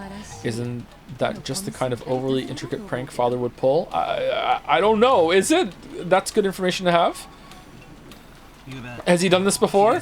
Last night I talked with Kari-san about whether Beatrice actually exists, and Kari-san also said that Beatrice was probably one of the 18 of us. Come to think of it, you know, in one of our meetings a decade ago, he did round up and kill 6 of the servants and hide them in the exact same shed. That was the second time that Kumasawa quit and then came back a couple of years later after she ran out of money. The first time was when he rounded up four guests and killed them in the same shed, you know, 5 years prior. So, you know, this is really the third. Isn't that obvious? There's no one else on this island besides us, right? Then there must be someone amongst us who's pretending to be Beatrice. There's no one else but us on this island, you think? Obviously, right? Are you saying there could be someone else here other than... I mean... There definitely could be someone else. It's really unlikely, but there could definitely be someone else that came on a boat and even left, and they just like anchored the boat on the other side of the island. Why would they do that? Who knows? Like, it's so far-fetched, but I guess it's technically possible. No one is on this island except us. There are only 18 people, so the one pretending to be Beatrice has to be one of those 18. Kari-san denied the existence of a 19th person by spinning the chessboard around. Even though Aunt Eva hadn't constructed an argument that complicated, her opinion at least was the same. Except, if that's the case, our situation starts to look very ugly. At the time of Beatrice's letter, the whole thing could be passed off as a prank set up by someone or another. However, if we're assuming there's no 19th person, we can't ignore this anymore. In other words, there's no 19th person. Sorry, if there's no 19th person, then the culprit who killed Dad and the others is also one of the 18, right? So in other words, the person who killed them is one of the people inside this very mansion right now. Aunt Eva smiled meaningfully. It looked like she thought this conclusion should have been obvious from the very beginning. The culprit carried the bodies of those 6 into the storehouse. Okay, so we're at 3 hours. You normally take a break every 2 hours. I'm actually gonna go get my energy drink, and I'm also gonna pee again while I'm gone. So sorry for the impromptu break, but I feel like if I want to read this for another 2 hours, I'm gonna have to have a little pick me up. So I'll be right back.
Okay, I'm back. The culprit carried the bodies of those 6 into the storehouse. But even that was an impressive feat, don't you think?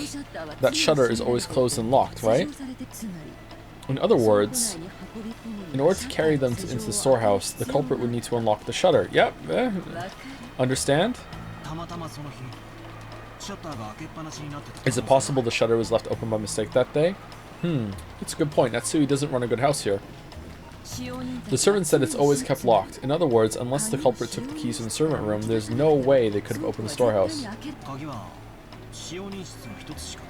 I wonder if the key in the servant room was the only one. Genji-san said that was the case, which means the culprit knew where that single key was kept and took it.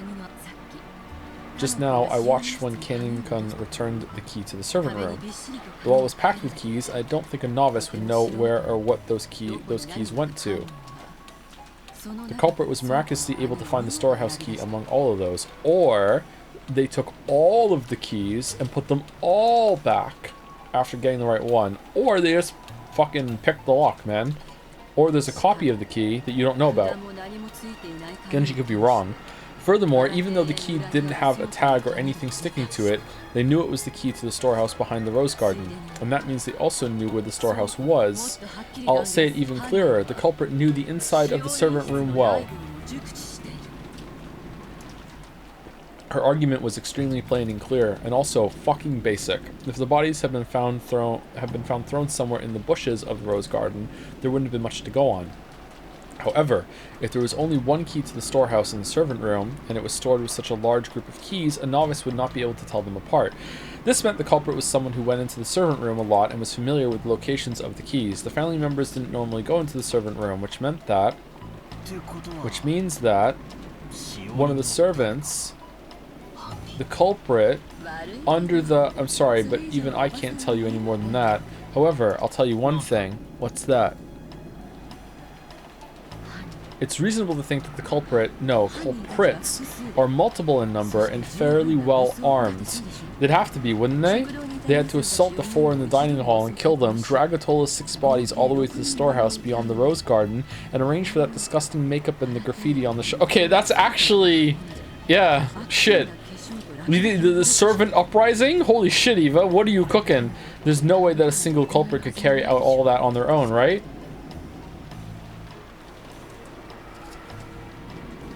It made sense. It probably would have been possible for a single person with enough time, but it would take so incredibly long. It was probably safe to assume that a significant number of people were involved, and also that Kumasama-san had poisoned our cornflakes that we just ate.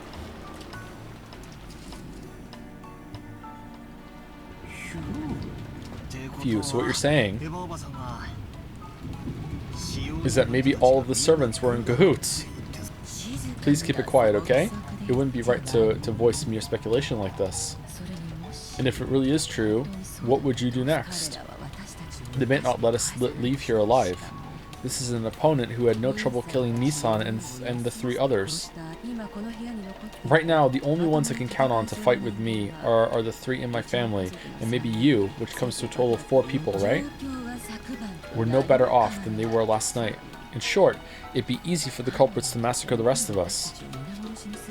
Well, I mean, you're training in like the Chung Li art of fighting, though, so I don't think the others had. So, you know, you're probably the strongest one here. I've been playing detective with Aunt Eva, trying to expose the person who had killed Dad and the rest before the police did. If only I could cleverly penetrate the culprit's identity and stick the proof in their face.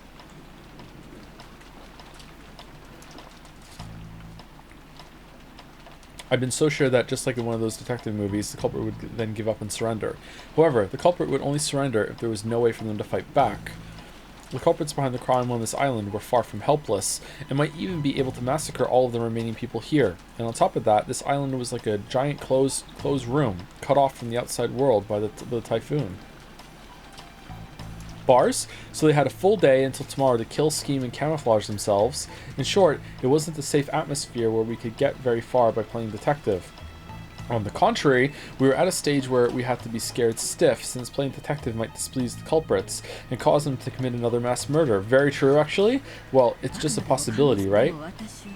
I'd say it's a game theory, but it's not. But I can't bring myself to trust the servants yet, and that doesn't mean I only suspect them. Don't you think there might be some mastermind behind all this? A mastermind? Why do you say that? Because Kinzo's fucking nuts? It's just a feeling? Think about what the word servant literally means. It means someone who serves as someone else's arms and legs, right? It was a bunch of Ushiromiya family members who got killed, and Shannon, and Gouda, so naturally there must be someone involved who stands to gain from that result. That was also plain and clear. The Ushiromiya family had been right in the middle of discussions about how to distribute the inheritance when grandfather died. If this case followed the standard form of any classic mystery novel, the crime was definitely caused by someone with ties to the Ushiromiya family and who was involved in the inheritance problem. Aunt Eva had probably read a few books in that genre herself. Her argument may have had a few blind assumptions in it, but it was a standard conclusion that anyone might have reached. I think most people would end up suspecting the servants, even if they used a different reason to get there. I kind of love that they're just not automatically going to, lol, it's a witch. I wonder where it's going, but I do like that. Obviously, they haven't looked at the scene page, especially the story about the key to the shutter. That made it very easy to suspect that one of the servants was involved. And that's why I don't like it.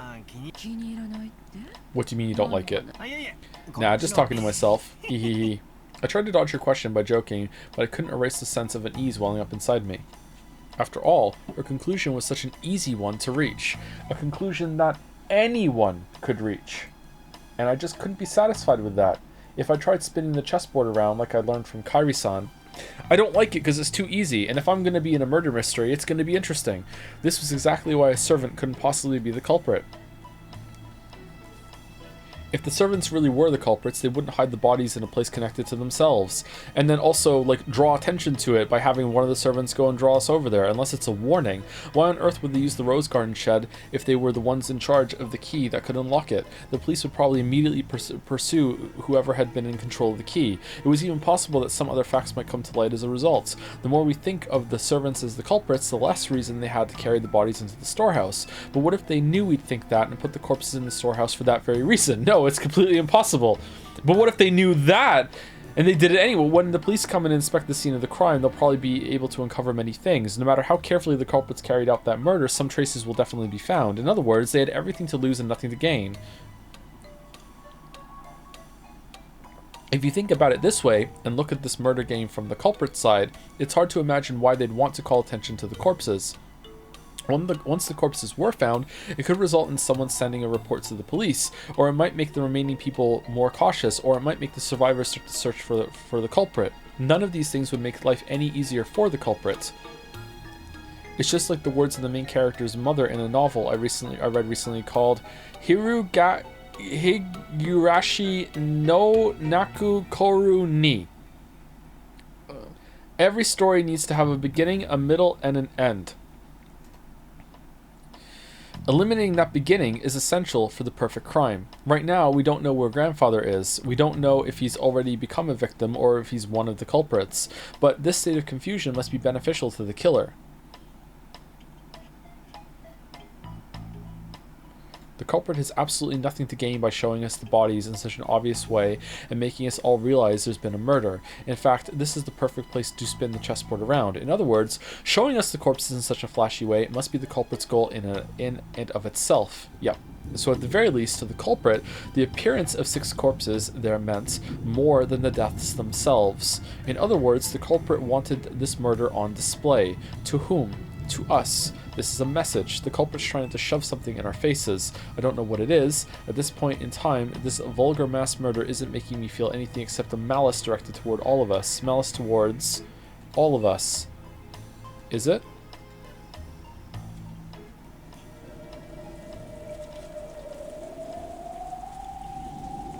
The pageantry is the point, Battler. Each one of the survivors has some kind of connection to one of the 6 victims. Uncle Krause's death brought by Jessica the grief of losing a family member. The deaths of Dad and Kairi-san brought me sorrow, while Aunt Rosa's death brought Maria sorrow. And Goda's death brought all of us sorrow. Goda-san's death probably shocked his fellow servants, and Shannon Chan's death brought grief both to George and Nikki, who had proposed to her, and Cannon-kun, who had loved her like an older sister. Everyone now on this island has received an equal amount of sadness. And Eva was sure that the servants were in cahoots, but then, how could you explain the deaths of Goda-san and Shannon Chan? At any rate, by this argument, the grief caused by the 6 deaths hit everyone but Aunt Eva and Uncle Hideyoshi. Even Aunt Eva, who had directed suspicion at the servants and acted as though she herself was beyond suspicion, could not be ruled out as a suspect. In the first place, she was able to argue that the servants were suspicious by focusing on the shutter's key, but if you look at it from a perspective of motive and who would gain, Aunt Eva's name rises atop the list. Yep, absolutely.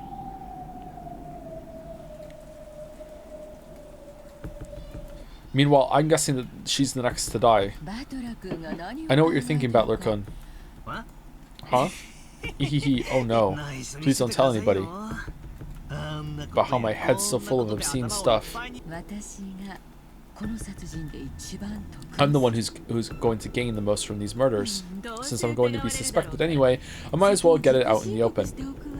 I tried to dodge the issue by joking around, but apparently it didn't work. The inheritance will be divided into as many parts as there are siblings, but right now, I'm the only one of the 4 left. All of the assets of the Ushiromiya family will become mine. He. If Uncle Hideyoshi heard you, he'd say, could you give it a rest? It's not funny. I'm sorry, I was just fooling around since I'm going to be suspected anyway, no matter how much I try to smooth it over. That's why, from my point of view, this murder might have been designed to cast suspicion on me. Unfortunately, my alibi for last night is weak. Could you tell me a bit more about last night? As you know, the discussion between the siblings of how to slice up and eat the inheritance continued until late into the night. But I don't know how late it lasted. My husband and I had woken up early that morning. We were so sleepy, and a little past midnight they let us go. So let me ask you, Battler, if after we left at midnight we ran around killing them all, putting their bodies in the garden shed, do you think that the 2 of us would have been able to wake up bright-eyed and bushy-tailed at 6 in the morning ready for breakfast? No, didn't think so, so it couldn't have been us. When we then returned to the guest house and rested there. Can anyone other than Uncle Hideyoshi prove that? No, wait, it's not like I suspect you or anything, okay? Hehehe.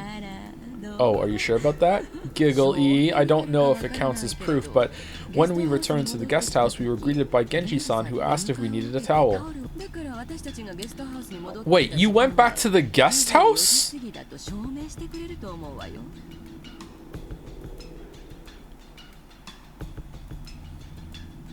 Huh. Weren't there rooms made up for you in the mansion, though?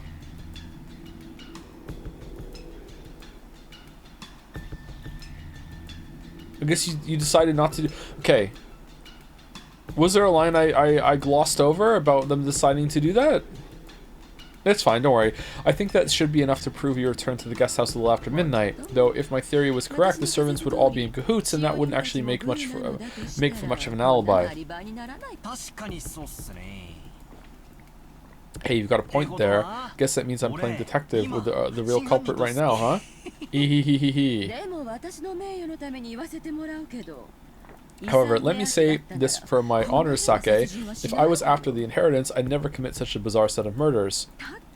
After all, if I just wanted to make them forfeit their rights to the inheritance, it wouldn't matter to me how they died. It'd be much smarter of me to try and make their deaths look like accidents, especially if you're assuming I laid out some careful plan that involved even the servants. In fact, the real reason I killed them was because I found out that George and Nikki had just proposed to a servant. How dare he? So I killed her, and then when I looked up, Rudolph was looking through the room, seeing me do it. I'm like, oh shit, so I ran in and I killed Rudolph real quick, and I looked at the stairs, and Kairi-san was standing at the top of the stairs seeing me, and I went, oh shit, so I ran up and killed Kairi, and then after Kairi was dead, I looked over, and Rosa was now walked into the room, so I was like, oh shit. You've got a point there. If you're killing someone for personal gain, you definitely shouldn't make it look like a murder. Exactly, that's why I'm in such a blue mood. The police will probably treat me like the mastermind and investigate all kinds of things. Not fun at all. Aunt Eva shrugged with a bitter smile. So I need to solve this murder before the police get here, which is why I broke the radio. It was just as easy to suspect Aunt Eva as it was to suspect the servants. So if we spin the chessboard around, does that make it impossible for the culprit to be her, suspicious as she is? However, if that sort of argument always works, then motive can never help us in any way. No, that can't be right. Knowing the motive must give us powerful clues toward knowing the culprit. That's why murderers from all time periods disguise crimes in complicated ways, cleverly preventing their motives from being discovered. I don't get it. I just don't get it. Every time I spin the chessboard around, it keeps flipping from front to back and back to front. Are my thoughts bringing me closer to the truth, or are they?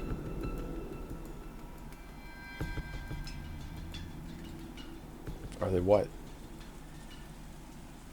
Twinkmaster? Aunt Eva didn't want to talk any more than that, so I folded my arms and headed toward the window to cool my head a little. As I looked over the parlor, I saw George and Nikki and the others gathered talking. It looked like they were talking about the magic circle that had been painted onto the shutter. As Uncle Hideyoshi thought back to that time, he started drawing the shape in the margins of Maria's notebook. I see, since Maria was second only to grandfather in knowledge of the occult, she might understand what it meant. I think it was probably someone like that. There was a mark that looked like a variation of a cross. Fuck it, let's just go show it to her. And then, surrounding the circle all around the perimeter, were these closely packed strange letters on all four sides of the cross, and in the four corners there was something written. It didn't look like the alphabet or something like that. It was what they call ancient characters. Missing numbers.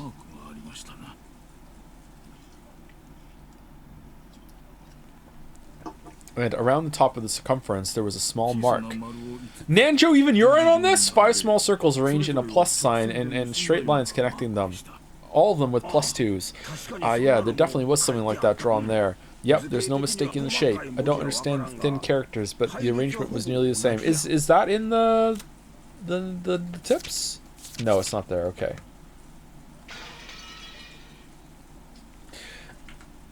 Anyone else find this disturbing? Like, god damn.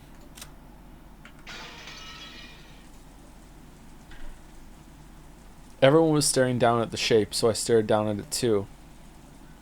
From what I'd heard, this had been painted on the shutter to the storehouse with some material that looked like blood. I see, this sure is unsettling. Grandfather's probably the only one who'd want to draw something this weird. Seriously, where did he go? I want to grab him and ask what the hell this is supposed to mean. Jessica's voice contained impatience and anger. She hadn't gone so far as to say grandfather was the culprit, but she seemed sure that grandfather knew something about the culprit's background. I wonder why they keep saying it looks like blood.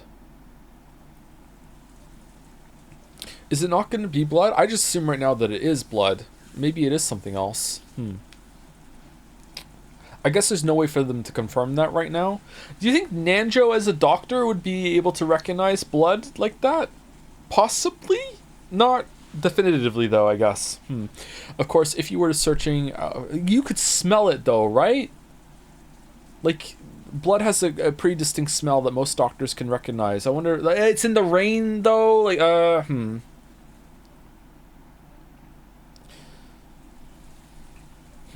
Of course, if you were searching for a link connecting the Ushiramiya family to the occult, 10 out of 10 people would think of grandfather.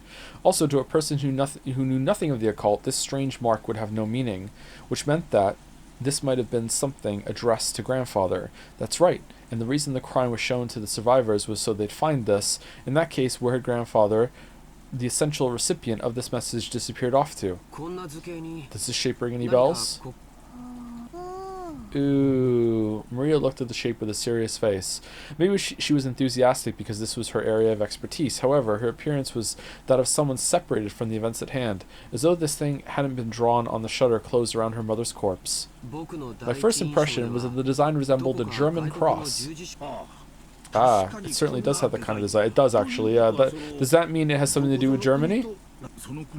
The German cross was originally a crest from a religious order of knights and was supposed to protect pilgrims traveling to sacred places. So in other words, this magic circle might have some religious meaning. This is starting to sound like gibberish. When I looked over at all of them, preparing to jump into the discussion, something shocked me. Whoa, what the fuck? Maria was smiling, an eerie and incomprehensible expression on her face. Oh, I don't like that! It was almost as if she was making fun of everyone's ignorance. It was an expression I wouldn't have dreamed to find on Maria's face. And she laughed. That eerie, jarring laugh was something I didn't want to believe was possible, even though I was looking at it right in front of my eyes. I understand Rosa more every day? Holy shit! You people aren't even close. What's this? Can't you tell just by looking? While everyone was busy being scared out of their wits, Maria kept on cackling happily to herself with an E. After a while, that laugh was suddenly and abruptly cut off, but her expression still looked like it belonged to someone completely different from Maria. This is the 7th magic circle of the sun. The characters are written in Hebrew. Give it here. Is there no witch and the witch is just possessing her? Ah, sure. Maria stole the writing materials from the stunned Hideyoshi's hand. She then started drawing another magic circle with a rustle right next to the one Hideyoshi had drawn. See? It looks sort of like this, right?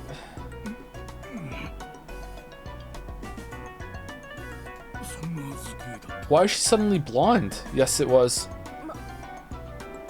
Maria, incredible. You really know a lot. Jessica tried to smooth things over by praising Maria. Maybe she wanted to confirm that this was still the Maria we all knew so well, but Maria didn't answer her in any way in particular. Maria began swiftly writing unfamiliar characters in the corners of the shape. Their eyes immediately began to... Sorry, when Uncle Hideyoshi and Dr. Nanjo saw them, their eyes immediately began to open wide. Written on the top and bottom and left and right are the names of the angels who preside over wind, fire, earth, and water. Fucking magnets, how do they work? Chasen, Arel, Forlak, and Talia had? Where the fuck is this coming from, Maria? And in the 4 corners are the names of the 4 great kings. Ariel, Seraph, Tharshis, and Cherub. Is that what you saw?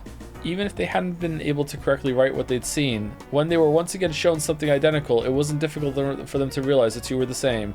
When Maria asked them whether it matched, Uncle Hideyoshi and Dr. Nanjo nodded over and over again. There's no mistake, that's it. I'm sure there were characters that looked like that. How were you able to write something like that? There were also characters written around the circumference. I know. Like this, right? Maria quickly began to surround the circumference with more Hebrew writing. It's from Psalms, right? You don't say the P. Psalms of the Old Testament, the 16th and 17th verse of the 116th Psalm. You must have at least read the Bible, right? Okay, she's a different person! What the fuck? Acting as though knowing this was only common sense, Maria laughed. For a while, everyone, including me, was at a loss for words. No one's appreciating my murder that I set up. Time to possess a little girl and tell them all some info. Hee cackle cackle. A little later, George and Nikki returned to his senses and slowly managed to speak. That's incredible. I'm surprised. So, what meaning does this magic circle have? It's a magic circle to borrow the power of the sun. He who wears it as a talisman, drawn in gold, shall be able to break free from the bonds of any prison and receive the power to gain freedom. To break free from bonds and gain freedom? It sounds deep. The word bonds is not limited in its interpretation to some kind of physical object. Therefore, it does not hold any meaning for people locked up in an actual jail. Okay, did she use any words like this before now? It can also refer to the release from mental bonds such as ties of obligation and inescapable fate. Ties of obligation and inescapable fate, you say? That's also pretty deep. But I really don't understand. What does this have to do with those 6 bodies? Far from being released, they were killed and stuffed in a storehouse, weren't they? Okay, either Kinzo did a little detour in the living room before he left the house, or when they left, the TV switched over and fucking Jigsaw fucking rode down his fucking tricycle on the TV and was like, "Hello, Maria. I want to play a game." When they come back in, they start talking about Circle. I want you to recite this fucking thing that we're gonna repeat together fucking 20 times now before they come back, alright? Word for word, here we go, alright? It's not like the magic circle was drawn for the sakes. The 6 of them were there for the sake of the magic circle. It is truly pitiable. What do you mean? What in the world do you mean when you say that the 6 of them were there for the sake of the magic circle? Maria lifted up her pointer finger and wagged as if she were making fun of us. That's written around the circumference. Can't you read it? Psalms chapter 116 verses 16 and 17.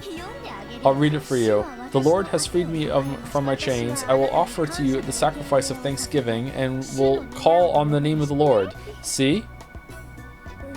See, you say. I've got no idea what you're talking about. You're saying they're human sacrifices? If what Maria had just read aloud was a vital part of the magic circle, then it was saying that sacrifices had to be offered in order for this magic circle to be effective. I'm on the edge of my seat now that they're gonna suddenly hard cut back to creepy close-up Maria face. So human sacrifices have been offered inside the storehouse where the magic circle had been drawn. A heartbeat later, everyone else seemed to reach the same conclusion. Some people were shocked and others spat out that this was insane as they punched their knees. This was starting to get incredibly disturbing. Starting? When we couldn't accept it or understand it. I don't care what kind of magic circles or curses other people believe in. I won't pick a fight with them. But they did really kill Dad, and the rest of the sacrifices or crap like that. I just couldn't stand that feeling. Compared to this, I preferred it when we were still disgusted by that theory about the fight over the inheritance. As I started getting pissed off with a feeling of anger and sadness, I broke from the circle everyone was in and returned once again to the window. Something had gone insane since yesterday. There was that letter from the witch, Beatrice, that Maria had read aloud at last night's dinner. Ever since that point, it feels like like this whole mansion and this whole island have been getting more and more firmly locked in some kind of bizarre world. That's right. When I think back on it, that letter was an invitation from the witch. The ruler of the nighttime island had invited us inhabitants of the day into another world. The phone and the radio had been interrupted and the island was shut off by the typhoon, so you really could call this place another world cut off from the real one by now. Yeah, as this island is now, it's perfectly normal for a witch to send us letters and for human sacrifices to be offered up for the sake of magic circles. So what will happen next? Will some weird people wearing goat masks start doing the Bond festival dance or something? I mean, episode 2's right around the corner, I hope. It's hopeless, I don't get it. The inside of my head's all screwed up and I don't even know what to think. Anger, sadness, the opposing emotions all swirled up together and they started to suck me in. Unable to resist, I could do nothing but cover my eyes with my hands and trust to my mind and body as I started getting sucked in.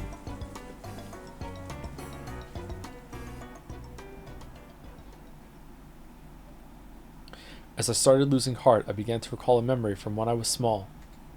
It was from when I was very young, and I had unfortunately seen a scary occult movie on TV, and for a while, I hadn't been able to go to the bathroom by myself. That old bastard gave an exaggerated laugh and said this. Hey Battler, why do you think they all go to the trouble? Why do you think they go to all the trouble to make movies like this about demons and the occult and such? It's because they don't exist. Something that ridiculous can't be found anywhere on the planet. Because they don't exist, people want to see them and go to a lot of effort making them.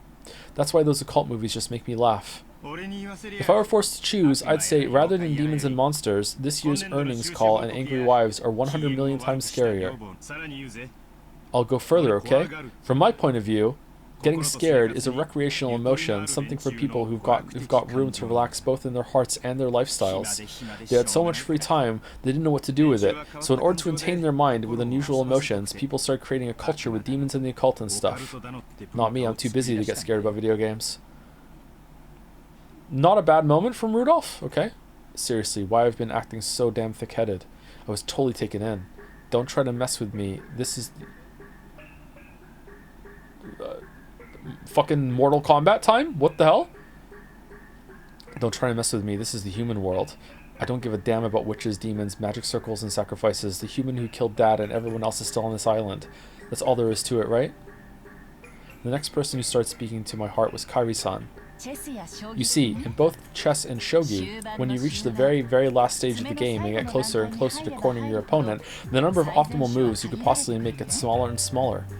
Therefore, if you're backing someone against the wall, or if someone's doing the same to you, both players' moves become infinitely easier to read.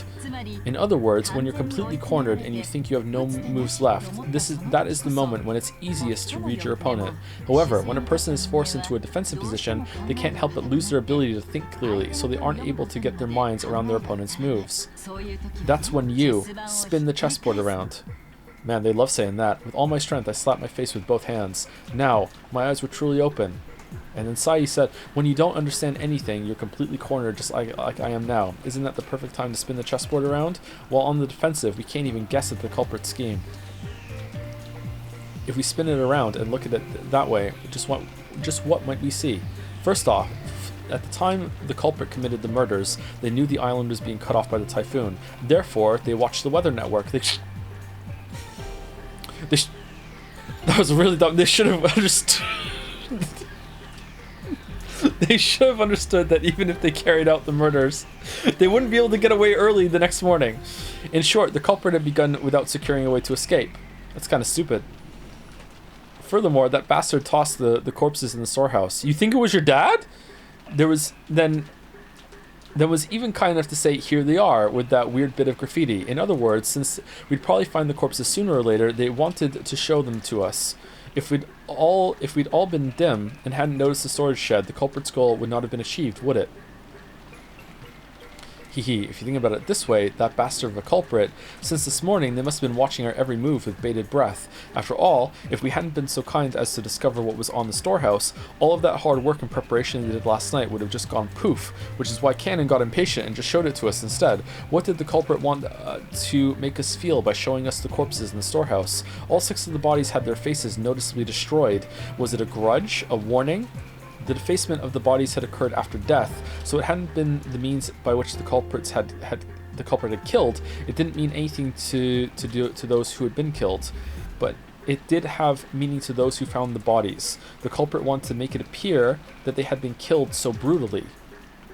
After thinking this way, I really want to tell that bastard to stop taking me so lightly, who just danced to that tune. If you're told, please be scared, you can't just say, really? Sure thing. When someone tells the great Ushiromiya battler, who the fuck are we? The entrance is right here. I'm the kind of guy who'll start wanting to sneak in through the window. Oh, it's me! Who uses talismans? Who just goes through the first door you see? The next thing that had me concerned was that so-called magic circle on the shutter. As Maria, who had shown that her knowledge of the occult rivaled grandfathers, had recognized that magic circle was genuine. They must have drawn that thing in pitch black darkness, taking a lot of time and holding an umbrella in one hand. Isn't that amount of hard work and perfectionism impressive? What purpose would have been all that effort? If we were looking for a fan of the occult in this mansion, most likely all of us would naturally suspect grandfather. Did they want to make us think grandfather was involved? But if that's all they wanted, they could have just drawn any old scribble that looked like a magic circle. It wasn't like any of us amateurs would be able to tell the difference between genuine and fake. However, this magic circle was genuine, and furthermore, it had even been written in Hebrew. So this magic circle had a message that could only be understood by someone with knowledge of the occult. A message is a form of communication. So true. The truest thing you said. By sending it, they were hoping for a reaction. For some reason, we couldn't find grandfather now. I don't know how grandfather might have spotted the magic circle on the shutter, but did he choose to hide himself in reaction to that? No. Was it a trap to make us suspect that grandfather had participated? You could read it either way. Damn, that's annoying. What kind of reaction was the culprit hoping to get out of us by putting on this occult show? Somehow, that felt like the culprit's weak point. The letter from Beatrice that Maria had read aloud during last night's dinner sprang back into my mind. This was a freak who'd asked us to enjoy a battle of wits. Isn't that interesting? This is a battle of wits between us and the witch. Will we be sucked up by her occult game first, or will we pull off her fake skin first? There's a whole day until the typhoon passes. Why not enjoy ourselves?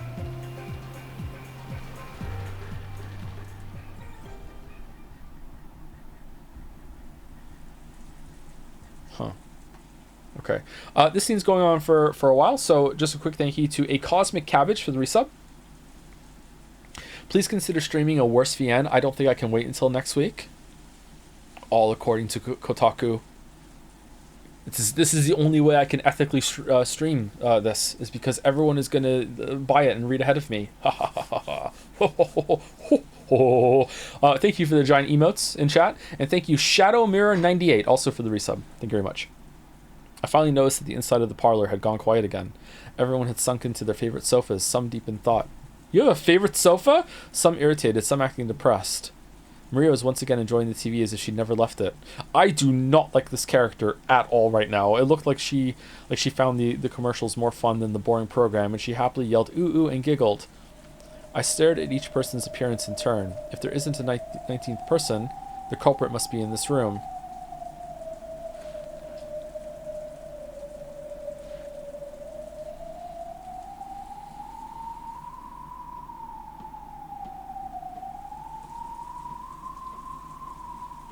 God, what if it's Nanjo?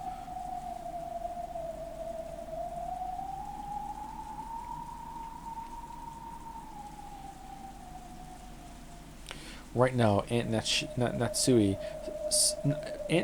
searching the mansion with the servants, right? Then we shouldn't say in this room. In this mansion is where the culprit has to be. You know what? George might have found Shannon later, didn't have the ring on, and killed her to save face. And then also hired Maria to draw the circle. Because there was that moment in the morning where Maria was awake before anyone, and who knows how long that was. Could have been even as long as 5 minutes. She could have ran off and did the circle. For sure. For sure. And also elaborately rigged up some shot football. And after all, it's possible Aunt Natsui was behind this. And we still can't deny that one of the servants might be the killer. Anyone could be guilty. Still, Aunt Natsui and the rest sure are taking their time. Of course, it's not a small mansion, but isn't this taking a little too long just to walk around checking the windows and doors? Just as I was thinking this, Aunt Natsui and the rest returned. Not one of them was missing, but our relief was short-lived. Everyone looked at Aunt Natsui in shock. The talk I'd had with Aunt Eva started to creep back into my mind. The possibility that the culprits had enough in numbers or weapons to kill all of those 6 at once. Forgive me if I've startled you. I brought this to be prepared for the worst. So unbelievably based. Holy sh! After all, that thing in Aunt Natsui's hand was a rifle.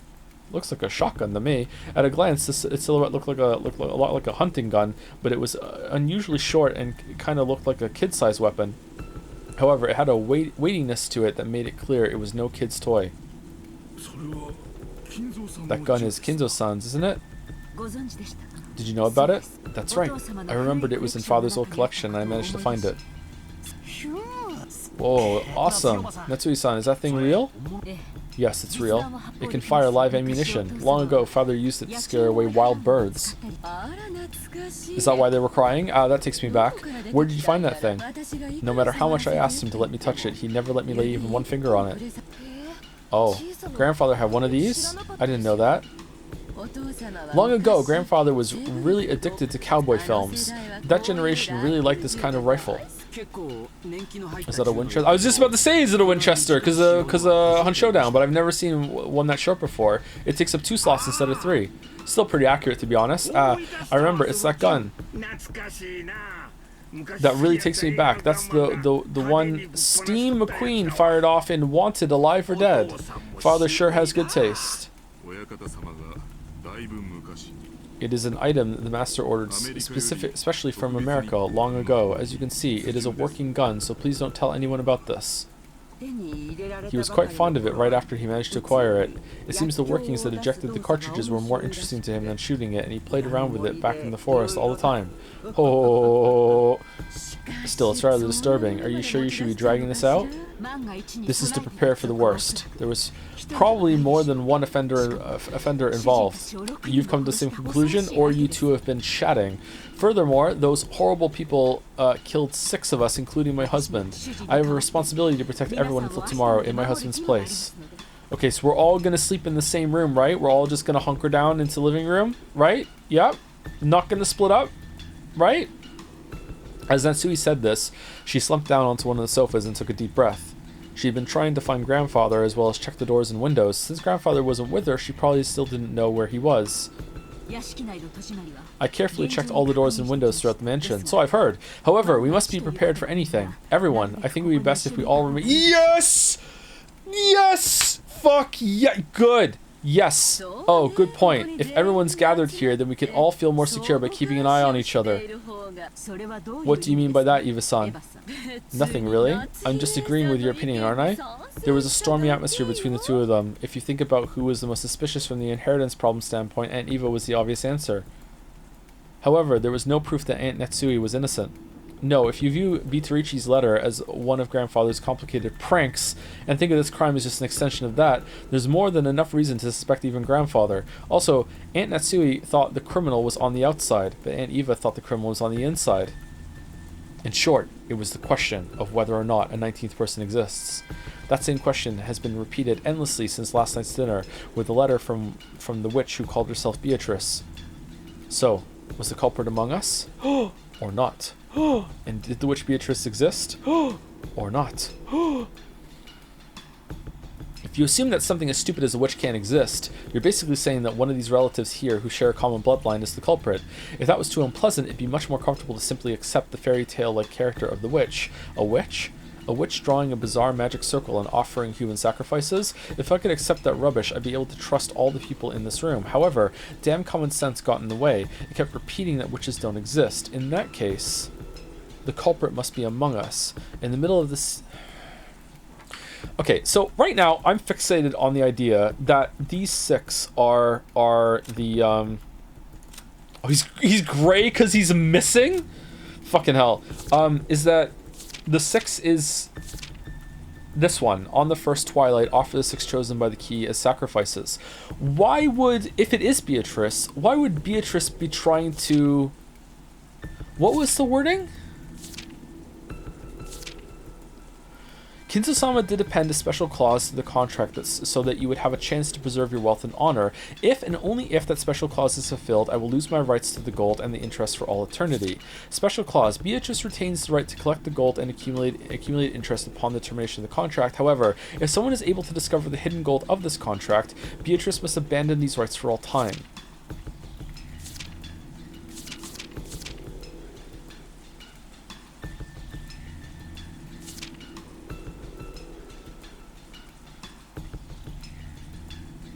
Kinzo-sama has already publicly displayed the location of the hidden gold within the epitaph under my portrait. The rules apply equally to all who can read the epitaph. If you discover the gold, I shall return everything to you. Tonight, I ask that you enjoy your battle of wits with Kinzo-sama to the fullest. I sincerely pray that this night will be both intellectual and elegant. Why? Okay, either I'm wrong.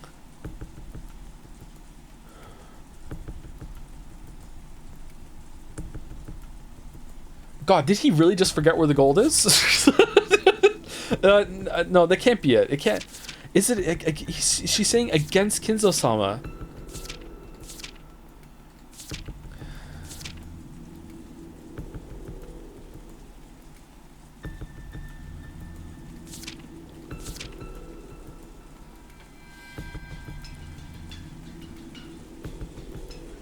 Is it like it's a Sudoku and he did this one to like give you some given numbers so you can get started because no one is figuring it out? What even would be the key?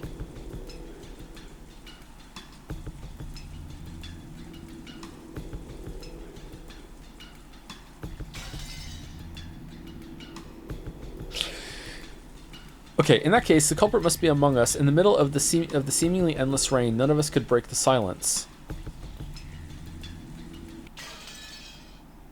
Oh shit.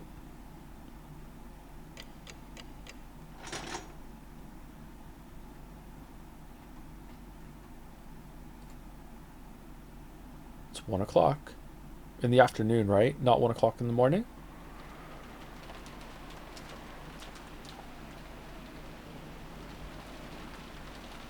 Lunch ended. You made the servants still make lunch? What monsters? Thank you, Neodunks, for some bits. With a message, Joe, I lost my job recently, so I don't have much to give, but I wanted to thank you so much for these streams. I read Umineko 2 years ago, and it's slowly become my favorite story I've ever read. Really? You're bringing in your community to enjoy it, as I have, means a whole lot to me, and gives me a bit of hope in a time when I really need some. Oh, that's nice. Thank you. I've seen similar sentiments said by some people, yeah. Seems like this story is special to quite a few people, and we've exposed it to quite a few newcomers, I think. I mean, it's probably a drop in the bucket compared to like the audience that had before, but it's still nice to facilitate that sort of thing. Alert, alert, you have hit the first decent stopping point. The second, arguably better one, is in 1.5 hours. All right, let's strap in. Let's do it. Let's do it. Let's go for the 1.5 hours one. Okay. Thank you, None to Spare, for the resub. With the message, VOD Watcher popping in to re-up my sub. Hope Umineko is still good. This has been the best one so far, I think. The best stream of it. Also, don't trust the Metaphor fans. It's also full of incredibly long lulls of nothing happening with a less fulfilling combat system, IMO. Okay. Now you're just being insane. How can the combat system get any less fulfilling? There's no way.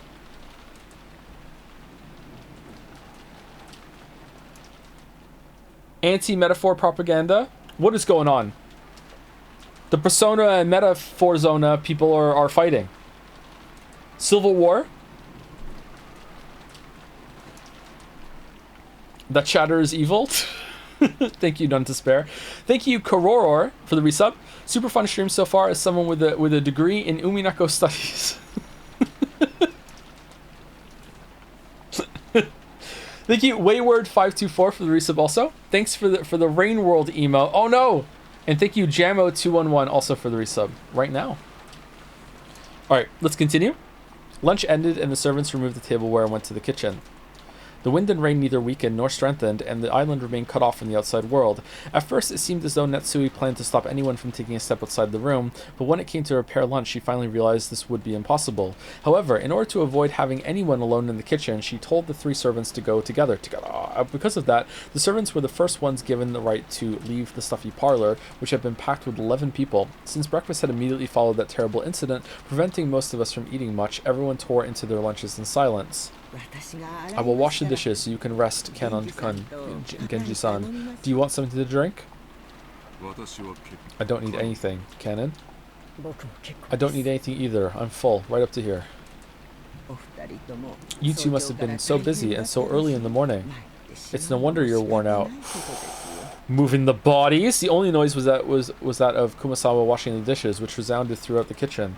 Genji and Kanon sat in some chairs a short distance away, their eyes slightly closed. Just as Kumasawa had said, those two had probably built up a great deal of fatigue, but it didn't mean they could let it show in front of the relatives. Avoiding that was one of their virtues. After the silence had continued for some time, Kanon opened his mouth and muttered, "Shannon, why did she have to die in such a horrible way? Forget about the manner of her death. It was nothing more than bad luck." You're right. It was nothing more than bad luck. They both fell silent once again. Ken's expression was filled with grief. To think that Shannon's actually dead, I still can't believe it. Poor thing. Not being able to see her again feels like a lie. I just wanted to see her smiling face one more time. Kumasawa spoke with her back facing them. After all, Kumasawa hadn't seen Shannon's corpse, so she had no trouble mentioning Shannon's face. When Kanon heard those words, Microwave's done? When Kanon heard those words, it reminded him again of how only half of Shannon's face had been left, and his grieving expression twisted even further. Why did Beatrice-sama do that to Shannon? If she wanted a sacrifice, there were plenty of others to choose from. Why? Why? It was nothing more than bad luck. If we were less lucky, you or I might have been lying out there instead of Shannon. Or it could have been someone else entirely. Everything is left to fate. Genji-sama, you said the door to Madame's room was stained with traces of something like blood, right? The same substance that was painted on the shutter? Indeed. It was an unsettling mark, almost as though someone with blood-stained fingers had been trying to pull out the doorknob. No, scratched through the door. That sort of unpleasant mark. So does this mean Beatrice-sama came to visit Madame's room and tried to open the door? But couldn't? Genji thought back to the time he had seen those traces of blood on the door in Netsui's room. With the substance sticking to the door around the doorknob and the marks of something scratching against the door, it had definitely appeared as though someone had tried to open the door but couldn't. How? Did the madam avoid being chosen as a sacrifice? If only she'd been chosen. Shannon wouldn't have had to die. Just then, a loud, sharp noise came in from the hall. Both of them turned around, surprised. Hold on, but it said... It said that the key would chose them. Is the key just fate? Is it like, okay, the key is like whichever 6 people are available tonight, Lamayo? Like if it was, if the key chose Natsui, but Natsui isn't available, how can you just like pivot to Shannon?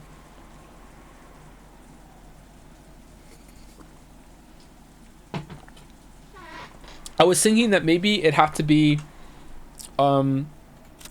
6 people that had the whatchamacallit, the emblem, the eagle, Keagle, the key, but Gouda doesn't have it, right? So that doesn't fit either, because she does. Oh, but she doesn't either, so she wouldn't even be one. Never mind. No, that's not it. Because if she was going for her, that doesn't count either, huh?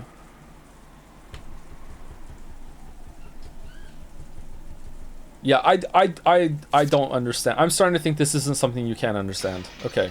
That's a pretty interesting chat you're having there. Let me join in too. Before any of the servants realized that Battler was standing in the doorway to the kitchen. Battler-sama, how rude of us. Genji-san and Kennen-kun stood up surprised and hastily bowed, but I didn't care about stuff like that. I was more concerned with continuing their discussion. I told them I was going to the bathroom, so they let me go. But I lied. I thought I'd suffocate if I was locked up in that room any longer. I was about to come ask you guys for some water, but then I overheard something pretty interesting. You don't need to bow your heads or anything. Please let me hear the rest. That just now wasn't really... I've been listening to you for a while. Don't try to hide it now. So, I'll ask directly, who is this Beatrice? She's supposed to be a witch from a kid's story, but it doesn't look that way now. Kennen converted his gaze. It was obvious that he didn't want to talk about this, which only made me want to ask even more. While making an effort to smile, I grabbed the collar of his shirt. Last night, this would have been none of my business, but after this morning, everything's changed. Now that Dad and the rest have been killed, this is totally my business. I have the right to listen to this suspicious story, don't I? I glared into Kennen's eyes as he continued to avert his gaze in apparent pain. Since there was a big difference in our heights, Kennen had to stand on his toes, and it looked like it hurt a bit. Battler-san, please let go of him.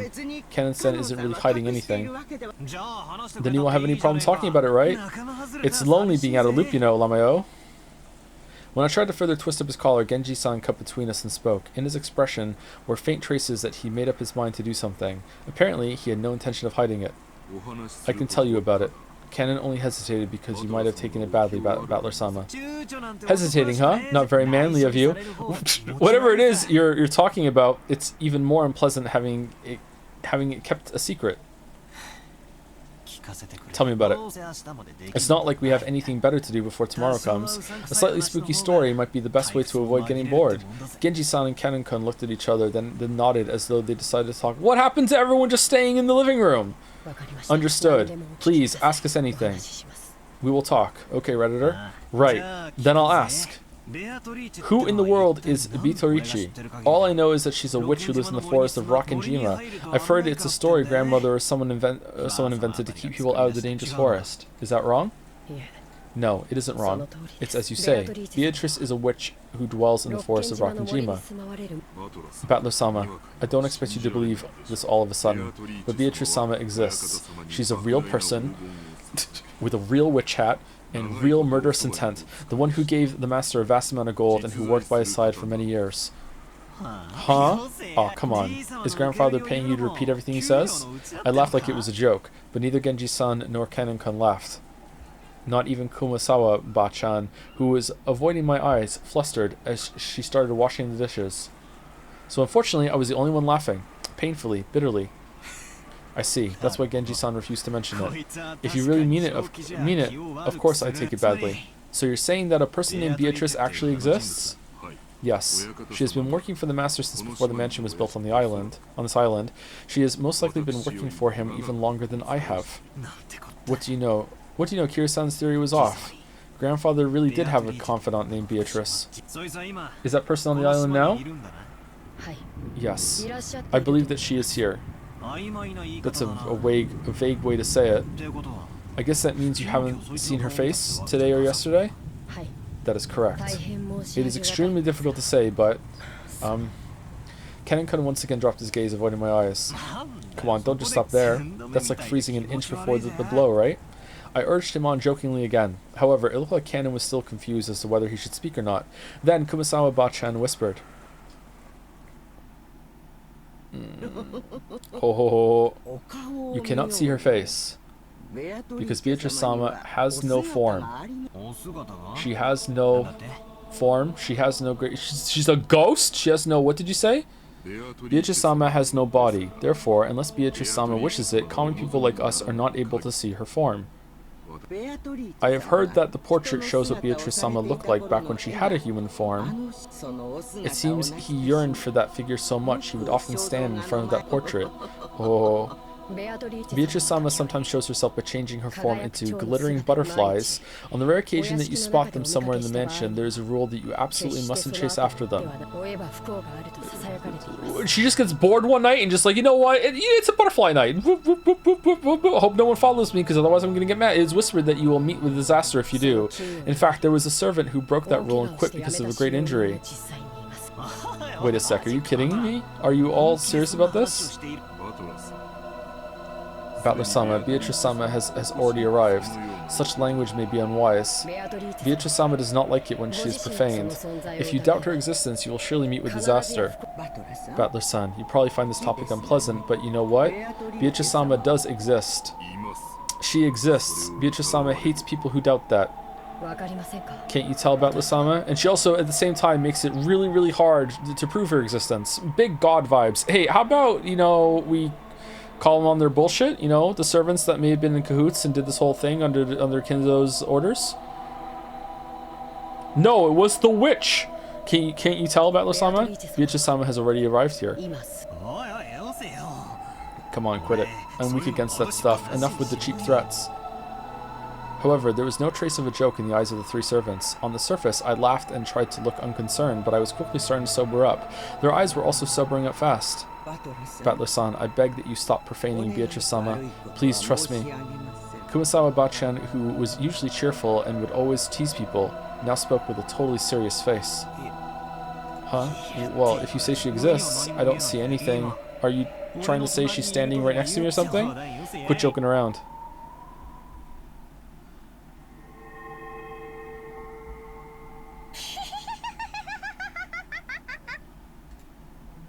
Just then, that unnerving laugh suddenly filled the kitchen. When I turned around, Maria was standing there by the entrance. But her expression and the feeling about her presence, felt exactly the same as the servants. Whether your wavelength matches or not is determined at birth. Battler, you were born with a mismatched wavelength. That's why you can't see her. That's why you can't meet with her. And that's why you can't talk to her. I think I'm talking to her right now. You're the type Beatrice hates the most. Good. Maria laughed like it was funny, but it sounded extremely eerie. It was almost like she was laughing at me because I alone didn't understand. Do you want to know about Beatrice? Beatrice is a thousand-year-old witch. With all the demons at her command, she can harness the power of alchemy to create the Philosopher's Stone and a vast quantity of gold. Grandfather built up the vast wealth of the Ushiromia family by making a contract with her. Yesterday, I read Beatrice's letter, didn't I? That was real. Well, I guess it's pointless for me to try and force you to believe. After all, it looks like you were born without a trace of the sixth sense. What are you talking about? Witches? Demons? Who told you about that? I heard it from Beatrice herself. Maria kept doing that unpleasant laugh. However, the servants who watched over this didn't even blink. She'd heard it from that witch in the portrait adorning the entrance hall. Maria kept on laughing in a weird voice as though this was nothing more or less than the truth. Maria, it might be rude to ask, but I'll ask one more time, okay? Who gave you that letter yesterday? I got it from Beatrice. How many times must I tell you before you understand? You don't get it, do you? You can't see it. You can't believe it, can you? Just then, Maria's laughter suddenly stopped. Okay, but if the witch has no human body, did she take one to give you the letter? Like, what are you talking about? Just then, Maria's laughter suddenly stopped. Battler, you still don't understand? Beatrice-sama exists. She exists, you say? But where? Like I said, Beatrice-sama exists here. That's right. Now I think about it, I've been feeling for a while now that the servants' eyes haven't been pointed in quite the right direction. I figured they were just staring absentmindedly, but that wasn't the case. The four here, Genji-san, Kanon-kun, Kumasawa-san, and Maria, everyone except me, was looking at a spot right behind me. Holding my breath tightly, I slowly looked over my shoulder. Of course, there wasn't anyone there. I've known that the whole time. However, everyone in the room except me was focusing on that point as if there was someone there. Beatrice is the mighty golden witch who has lived for 1,000 years, but since she can't show her form to humans of the wrong wavelength, she can't talk to them. And you know what? That's really sad. It means she truly despises it when people like you, who are born without a fragment of the ability needed to sense magic, deny that she exists. You're lucky, Battler. Good thing I gave you that charm yesterday, right? Don't you realize what kind of curse Beatrice would have put on you by now if you hadn't been carrying it around? You really are lucky, Battler. Hee. Oh, that scorpion keychain. I thought that was just some cheap gift or something, but you were saying it really had some power? Hee.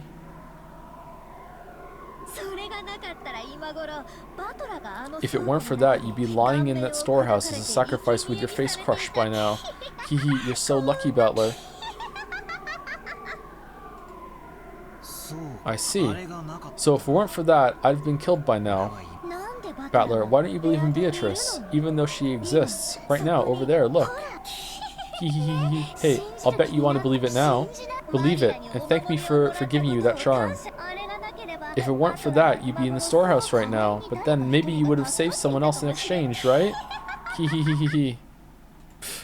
Right then, I burst into laughter. Playing witches had been pretty fun up until a second ago, but unfortunately, that last one seemed to be too much for me to gloss over. Okay, destroy the charm, please. Please, be a Chad, take it out, hold it up right in front of her face, and just go and be like, okay, where is she? Let's go. Then it's all useless, isn't it, Maria? If that's true, then I'm sorry, but it's all useless. Useless? When Maria saw me suddenly start laughing, she stopped. Even though she didn't understand what I was laughing at, she realized it wouldn't be pleasant for her. Huh? I thought it might hurt you, so I didn't say it earlier, but... Well, I thought I put that charm you gave me in my pocket, but I must have dropped it somewhere.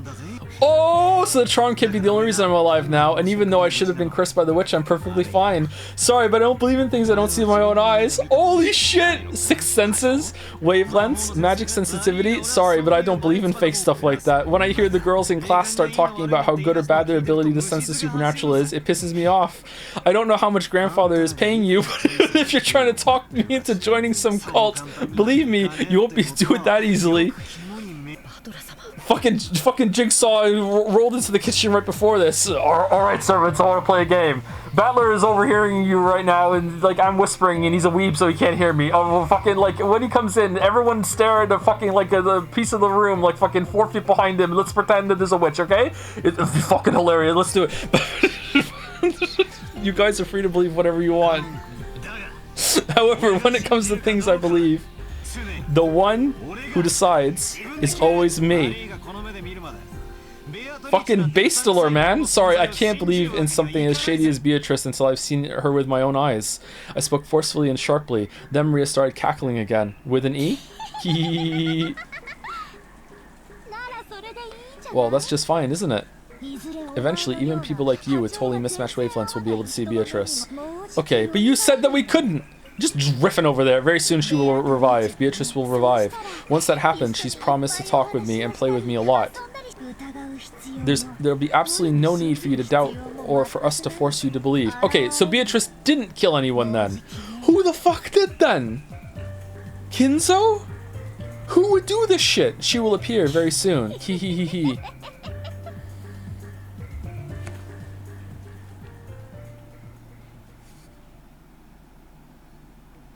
If she's almost not dead, that means she's still dead. Who killed her the first time? After a meal, some people tend to head to the bathroom while others prefer to relax for a bit. It seemed that several people had left the parlor just like I did when I went to the kitchen to drink some water. In the end, Aunt Natsui reluctantly retracted her order that everyone remain packed into the parlor, on the condition that no one headed out on their own or strayed too far. In any case, if 11 people are shut up in the same room starting early in the morning, the air will start to stagnate.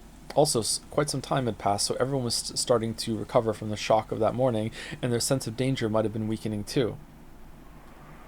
However, it was a certain fact that 6 people had been killed inside this mansion, so no one was completely negligent.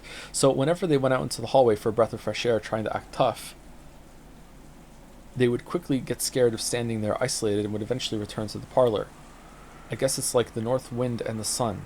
If you force someone to stay shut in, they'll resist, but if you tell them to do whatever they want, they'll come back obediently. People really do not like doing what they're told. When the servants finished cleaning up from the meal, they returned obediently to the parlor, just as Aunt Natsui had told them, to, and sat on a sofa near the entrance, patiently awaiting orders. Maria, almost as though she had suddenly finished playing witches, had returned to the pure Maria I knew well, saying "ooh ooh." What in the world happened back there? I hadn't felt even an atom of the presence of this person called Beatrice, who was supposedly standing behind me, invisible. However, it felt like I'd glimpsed a little bit of that presence inside Maria. You're right. When Maria starts talking about witches, her personality changes. No! Battler-kun, you also saw it down by the beach yesterday, right? You mean that scorpion keychain? No, I don't mean like when her feelings were hurt. I'm talking about her having a dual personality or something. Yeah, that happens sometimes too. That thing Maria did when she was talking about the magic circle does happen every now and then. It's freaky though. Apparently Jessica had spotted that Maria a few times. I just happened to catch it at a bad moment and was pretty freaked out seeing it for the first time. Yeah, no shit. So what is that? Does Maria have a dual personality or something? Or are you saying that her spiritual sense really is that strong and she's being possessed by a spirit or whatever? Wow. I'm sorry. Something kind of weird and supernatural just happened. Why are the characters talking about it? Why aren't they just fucking just like, you know what, let's just go down to the beach and enjoy the typhoon weather? Like, what the fuck are we doing right now? Let's go hang out with the dog. Like, what are we doing? What are we doing? Tell you what we are doing. We're saying thank you to RP Cities for the resub. I keep missing the start of the stream. It's been a good stream. You should probably start from the beginning, to be honest.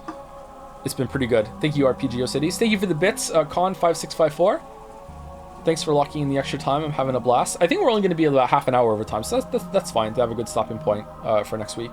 And thank you, Weekri, one of those for a new sub. Welcome, welcome. And Naifu or Nifu 93, also for the new sub. Welcome.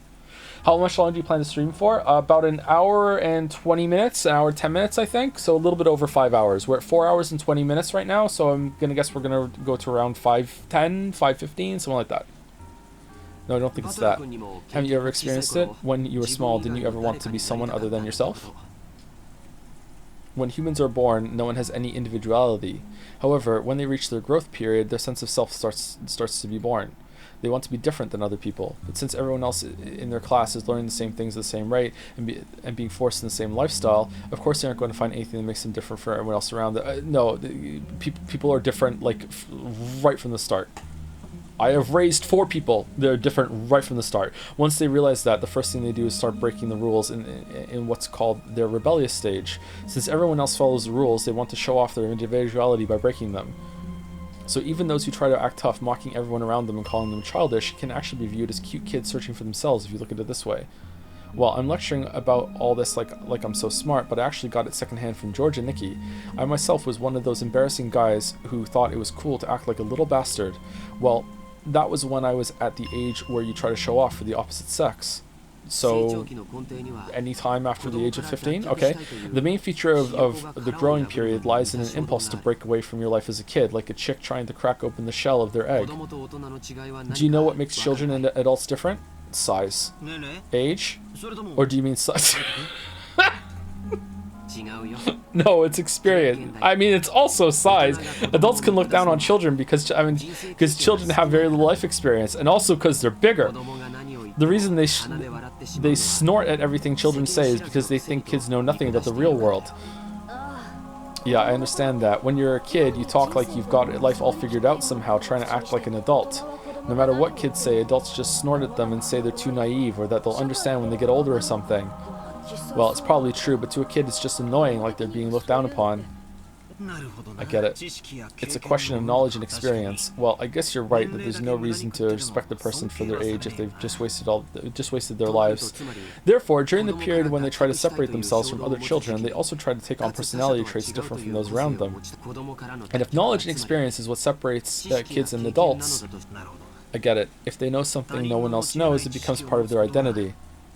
You know, when I was in elementary school, I'd learn things no one else knew, get things no one else had, wear things no one else wore, and become a bit of a hero for it.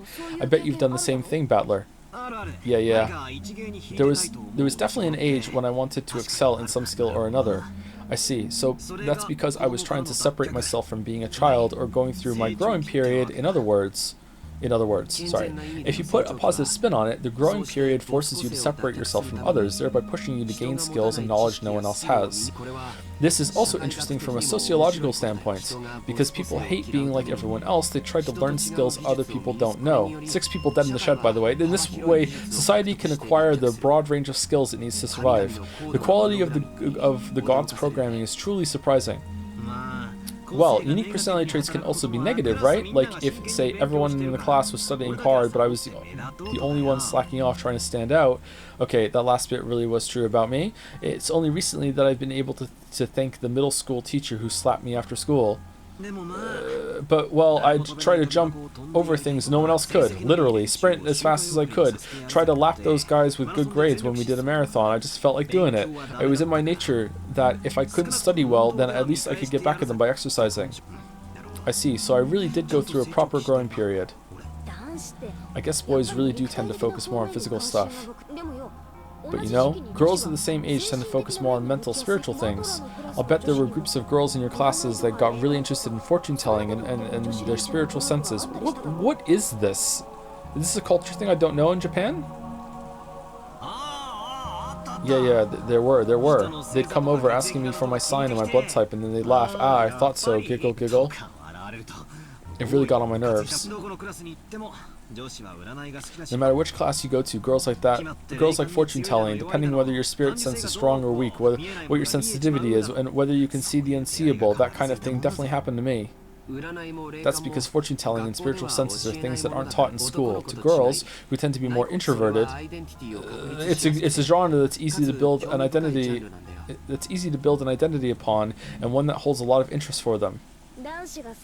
Just like how when boys enter their growing period, they start acting tough and rebel against adults. When girls enter their growing period, they start getting interested in that kind of thing. Sure. Well, I didn't though. Damn, there goes that theory. So Maria having so much interest in the occult isn't that rare among girls her age? Even if we accept that, I wonder if it explains that creepy dual personality thing. Actually, I think I probably could accept that explanation more or less. As you just said, becoming an adult means gaining knowledge and experience, so to gain that, it's necessary for children to learn all sorts of things and break free from childhood. However, there are certain convenient delusions that you see often in the world of children, both now and in the past. Do you know what I mean? You see it all the time in manga and anime, right? It's kind of like that. Like you've got memories from a previous life that start to resurface, like you're being possessed by the soul of the great something or whatever. I got into this idea when I was in my teens, and I was a little obsessed with it for like maybe a couple months, like the idea of like past memories or something, like what if you could like recall them or whatever like that. It's bullshit, of course, but or it could be that a sleeping gene gets awakened, or maybe a sealed power or memory returns. There's all kinds. For some reason, stuff like that's really popular at that age. Why is that? All those examples you just mentioned are illusions that let children immediately add to their sum of knowledge and experience. If a 9-year-old girl says she has a 1,000-year-old witch possessing her, then she gains a 1,009-year-old identity. What? I would just say 1,000. So basically studying is annoying, but these delusions are convenient for people who want to brag about having a skill no one else has, amazing the people around them. So you could brag about something without having to work hard or study. I see. Isn't that a kid's greatest dream? Furthermore, in their desire to separate themselves from being kids, they always project an image of their ideal self, and it's not rare for that desired self to become an alternate personality. Look, all the hoops they're jumping through right now, just not to land on the conclusion that there is a real witch possessing Maria. Wow, you hate to see it? Even you, Battler-kun, probably had a slightly different personality at home and at school, right? It'd probably be embarrassing if your friends at school saw how you were at home. At school, you try to project yourself as you want to be, but home is where your true self. It's when the sweatpants go on.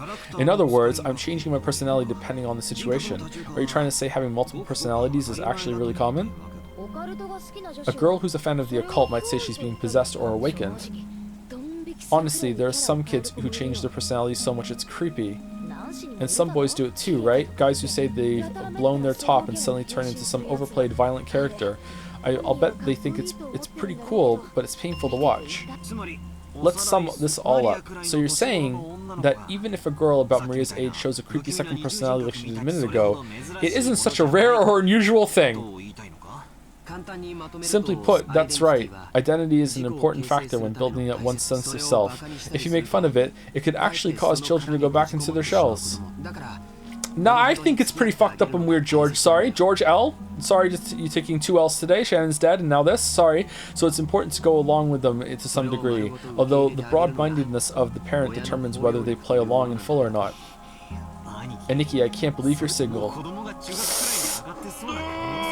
the fuck are you doing, Butler? You sound like you've already raised kids through middle school.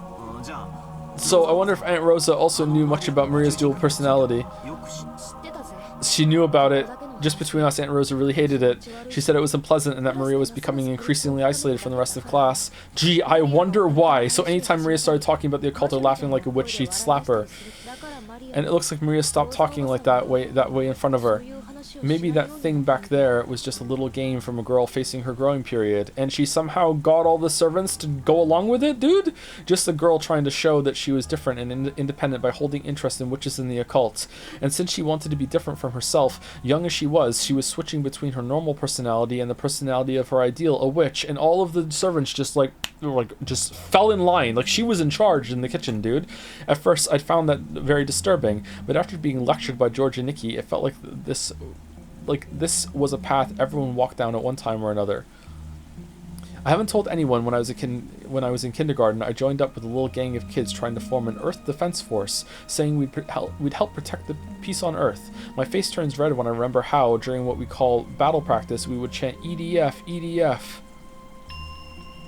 Just like usual, Maria was relaxing, immersed in the TV, ooh-ooing and laughing just like any girl her age. But on the inside, another personality, that of the ideal witch she respected and blindly accepted, was sleeping. But that wasn't anything extraordinary, it was perfectly natural for a girl of her age.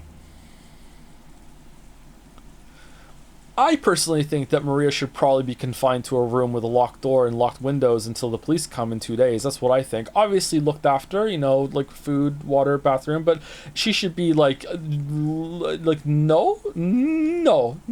I've calmed down a little. The shock from my bizarre experience in the kitchen just now is now fading away. I didn't read that properly. If I hadn't talked to Nikki and Jessica, I might still be frightened by the idea that an invisible witch is standing right behind me. No, I'm good. However, can I really accept that as an explanation for what happened back there?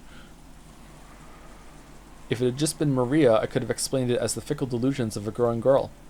But Genji-san, Kanon-kun, and Kumasawa-bachan had also been there. None of them had denied what Maria had said. They silently accepted that Beatrice exists. I was starting to feel a little uneasy. A little, and Eva's position was that no 19th person existed, that the crime was an inside job tied to the family quarrels. On the other hand, Aunt Natsui's position was that the culprit was hiding somewhere outside the mansion, so she rejected the possibility of an inside job and supported the idea that a 19th person existed. And in the kitchen, Maria and the servants had also supported the idea of a 19th person. But according to them, this 19th person isn't human. They said it was an invisible witch carrying out some mysterious plan. Is there a 19th person or not? And is the culprit human or a witch? For some reason, I couldn't laugh off any of those possibilities. Flip the chessboard! But even the most ridiculous story about the witch... No, I read it wrong. Not even the most ridiculous story about the witch? Jessica. Not even the most ridiculous story, but yeah, okay. Jessica. All I know about the story of the witch is that the adults made it up to keep the kids too scared to enter the forest. But is the story different here in the mansion? I feel the same way you do, okay? I think it was just a stupid ghost story that parents made up so their kids would listen to them. But I can't deny that the atmosphere inside the mansion makes it a little hard to say it out loud. After all, grandfathers proclaim that Beatrice exists, and because of their position, the servants can't doubt that. Even Uncle Kraus and Aunt Natsui don't want to get into a fight with him, so on the surface they go along with it. So it's probably fair to say that doubting the existence of Beatrice is taboo to those who live and work in this mansion, unlike the rest of us who only come here once a year. Is that right?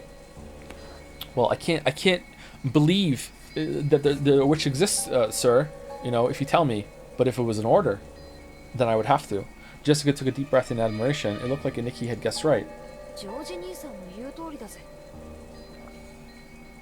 It's just like you say, no one really believes it on the inside, but on the outside, they accept that she exists. See, it's just like the way some people are about God. Even if they know God doesn't exist, they feel like it'd be uncouth if they actually said it out loud. How do you think the servants feel about it? Are they just going along with it because grandfather, their employer, says that she exists?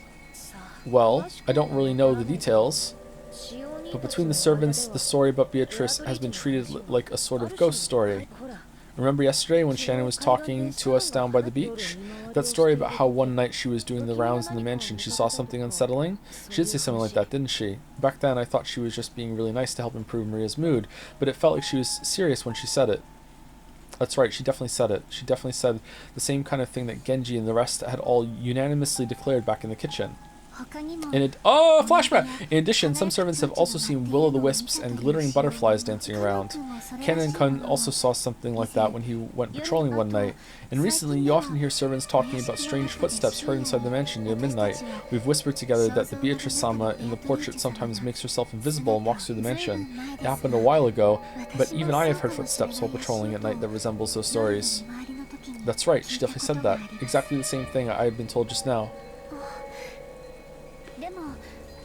But there's nothing to be afraid of, said the girl who's now been killed. Beatrice-sama is another ruler of this mansion, separate from the master, so there's no need to be unnaturally afraid. If you respect her, I hear she won't do anything bad. However, she can be quite terrifying if you don't respect her, right? Correct. I've heard that just before I began working here, someone who spoke badly about Beatrice-sama fell down the stairs and quit after receiving a large injury to their back. Because of that, there was a rumor between the servants that Beatrice-sama's anger had been brought down upon this person. If you don't respect her, you'll suffer her wrath and get hurt. So, to the servants, Beatrice's existence is just as credible as the story that if you pull pranks on Inari-san, you'll receive Kitsune-sama's curse. Of course, even though everyone accepts that curses and the like don't exist in the modern era, people are still afraid and still have a little respect for them.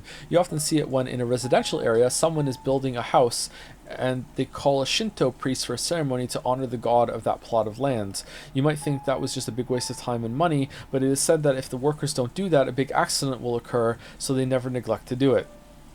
You also hear about how if an Inari shrine is carelessly removed during a town replanning, there'd be a curse by Kitsune-sama. I think I might have read somewhere that when the occupying forces were trying to expand an airport, they tried to remove an Inari-san that was in the way, and the workers kept getting struck down by mysterious fevers. Even in modern cities like Tokyo, it wasn't rare to see modern buildings packed all around an old Inari shrine, leaving the shrine itself untouched. And this wasn't limited to Japan. It's probably similar to how foreigners baptize babies. If I remember right, by Christian doctrine, if unbaptized souls have even the slightest amount of sin, they will still go to hell. Putting water on a child's forehead doesn't do anything but make them cry. But if by doing just that, parents can prevent their children from going to hell, they will happily go through with that ceremony. In short, even in this modern society of reason, we were still unable to throw away every trace of belief and fear. Meanwhile, me, the only person in my family to not be baptized, hell yeah, here I am! That's why. The Reddit atheist phase, just because of that. In short, even in this modern society of reason, we were still unable to throw away every trace of belief and fear. You could even say that we accept certain sorts of supernatural things, though in a passive way. Maybe the only difference on this island is that Beatrice is the object of that worship. I think everyone, to some extent, has some amount of magical thinking. Even if it's just like recreational magical thinking. I don't think I've ever met anyone that doesn't have even a little bit. Or your mind wanders to it sometimes. So in other words, Things like karma. Oh, that's my kink. So in other words, if anything happens that doesn't seem explainable in human terms, it's called the work of Beatrice. I think Shannon-chan said it herself. Windows and doors and locks were tightly shut, would be open the next time you went to check them. Lights that should have been on went out, and lights that should have been out were turned on. Is she bored? Just the most, like, mundane bullshit. Yeah, I'm a witch, 1,000 years old, can turn shit into gold with the Philosopher's Stone, but you know what I feel like doing tonight? Unlocking windows and turning lights on and off. Here I go. What the shit? If I remember right, even Jessica was joking about it, saying it was also the work of Beatrice when she couldn't find her bag in the... Oh, classic Beatrice! Fucking moving my bag around, your memory's pretty good. Normally you'd say some little imps took them, but on this island, it's Beatrice. Well, it's all pretty stupid though. Shut up! This mansion has been standing for about 30 years by now, hasn't it? It's natural for things that old to get their fair share of ghosts and occult stories. Like the 7 mysteries at school. But that's where I'll spin the chessboard around. Ho ho ho, huh? Simply put, on this island, there's a rule that Beatrice gets blamed for anything that couldn't have been done by humans. Things that humans can't do. How many humans are here? 18. In other words, the culprit is using the rules of this island to make it look like a witch committed this crime, which proves that they desperately want us to think a 19th person did it. I don't like it. I don't like it one bit. What do you mean you don't like it? Let's assume some invisible 19th person exists and wants people to know they exist. If it were me, I'd do it with even more perfect timing. What do you mean by perfect timing? Man, Kairi really got her claws into you, huh? Well, the crime took place sometime between the middle of the night and dawn, right? We had some people who were talking together until the middle of the night, some people on night shifts, and some people who'd returned to the rooms and were sleeping. Everyone's alibi is really vague, so there's plenty of room to suspect that the crime was an inside job. George and Nikki and Eva probably told you too, right? That there's a good chance this crime was an inside job. Yes, I guess. Ooh, you weren't going to tell us that. In other words, if this invisible 19th person really exists and wants to let us know it, this first crime was a complete failure. No, in the first place, they chose the wrong time of day to do it. If this invisible 19th person really wanted to show themselves, they would just, like, walk into the room and say, "It's me!" They had to make sure that the crime took place under conditions which proved that the remaining 12 people were all innocent. As long as there's a single human we can suspect, this 19th person's attempt to highlight their presence fails. That's why near midnight, when everyone's alibis are at their vaguest, the 19th person's existence is also at its vaguest. And yet, the culprit chose to commit the crime at that time.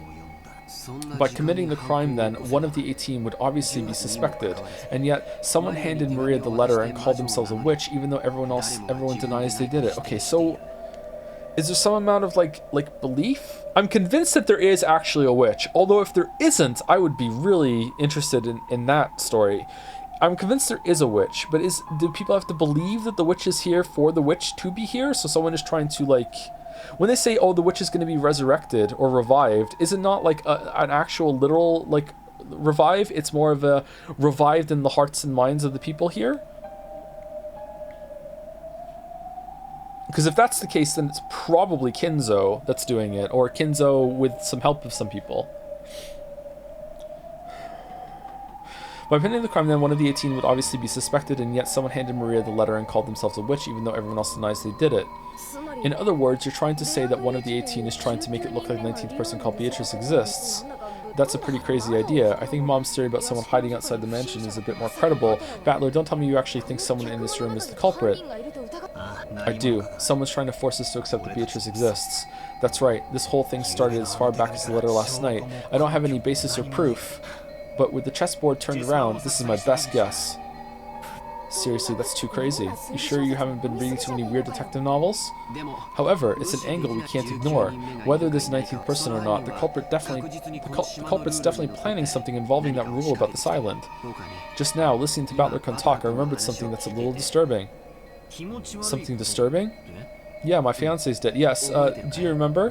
Beatrice's letter. It said that Beatrice was going to collect interest. And by interest, it mentioned everything of the Ushiramiya family.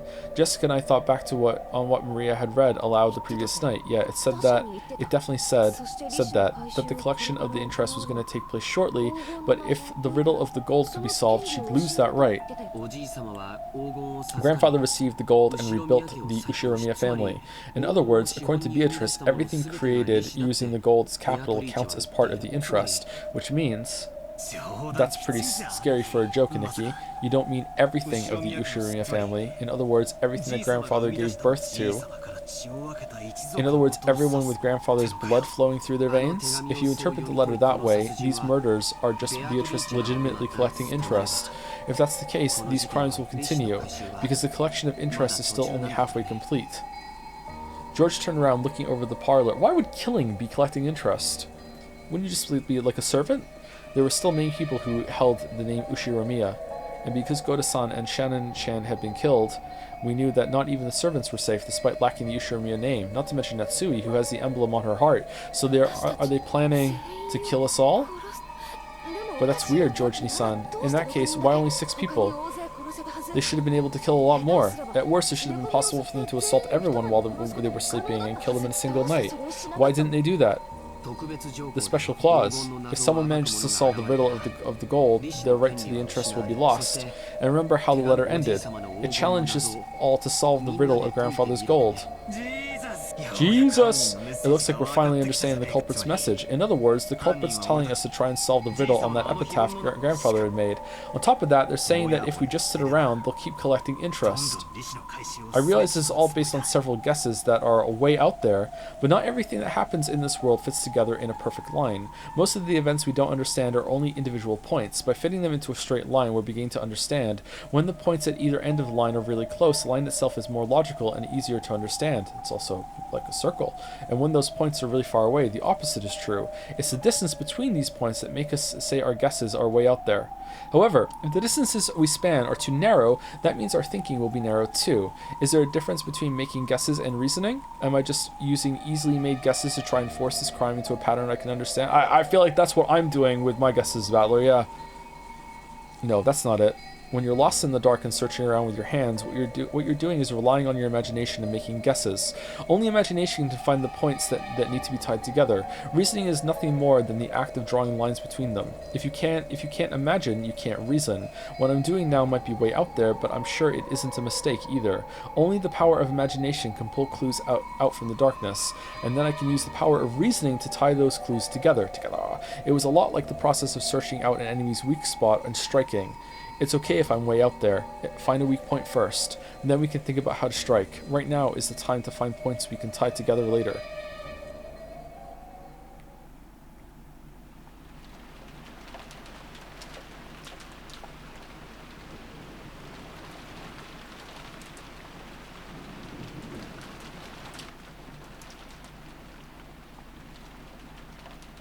For the time being, I put aside whether a 19th person existed, and announced our theory that the goal of the culprit might have been to make us solve the riddle of the epitaph.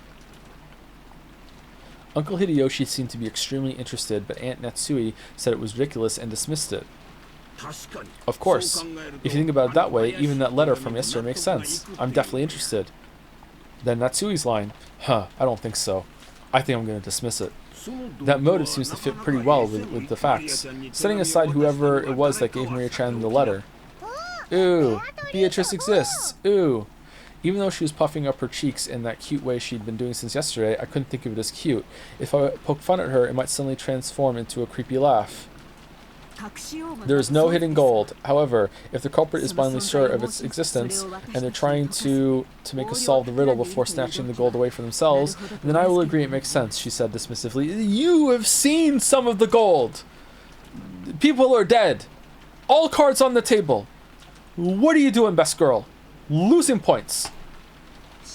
However, if that were the case, why would they start by killing those most highly ranked in the Ushiromiya family? I see your point. Who are you? If they wanted to make us solve the riddle, killing those closest to Kinzo-san doesn't sound like a good plan to me. That's true enough. And if we're going with that argument, wouldn't it have been quicker to threaten father in the first place? You'd think it'd be faster to just ask the person who wrote it rather than trying to force us to solve it. You've got a point there. Still, I think it'd take more than your average threat to make father spill the beans. Anyone who knows Kinzo-san well would probably realize that he won't bow to ordinary threats. Why did Rudolph think he was gonna die? I mean, he called it. You gotta hand it to him. Why did he think he was gonna die?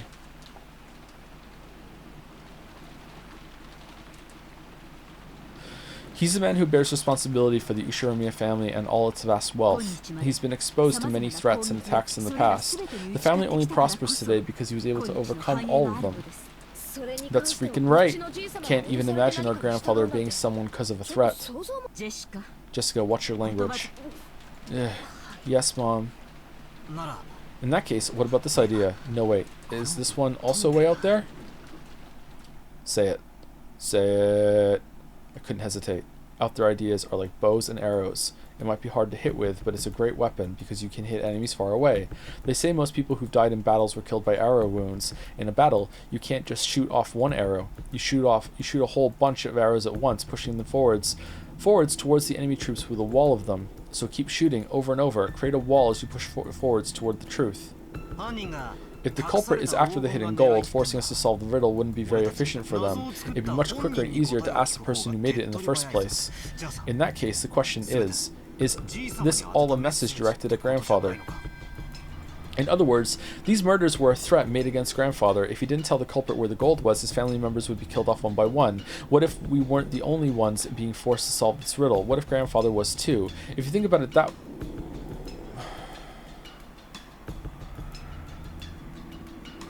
My weeb, didn't Grandfather write the riddle? If you think about it that way, it explains Grandfather's mysterious disappearance. If the culprit has already attacked Grandfather, then judging by the state the 6 corpses were left in, he should have been left on display somewhere with that horrible makeup added. But despite that, we still haven't found him. So does that mean Grandfather has been kidnapped and is being held somewhere? How could... You weren't saying, how could... Giggle, giggle, E. That sounds interesting. So Grandfather's being confined somewhere, and the culprit's saying will be killed off one by one if he doesn't tell them where the gold is?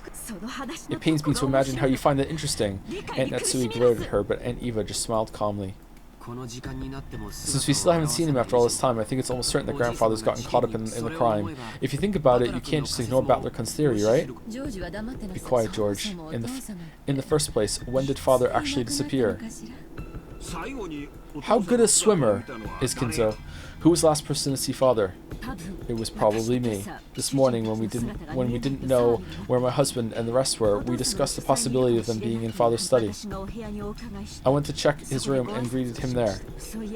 Come to think of it, I've been holding the key to his study this whole time, haven't I? Genji, let me return this to you. Aunt Natsui pulled out the gold key and handed it to Genji. Looking at the key, Aunt Eva giggled. Hey, Genji-san, I'm sure the police will inspect Father's room thoroughly. If there's anything hidden there, it'll just be exposed anyway. So maybe it'd be better if you just told us about it right here, right now. What are you talking about? It's simple. Father's study is a closed room with no way in or out except for that key, right? I want to verify whether that's true. There is one entrance to Father's study. What about the window? Any other entrances or exits? There are none. There is no way to get in except at the entrance. I mean, he threw a key out the window. Was it a small window? If you can climb, you can get in there. You're sure about that? There isn't some secret door or anything? Since Father isn't here, I am the highest ranked member of the Ushiromiya family. I'm asking you as a representative of the Ushiromiya family head. Remember that when you answer me. Are there any ways in or out of that room other than the main entrance? As Father's closest aide, I'm sure you would know. Aunt Natsui looked a little offended at the part about the highest ranked family member, but she kept her mouth closed for the time being and waited for Genji to answer. I couldn't help but feel a little uncomfortable. Why was she going on and on about hidden door? Why wouldn't she? Every single time I'm having a conversation, I'm not talking about hidden doors. My brain's going, we should be talking about hidden doors right now. I want to know about the hidden door. Yeah, you too, Kanon-kun, Kumasawa-san. If you know, well, won't you tell me? If there is one, it'd be better if you said so. Otherwise, a certain person might be driven into a corner in a second. If we assume that there is a hidden door, then my argument comes to nothing. Aunt Eva didn't specify which person was about to be driven into a corner, but following the flow of the conversation, I had to feel that she was referring to Aunt Natsui. Mother, what are you talking about? George, stay quiet for a bit. I agree. Shut up, George. What do you say? Genji-san? Kanon-kun? Or Kumasawa-san? Is there a hidden door, or not? Genji-san, when you remodeled Father's study, you must have overseen the construction. I won't let you say you don't know. There is nothing like that in the Master's study. I don't believe you. You're sure? What about Kanon-kun, one who's allowed to wear the one-winged eagle? That's right, I'm sure. There is no such hidden door in the Master's study, just an invisible witch. Kumasawa-san? No, I haven't heard of such a thing. What about Dr. Nanjo? You've had a close relationship with Father.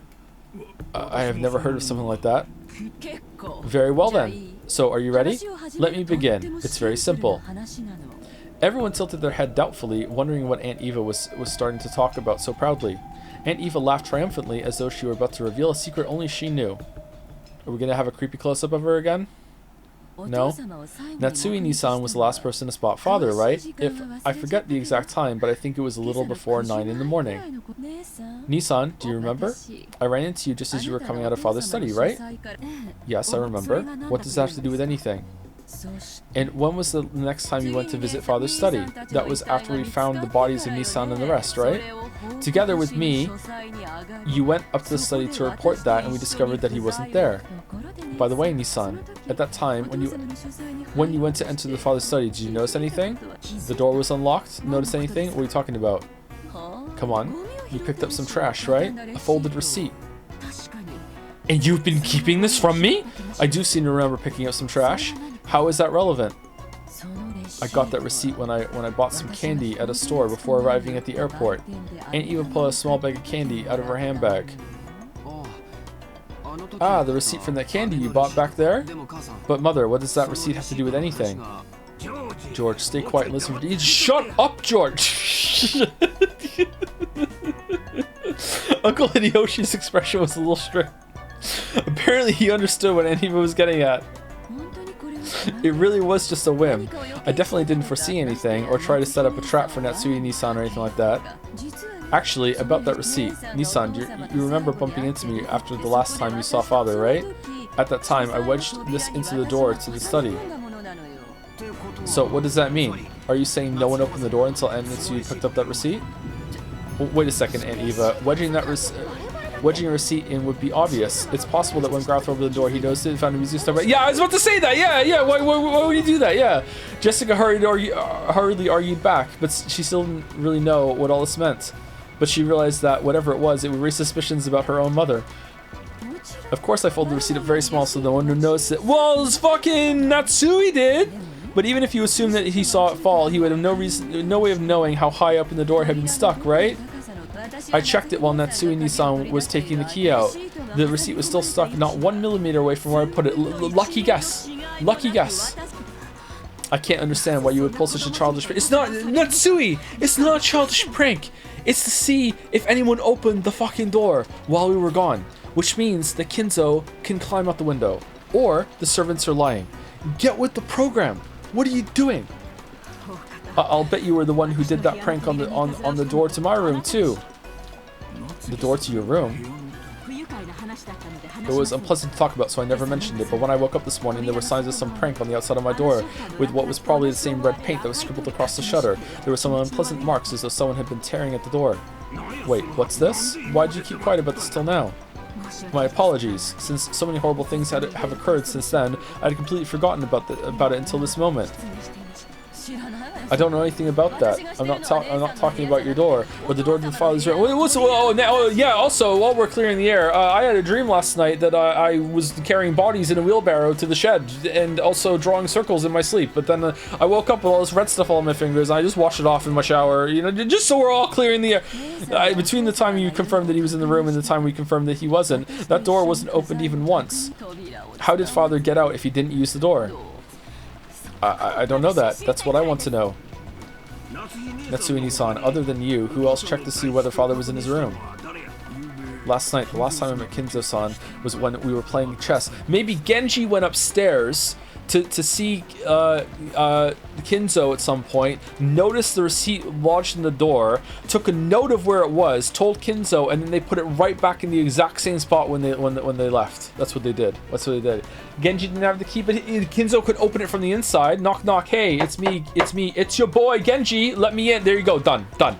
Last night, the last time I met Kinzo-san was when we were playing chess. So I was with him until just before dinner. Who saw him after that? I did. I gave him his dinner last night. Suspicious? Yes. Shen and I were with him. So at that time, Father was still definitely in his room. However, Natsui-Nisan, when you found out he wasn't there, it looks like all ways in or out of the study were closed, right? But even so, you said you met with him this morning. I don't understand why everyone has become so gloomy. 6 people are dead, Nanjo. Okay, have we checked under Kinzo's window to see if he's just lying dead in the mud right now outside? Could someone please explain it to me? Father and mother. Are you saying... Look at him hesitating because they're going to say shut the fuck up again. Are you saying that what Natsui says about meeting grandfather this morning was a lie? Like hell she'd lie about that. Mom's guiltless. Wait, why would she lie? Jessica, I keep telling you to watch your language. All at once, the whole room was in an uproar. Aunt Eva and Aunt Natsui confronted each other across the parlor table. With George confronting Jessica, what the heck's going on? Many people spotted him last night, right? But since this morning, the only one who claims to have seen father is Natsui-Nisan. And there's that strange fact we learned from my receipt. So how could we connect these points together? Okay, so is the scene that Natsui had with Kinzo reliable? I think yes. In fact, if that's all in her head, I'm actually gonna be pretty angry. So I hope that it's reliable. So that means that Natsui came out of the room, and obviously Eva was waiting out there, right? So Eva was waiting out there, and that's when she put the thing in the door. So there's no way Kinzo could have like oh, let me slip right past you there in that scene, I don't think. So that means he either did go out the window, or there is a secret passage that even the servants don't know about, or they're lying. Okay, Aunt Eva urged everyone to imagine it. Sure, that receipt could become an important point, but I didn't know which other points to tie it to or how. If we try searching for the answer Aunt Eva probably wants, we'll find that Aunt Natsui lied and acted as though grandfather was in the room this morning. Has that fact been exposed by a whim of Aunt Eva's? I don't get it at all. Why would mom have to lie? She had no reason to lie. No reason to, right? That's what I want to. Why would you think to put the thing in the door? You know what? Maybe this is all bullshit. Maybe she just threw the receipt fucking like David Blaine on the floor when Natsui wasn't looking when they got to the top of the stairs. Like, and now she's using this as evidence to fucking like throw people off. That's what I want to know. But Jessica-san, you can't be sure she had no reason to lie and say that grandfather was in the room. After all, you see it in mystery novels every now and then. That trick where people fake the time of death to create an alibi for themselves. What are you talking about? I've never heard of that. We still haven't found father yet, but it's pretty natural to assume he's already been killed. If that's true, there's no doubt we'll find his corpse soon.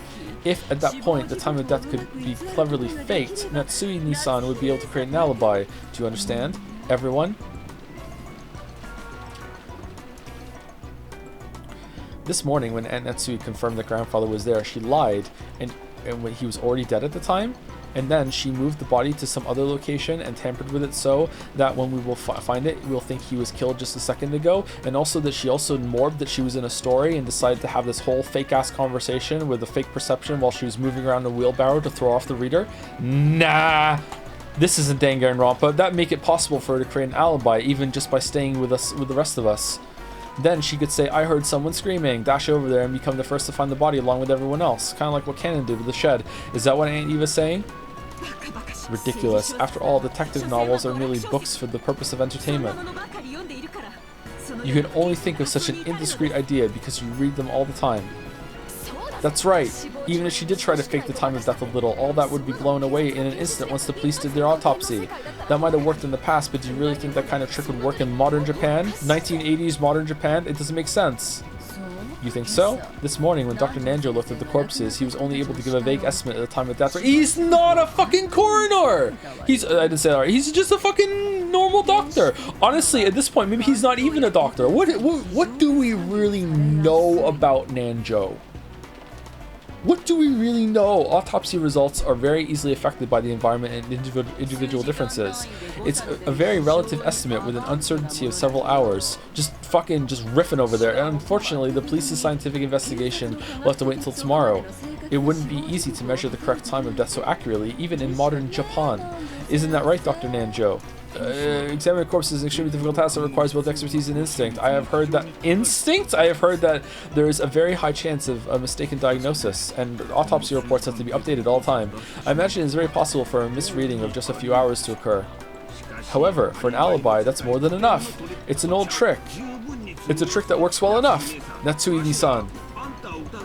It's not like we want to suspect you, okay? We just want you to prove your innocence so we don't have to suspect you. What is she saying? Has a gun. What is this innocence you want me to prove? This morning I definitely met with Father, and he told me to keep the one-winged eagle engraved in my heart. Are you denying that he said that too? I will certainly not permit that. I won't let you deny that Father said those words. Or maybe Father's body won't appear anywhere. Normally a person has to be missing for 7 years before they're officially dead. Wouldn't that be a clever way to extend Father's nearly finished life another 7 years and keep all of his wealth for yourself? Ooh. I can't let you get away with saying that. I can't let you get away with saying any more. I am Ushirimiya Natsui. Although I do not have the right to wear the one-winged eagle on my body, it is certainly engraved in my heart.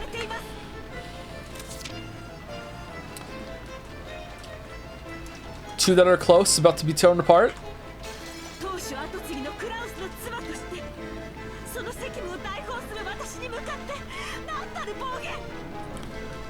I read this, right? Yeah. What do you think you're saying to the wife of Kraus, successor to the head, and one who will act as such in his place? What's this? Are you going to shoot me with that gun? Go ahead. If only you just shoot. You're just desperate because you can't think of a way out, right? Do it. Just try to obscure the truth of violence. You. It wasn't like Aunt Natsui had been actually holding that gun at the ready and threatening anyone. But, I mean, it looked like it to me, but as she was egged on by Aunt Eva, she did hold it at the ready. Unsurprisingly, once things got to this stage, Jessica and Genji-san tried to stop her. Madam, please calm yourself. Mom, you aren't lying, so there's no reason for you to listen to this. Calm down, Natsui-san. All you've got to do is swear the Father definitely was in that room. Why are you getting so worked up? I mean, she did already, pretty much. That is correct. Natsui isn't lying. Shouldn't that be the end of it? Then I want you to explain. How did Father manage to disappear from the room? The window was closed tight from the inside. The same was true for the door, right? This morning, if you really met with Father, then you must explain how Father disappeared from this unopenable door closed room scenario. If you don't, that means you're lying after all, right? How far do you plan to mock me? If you want to argue back, go ahead. That's right. Try explaining it right here, right now. If you do, I'll apologize for suspecting you. How did Father manage to get out from that closed room? I cannot explain, and there's no need for me to do so. Really? Then let me explain it. Let's take the best parts from my perspective and yours and come up with a more friendly explanation. Which is what you should have done from the fucking beginning! She has a gun! Why are you antagonizing her? What the fuck? Is it just fun for you? I'll believe what you said about Father still being in his room this morning. However, the next time the door was open, Father wasn't there. You don't have any objections so far, right? I have no desire to hear anything more you have to say. Shut your frivolous mouth! Uh-oh, this is important. My reasoning goes like this, okay? I can confirm that on both occasions you were the only one to go through that door, and the receipt proves it. So what's the answer to the puzzle of how Father left the room? He just climbed out the window, Lamayo! The window... He was sent out the window. Natsui-san, you threw Father out of the third-story window of the study into the courtyard. You... Madam, please endure it. Eva-sama, please stop this. After that, when you left and said you were going to check the doors and windows, you took Father's corpse, which had fallen in the courtyard, and hid it. That was probably when you took some measures to fake the time of death, right? This ties in with the case regarding Krasny-san and the rest, and also the case regarding Beatrice last night. Dude, someone is holding a rifle pointed at your wife. De-escalate. There's a really good chance we've got reason to suspect Natsuni-san in all those cases. Normally I wouldn't want to say this. But now that it's out in the open, there's nothing else I can do. Please, Natsui-san, please explain how you can be innocent. Otherwise, I can't help but suspect you. Why me? Why must I, Ushirimiya Natsui, be insulted like this? Looks like we've got everyone's views on the record now. Who the fuck are we? It's useless. It's all useless. Aunt Eva. What do you mean, useless? We have two personalities, too. Jessica looked at me, hanging onto my every word. Anime protagonist and Western mystery novel protagonist, and Eva's expression was confident as ever. Useless, you say? What is? Battler-kun. Tell me.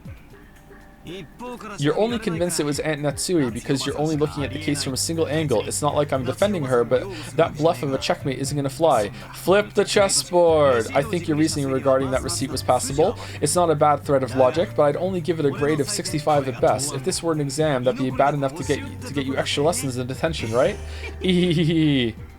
Oh my, well, how do you think anyone could break through the door sealed by my receipt and make father disappear, other than by my theory? It's true that your theory is an interesting one, and if you could say for sure that there was no way to make grandfather disappear, then you probably would be able to prove that the last person to see him, Aunt Natsui, was guilty. However, since there is still a possibility she's innocent and these accusations are false, we can't be sure about that. Then Battler-kun, are you saying someone other than Natsui Nissan made grandfather disappear? It'd be impossible for anyone else to do it. My receipt proved that, right? After the first time she visited that study, and until the second time when we visited together, the study was a perfect closed room, and when the seal was broken on the closed room, he was already missing. If that doesn't prove she's the culprit, what kind of trick could they have used? Like I said, Aunt Eva, only 65 points. Let's try spinning the chessboard around, shall we? The question isn't how someone managed to make grandfather disappear from the outside. We should think about how grandfather disappeared from the inside. Okay, 1 second. 1 second. I need to go to my DMs. Hey, Merrick. One order of a spinning chessboard emote for stream, please. Thank you. Love you, Joe. Okay, here we go. Alright, sorry, had some business to take care of. Alright, here we go. Let's continue. We should think about how grandfather disappeared from the inside. The door had the receipt stuck in it, so it couldn't have been used. He also couldn't have gone through the window because you can't lock it from the outside, and when Aunt Eva visited the study, she checked to make sure it was locked. So the window also wasn't used. I'm fast, but not that fast. At that point, the study really was a closed room. We have to accept this. However, the study didn't remain a closed room forever. Once the seal created by the receipt was removed, it'd be possible for someone to escape by that door. So, what the fuck are you saying? He just hid in the room after they opened it? Oh, was it the old hide behind the door hinge trick? Fucking they open the door, look in, Kinzo's hiding behind the fucking door like, don't move, and then he's like, and then just walk in, look around, and then he's like, outside the fucking In other words, the question isn't how Aunt Natsui made grandfather disappear. We need to think about he was able to escape. How did he make himself disappear? Grandfather's study isn't an ordinary study, right? According to Genji-san, there's a toilet and a kitchen and even a bedroom, almost like a little house. For example, what if he was hiding under the bed and the two of you only thought he was missing? Fucking... Why? In fact, he's still there. He just didn't want to be bothered. Let's go up. Oh, hey, Kinzo, how's it going? Oh, fucking, why do you people keep coming into my fucking room? Look at Aunt Eva. Even you didn't check that far, right? And the two of you went back down the stairs thinking he wasn't there. At that time, the receipt was already gone. In other words, if grandfather was hiding in his room the whole time, it was a closed room, and escaped after letting the two of you go past him, we can crack this closed room right open. What are you talking about? Why would father need to escape the room in such a bizarre fashion? Don't be so absurd. Yeah, it might be absurd. However, it still shows there's a possibility Aunt Natsui is being falsely accused. Your receipt wasn't perfect. In chess, we call that check, but it isn't checkmate. But the thing that really pisses me off is how you're pressuring Aunt Natsui to explain it, then claiming that she must be guilty if she doesn't. If you want to go down that road, then why don't you let me? Ooh, no, that's wrong. Ushiro Remio Battler, spin the chessboard around one more time. Hold on. Please, Merrick, he just said it again. This is desperate. Okay. And Eva, according to your own argument, you must explain to us why you and Uncle Hideyoshi couldn't have killed those 6 last night and then casually returned to the guest house. And if you can't, it must have been you! You've been trying to force Aunt Natsui to explain, so I'm sure you can prove your own innocence, right? Especially now that all of your grandfather's wealth has suddenly plopped down right into your hands. That's right, you're suspicious enough, aren't you? If you say Mom's suspicious because she was the last person to see him, then what about you, Aunt Eva, the last person to see Dad and the rest? Just like Battler said, prove that you two weren't the ones who killed them. Mother, I also think your reasoning was a little overego. Oh, even George! I'm sure the recipient was an important hint. The receipt. Sorry. But like Battler-kun said, that's enough to prove that Aunt Natsui was responsible for some plot. We're all equally suspicious. It's not right for only Aunt Natsui to be persecuted. Yeah, but have you considered that I hate her? Our proud father crawling under his bed? You call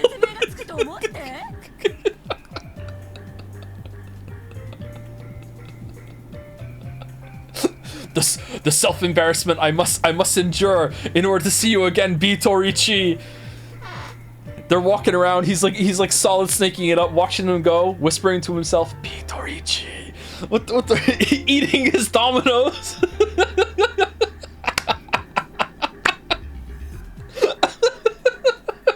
Our father calling his bed. You call nonsense like that explanation? In that case, why don't you explain first? Who killed those 6 and how? And then try showing us proof that you weren't involved. Cough. Cough, cough, cough. Uh-oh. Plot cough? Oh, what the hell? Oh, she's...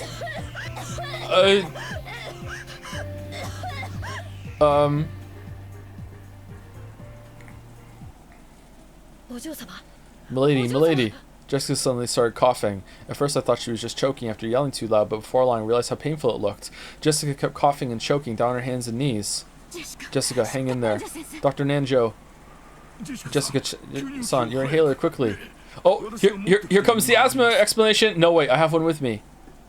Dr. Nanjo pulled a bronchodilator inhaler from his own bag, which was lying on the sofa, and handed it to Jessica. Come to think of it, 6 years ago, didn't Jessica sometimes break into violent coughing fits and have to use that? However, 6 years ago, I never saw Jessica look like this when she was... Sorry, I didn't read that at all. Look like this. Looked like she was in this much pain. And Nikki, was Jessica's asthma always this bad? It's gotten a lot worse these last few years. It's no problem when she's normal, but when an attack comes suddenly, she can't stop coughing anymore. Cough, cough. Ooh, cough, cough, cough. Ooh! Oh no! She's oohing! Milady, your medicine. Here. Ugh. Cough, cough. Taking the inhaler from Cannon-kun, Jessica used it with a practiced hand. It looked like her throat would still itch for a while, but she had it under control. Are you okay, Jessica? You scared me. It's no big deal. Don't worry about it. Beads of sweat covered Jessica's whole body, and she couldn't hide her rough breathing, but it looked like her sudden attack had calmed down for now. Asthma attacks sound really scary. This disturbance had made the dangerous atmosphere up until now seem slightly unfocused. But that's fine. That kind of battle of mutual suspicion is completely unnecessary. When you think about it, finding alibis for each other and looking for the culprit is probably meaningless. After all, we're just powerless, ordinary people. And when the police come tomorrow, they'll definitely employ cutting-edge techniques and investigate the cases early. Nah, they're just going to do exactly what we're doing right now, but for the right reasons. Solving all the riddles and arresting the culprit, sure. Perhaps Battler-kun is right after all. Just as Natsui-san is suspicious, I can't ignore the fact that I'm suspicious too. Arguing about that now will surely be unproductive. Everything will be fine if we just leave it to the police tomorrow. But don't you want to know too, Battler-kun, who the culprit is? Don't you want to let them know the pain you feel from losing someone precious to you as soon as possible? I won't deny that. Even one day would be too long to let the wonderful bastard who's behind this go. I love that Battler stands up to his relatives. God damn. Foreshadowed a little bit when he stood up to Rosa. But that doesn't mean that I want to suspect one of the 18. Even though I said what I said earlier, I don't even want to suspect you, Aunt Eva. To me, you're an awesome aunt who's always fun and playful, especially when Natsui's in the room. I don't want to trade insults with an aunt like that. I wouldn't want to do that with anyone here. Right? Everyone? I feel the same way as Battler-kun. It's pointless to trade insults. It's probably just the stress built up because so many people have been crammed in one place since morning. And also, 6 people are dead that we cared about, and they're still in the shed. Decomposing as we speak. Yep. Yep. Very stressful situation. Probably. It's only natural. It may not be my place to say it, but I think we should all relax as much as possible. Let's put a movie on.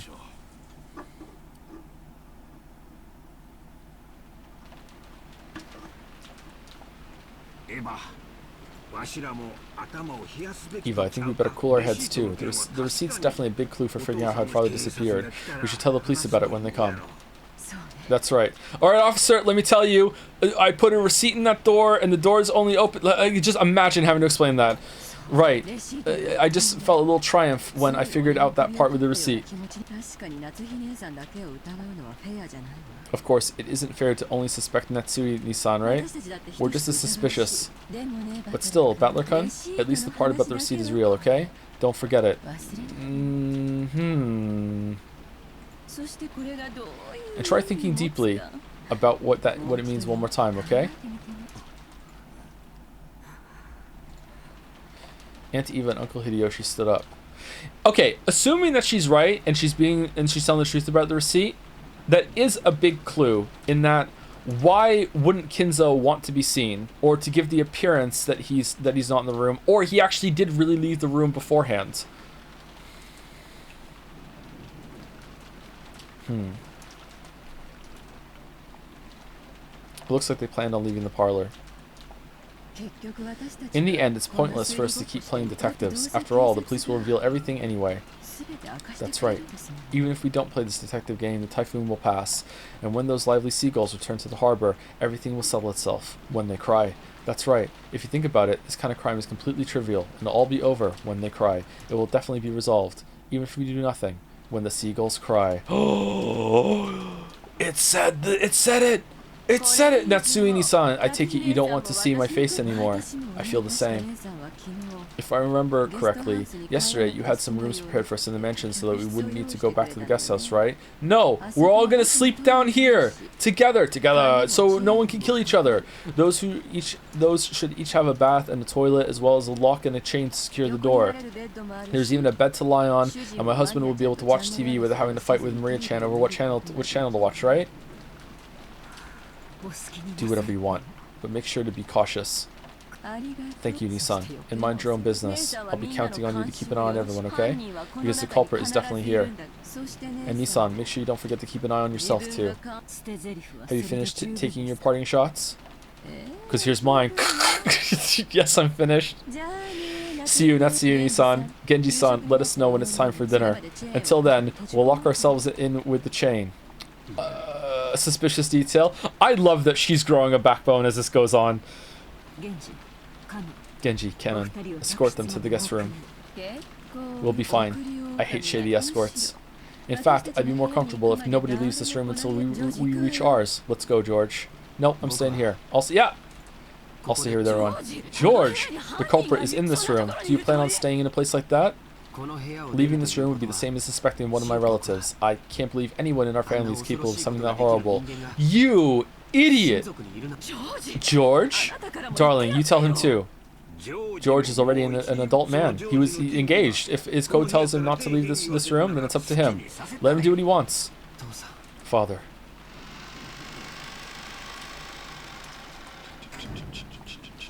I have mail? I have mail.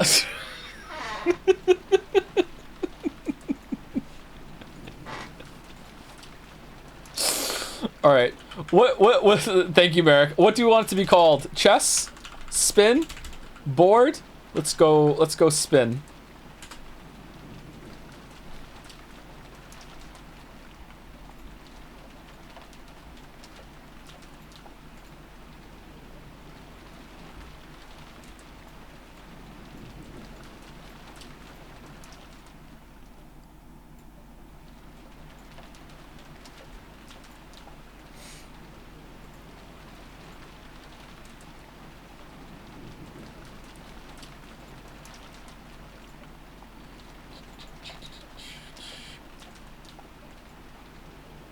Hey.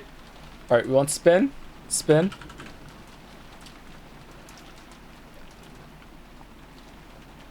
There you go. There you go. Oh, it's here already. God damn.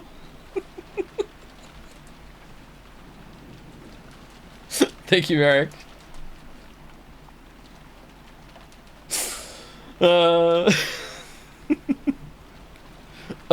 Emergency emote delivery. Thank you, Merrick.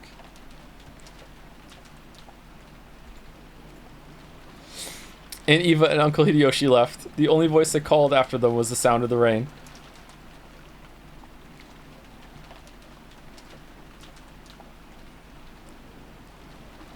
The parlor was being buried beneath the savage atmosphere. When I looked at the clock, I was surprised to find that it was already evening. Is Mouse still here? Is this the end of the scene? Is the next stopping point, or is it the scene after this? Yeah. Okay. So the scene after when this scene ends is a stopping point. Okay. Had we really spent that much time worrying about needless things, talking with each other, fighting with each other? Feeling bored, I started scratching my head when. Oh God, Maria and I made eye contact. I was a little surprised since I thought she was completely immersed in the TV. I believe it now. Ooh. The letter that murders everything. It was all Beatrice. In fact, I almost feel like begging her to come out and take credit for it all. I want it to be the work of a 19th person. Otherwise, the 18 of us will have to keep on suspecting each other. I think believing in a 19th person is better than that. Emotional deduction? I'm disappointed. Bringing grandfather outside without opening the doors or windows must be a piece of cake for Beatrice, right? Maria, after taking a single short breath, hung her head and then raised her face again. That's right. Locking a door is useless against a witch, unless you put a scorpion charm on it. Beatrice is familiar with all 72 demons. The 33rd ranked gap gives the power to instantly carry the desired person to any location. Okay, why can you take a Netsuya out of the room then? To her, taking a person out of any closed room isn't hard at all, you see? Why wasn't Battler killed then? Witches sure are incredible. Tell her if she feels like committing another crime to do it in a way that no human could. And make me believe that a 19th person, no, a witch, exists. Okay, if I meet her, I'll tell her. Crap, nothing's made sense to me for a while now. Just when I want to believe a 19th person, and I deny it. And just when I want to believe there are only 18 people, I deny that too. Yeah, I really do feel the back and forth. Anyone else feel that Battler's kind of enjoying it though? Even though I want it to be... I wonder if like he was... And I do mean this in a literal sense. I wonder if he was literally born to do this. And that's why he had to be named Battler. It's some sort of prophecy realization or something. That's why the names were there. I mean, literally he was born to do this. And that's why he's like enjoying it in some way. Even though I want there to be more than just the 18 people here, I can't accept the existence of that 19th person. In short, even though there are more than 18 people, there are less than 19 people. The number of people in this mansion is... So the number of people can't be represented by an integer. Okay. However, it's impossible for there to be anything after the decimal point. You shouldn't be... Well, I mean, like, Beatrice is here, but also not here. Maybe she's a 0.5. You shouldn't be able to show the number of people with anything but an integer. But, and yet, 19... What is it? Is this greater than or lesser than? I can never remember the direction. Alligator eats the smaller number, right? Or is it bigger number? Fucking hell. The arrow points to the lesser number, right? It's wider where it's bigger? Okay, alright. So lesser than. Alright. Well, I mean, Joe, I just led with I can never remember. I've had to use these symbols all the fucking time in Sudoku, man, and I can never remember what they are. I always get them mixed up. I'm sorry. I'm sorry. Always. How do you explain the fraction less than 1? It's no wonder. That 19th person was something that couldn't be seen. That's why, since you can only write the number of people as an integer, you couldn't see that person. The witch cannot be seen, because Beatrice has no body. Therefore, she is invisible. Is there a 19th person or not? Does the witch exist or not? 19 greater than x greater than 18. The witch exists somewhere in that x.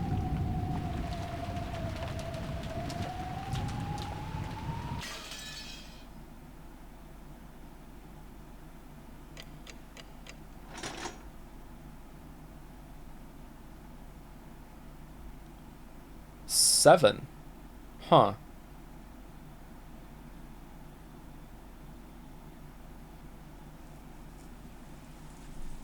The uncomfortable atmosphere continued even after those two left. Okay, let's save it.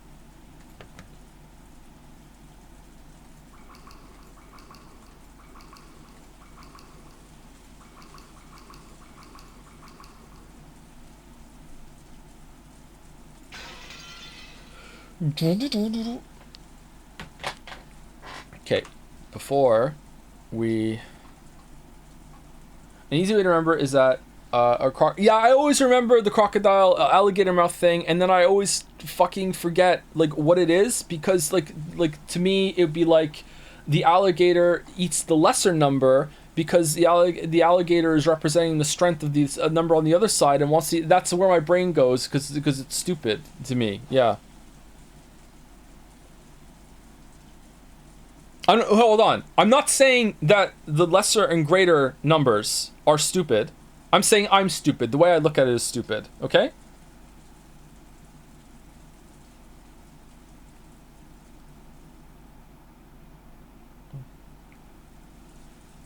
I've read the explanation so many times. I've like used those so many times, and I just always get it mixed up.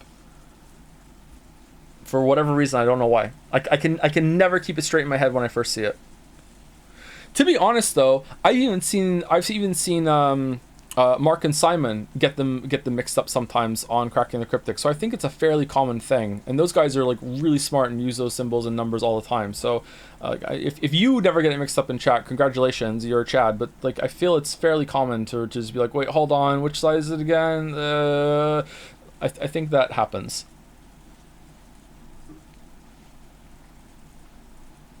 People are like so mean when it comes to math stuff. Anyway, before I go, thank you again, Merrick, for the emergency emote delivery. Pretty good stream. Really enjoying the story. Probably the best stream of this so far, actually. I really enjoyed this. Curious to see where it goes. The back and forth about is there or isn't there a witch isn't annoying me yet, but it might soon if there's not something of a resolution, I guess, at some point. Ooh. Okay, I like that.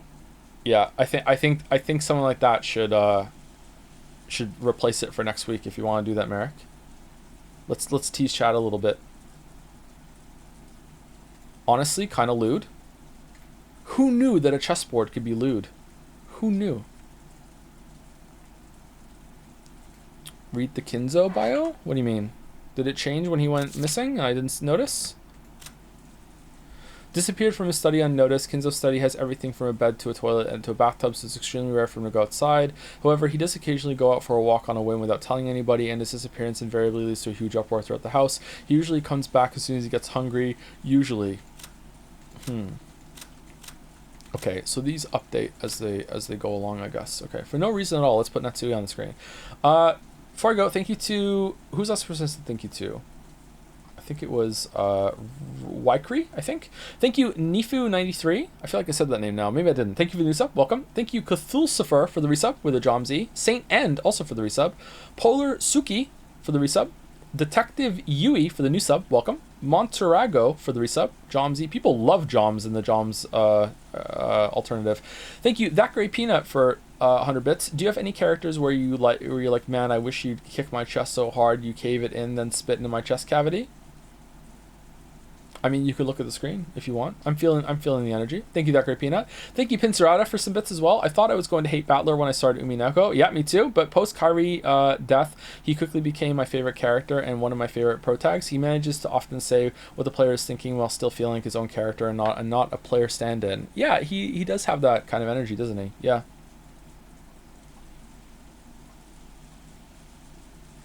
Yeah, pretty good. Thank you, Kaggles, for the new sub. Welcome. Thank you to Zergerwow also for the sub. Welcome. New sub. Did you read Kinzo's description after you went missing? We just read it, yeah. We just read it. It's a little different now. Do you mean hate Maria as a character or her writing? I hate her as a character. I don't hate her as the writing. I hate her as a character. Like I just like, oh my god, like get her off the screen, please. She makes me very uncomfortable. Read Shannon's? We did read Shannon's. We read Shannon's shortly after she died.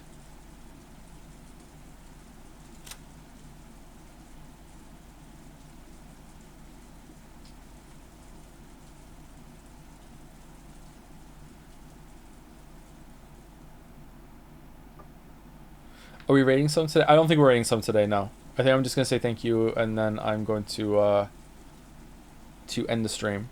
Unless we have a good raid target that you can just deliver to me like right now. Thank you, the Herpa, for resubscribing with "You Spin Me Right Round, Baby" with the new emote. Quizixley T also for the resub. Ellie Daughter for the new sub. Welcome. That Great Peanut for some more bits. Is it weird to be 21 and attracted to ladies up to 60 years old? Asking for definitely a friend and not me. For sure, for sure, for sure. I'm starting to think you're attracted to just almost anyone, That Great Peanut. Like, yeah. I mean, it could be weird, but, you know, just because it's weird doesn't mean it's wrong. Go for it. Thank you, Mitri, for the bits. Great stream. 500 bits. Thank you, Mitri. I think there was bits earlier, wasn't there? Or I think a resub. Thank you, Puka Boy, for some bits as well. Thanks for the great stream. Detective Joe. Ooh, I should get a hat and then no one can trust me. Thank you, Seda Sai, also for some bits. Hi, Joe. Stuck watching VODs, but hope you're having a good day today. I'm having a pretty good day, yeah. Took the kids to the candy store. Got to do some Umineko. Made some progress in Unnamed Space Idol. Had some good food. I'm doing okay. Thank you, Sustray, for the resub as well. Yo. And last on my list is Monasaldo for the new sub. Welcome, Monasaldo. Welcome, welcome.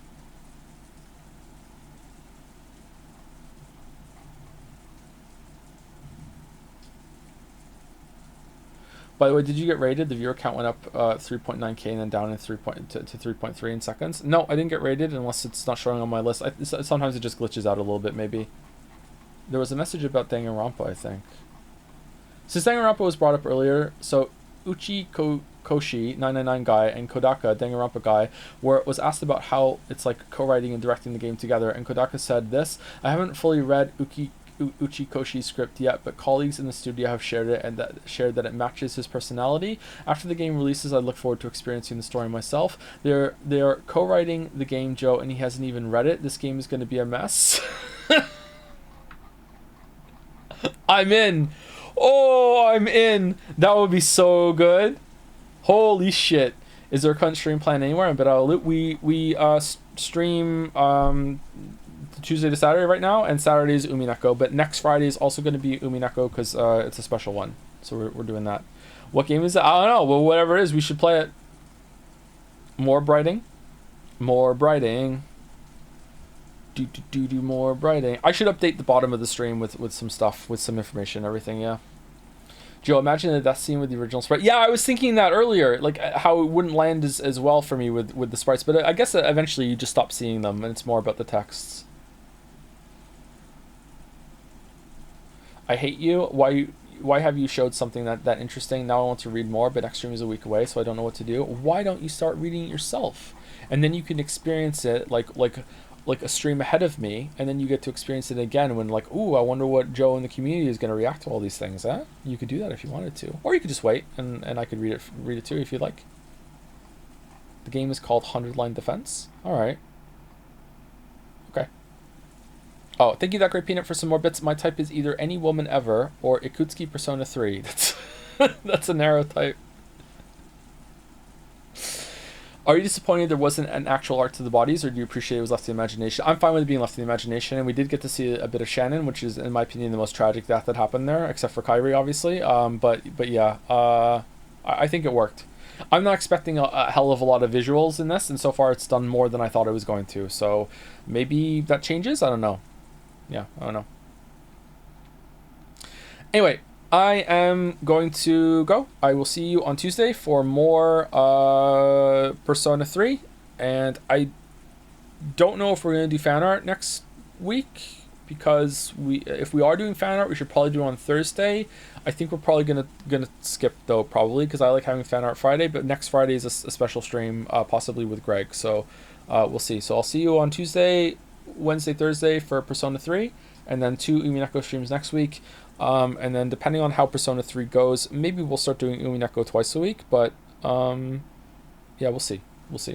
Anyway, see you later. Have a good weekend, everybody. Thanks for watching. Thanks for listening. Hope I did a decent job. And thank you, Pincerata, for gifting a sub to That Great Peanut. Thanks. See you later, everyone.